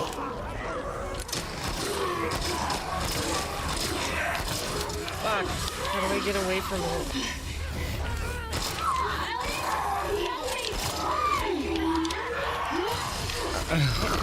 Just do something, you bitch. Don't jump around like that. You're an insane person. Good job. Hey.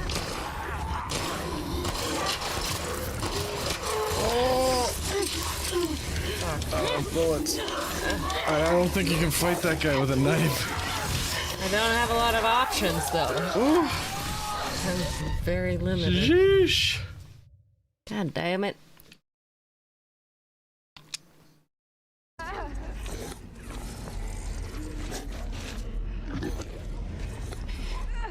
Where did we need to go? Through there? Well, that's that one side. That's what I was trying to figure out. I got here because we're trying to go around, and then I got all discombobulated. I think we're supposed to go that way, but I don't know. This way? I think so. But I don't remember.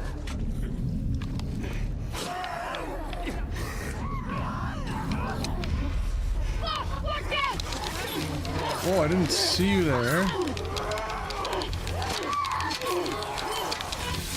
Jesus Christ. Ah, jump! Jump! Yeah.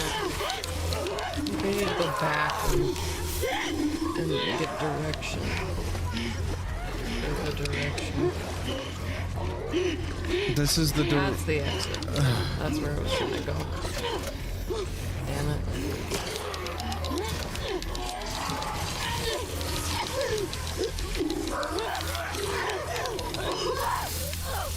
Oh, the fucking acid burned me. God damn.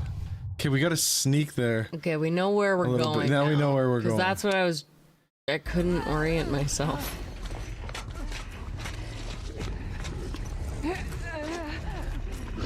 Okay, and there's a big ugly guy here.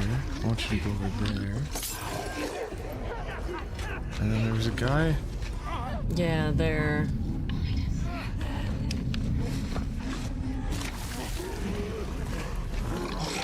And you're going over there?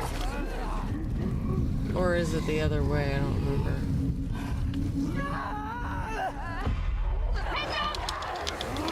Grab him! What the fuck is the matter with you? Oh my god. So you have to like sneak but then like go.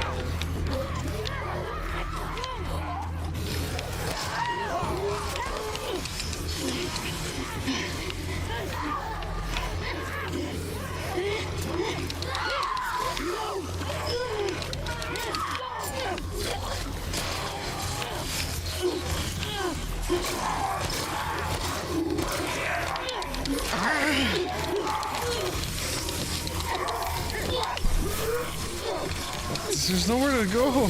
I know, you can't see anything. Fuck. Okay, wait. Okay, so we have bombs. Yeah. But I think like How do we use I don't this know. bomb? I just don't know if there's. This chick's useless too. She gets stuck behind.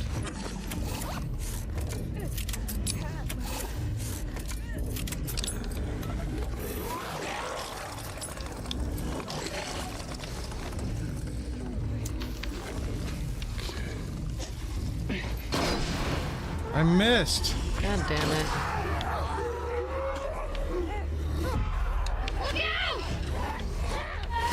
Whoa. Wait, what's here? That's where we came from. Oh.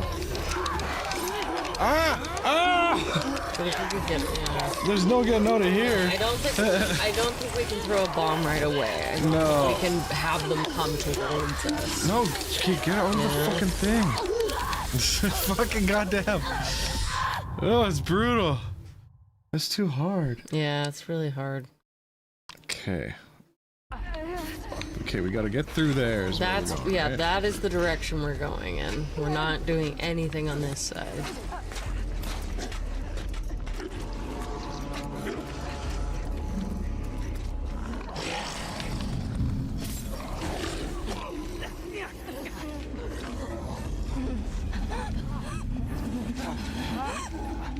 Now we can go and just run, just go, you know, all the way to the door.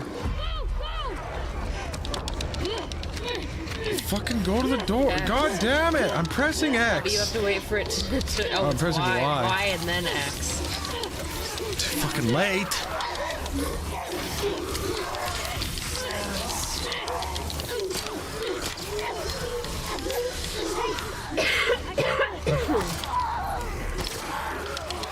Yeah. This fuck. I don't think I can run. Because then it attracts them. I don't know. It's you crawled last time and it didn't do anything, so I don't know. I landed right on one of them last time. And then it's Y and then X to open the door.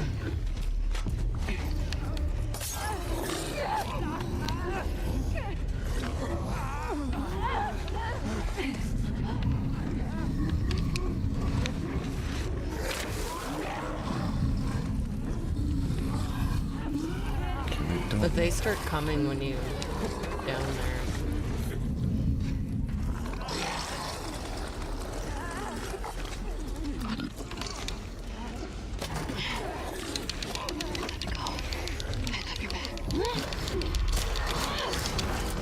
fuck yeah, finally. God damn, son of a bitch.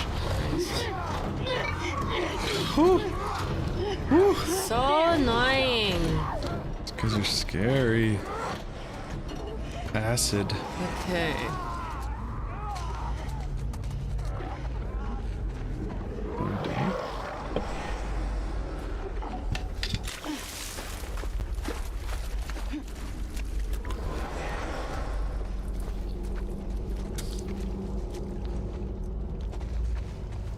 What the hell happened here? I'm gonna say some kind of train crash. Thanks, Sherlock.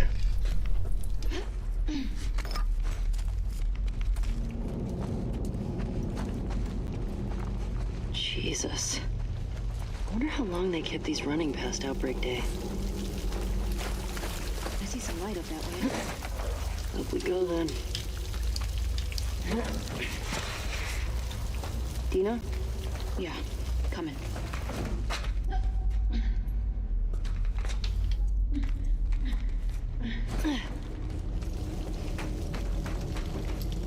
Getting closer to light. Hey, let me get you up there. Yeah.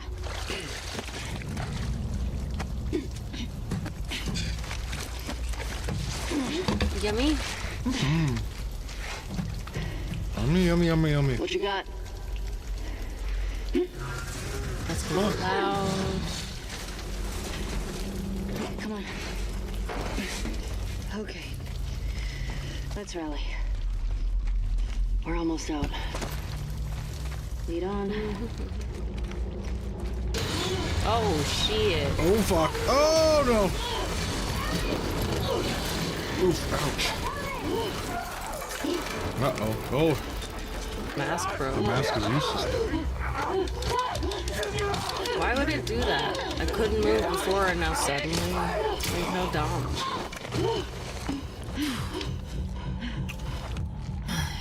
Ellie, your mask! Here, we can share mine. No! Don't take it! Ellie, stop! Ellie, stop! What? No! Ellie, no! Stop! I'm not infected! I'm immune! I'm not coughing, do you see? Fuck. Dina. Shit. Oh no, we gotta go. Yes, let's fucking go! Go! Yeah. God damn it!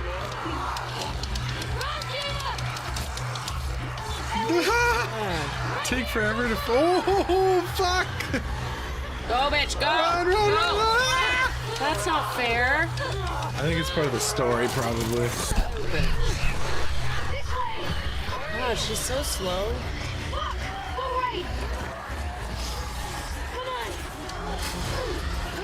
I'm leaving you behind if it. Whoa! Shit.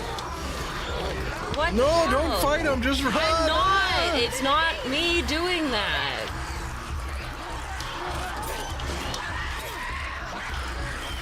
I don't. Oh, Jesus Christ! It's so scary.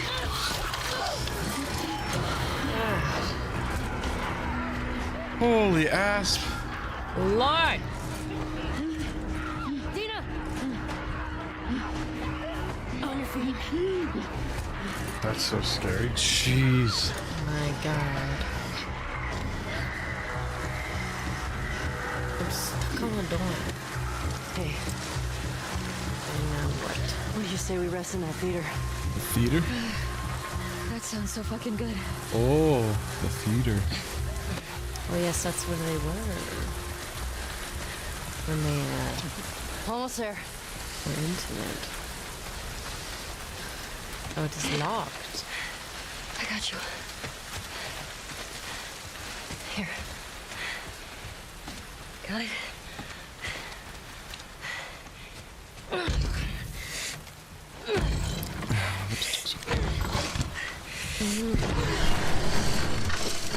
Just be as loud as you fucking possibly can.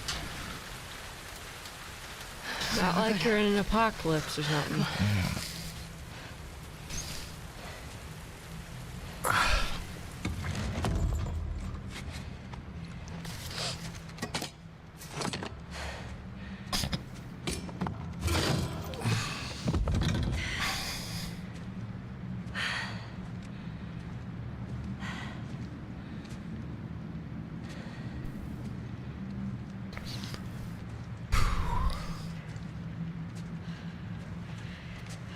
You want to tell me what's going on with you? What's going on with me? Ellie, I just saw you breathe spores. I told you. I'm immune. She did tell you, you didn't believe You're her. immune? Come on. I was bitten a long Alien. time ago. What the fuck are you talking about? I was bitten and nothing Haley happened. Zane.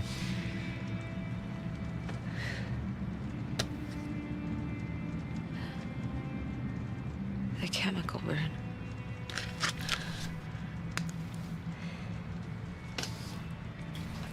Maria and Tommy and Joel are the only ones who know.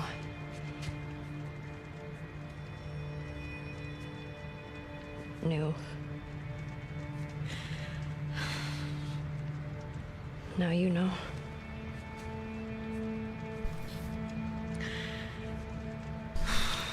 I can't get you infected if that's what you're worried about. I can't make you immune either. But how does she know she can't infect other people? I don't know. I guess she's never tried. Can you say At something? each other. Ellie. What's that? Oil. Oil. I think I'm pregnant. What? Don't worry, it's not yours. What are we... What are we supposed to do now? Nothing. I just need to rest for a second. Are you fucking kidding me? How long have you known? I was late a few weeks ago. A few weeks? We could have still turned back. I didn't know. I wasn't sure, okay? I didn't want to be a burden. Well, you're a burden now, aren't you? Oh, this. Whoa, this is not like the show at all. No.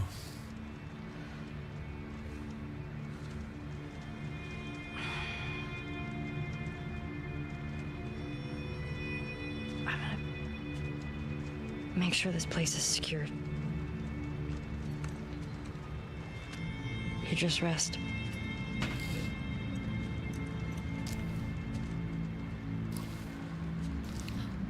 Okay, Okay. idiot. Make sure. I'm gonna go watch a movie. Pregnant. Fucking pregnant. How could you keep something like that?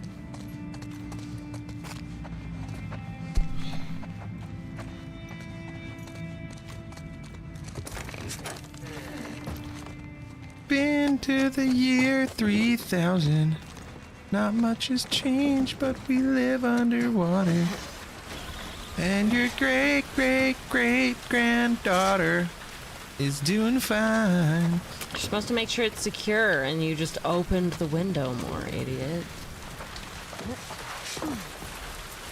Where's that cord go?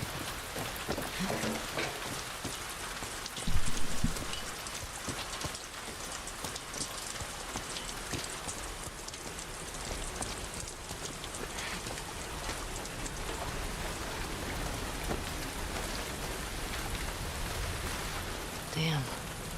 You get fried?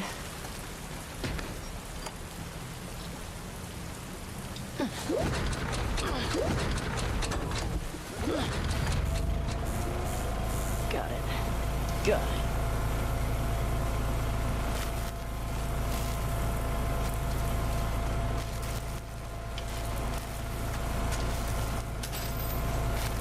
That does not look right. Spark. Yeah, that's broken.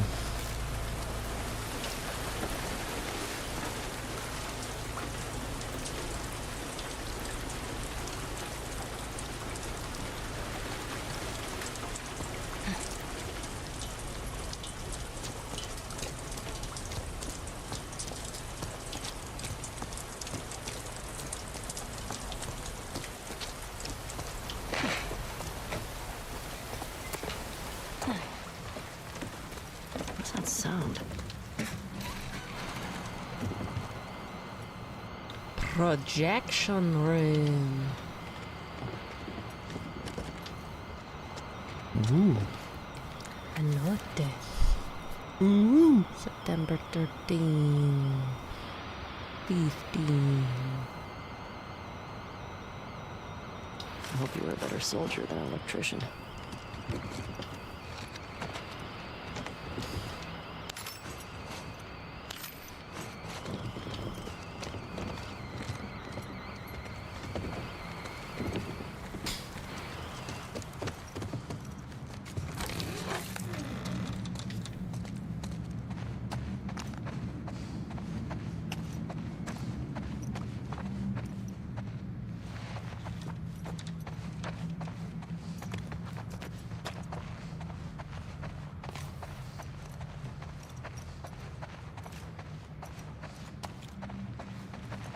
Oh, it's a fort. Must be that dude's stuff.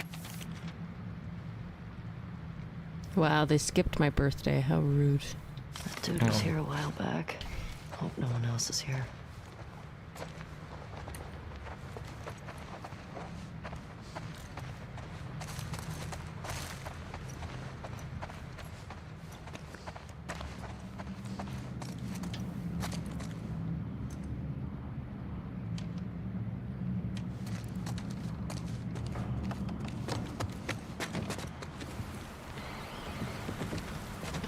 What?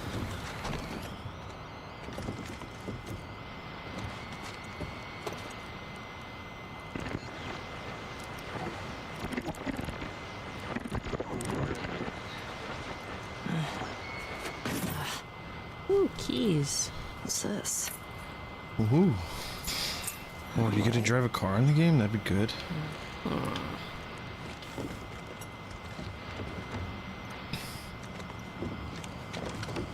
Okay. Well.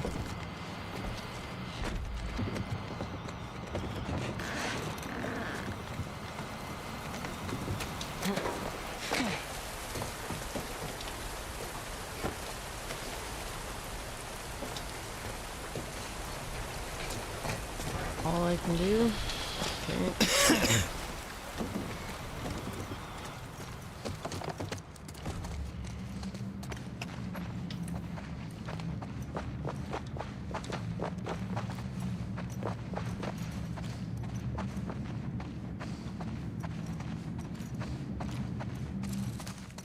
The bathroom. Oh, lots of pills.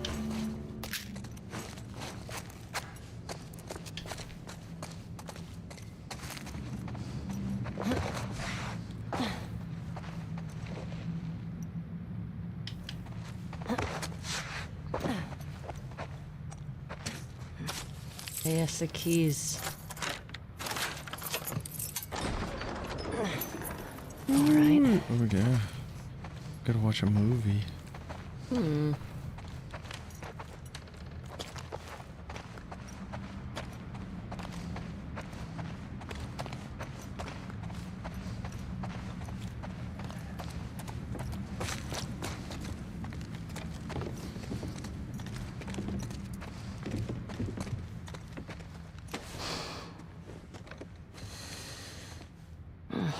Spooky.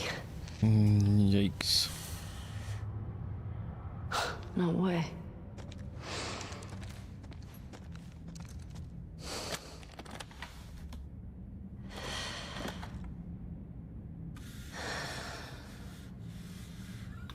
Ooh, the guitar. Mm-hmm. Doon ding doon ding doon ding.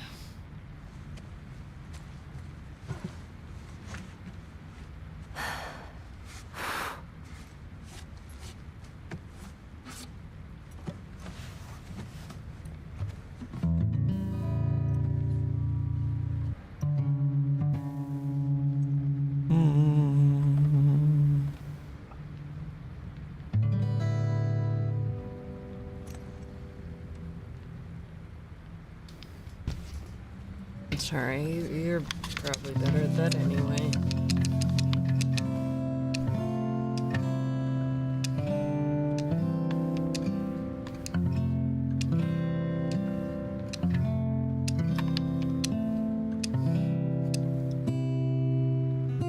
Wow.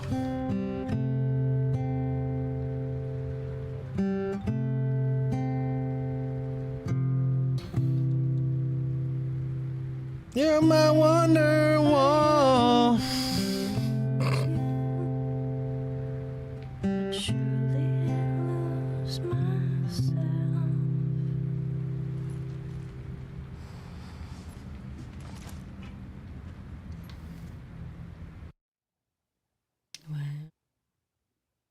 I'm very tired. Yeah?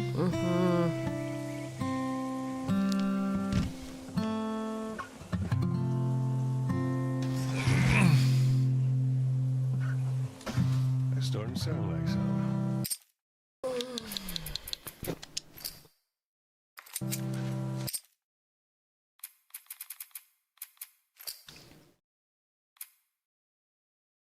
All right, I'm gonna hop off. Bye, everyone. Whoever's here. Goodbye.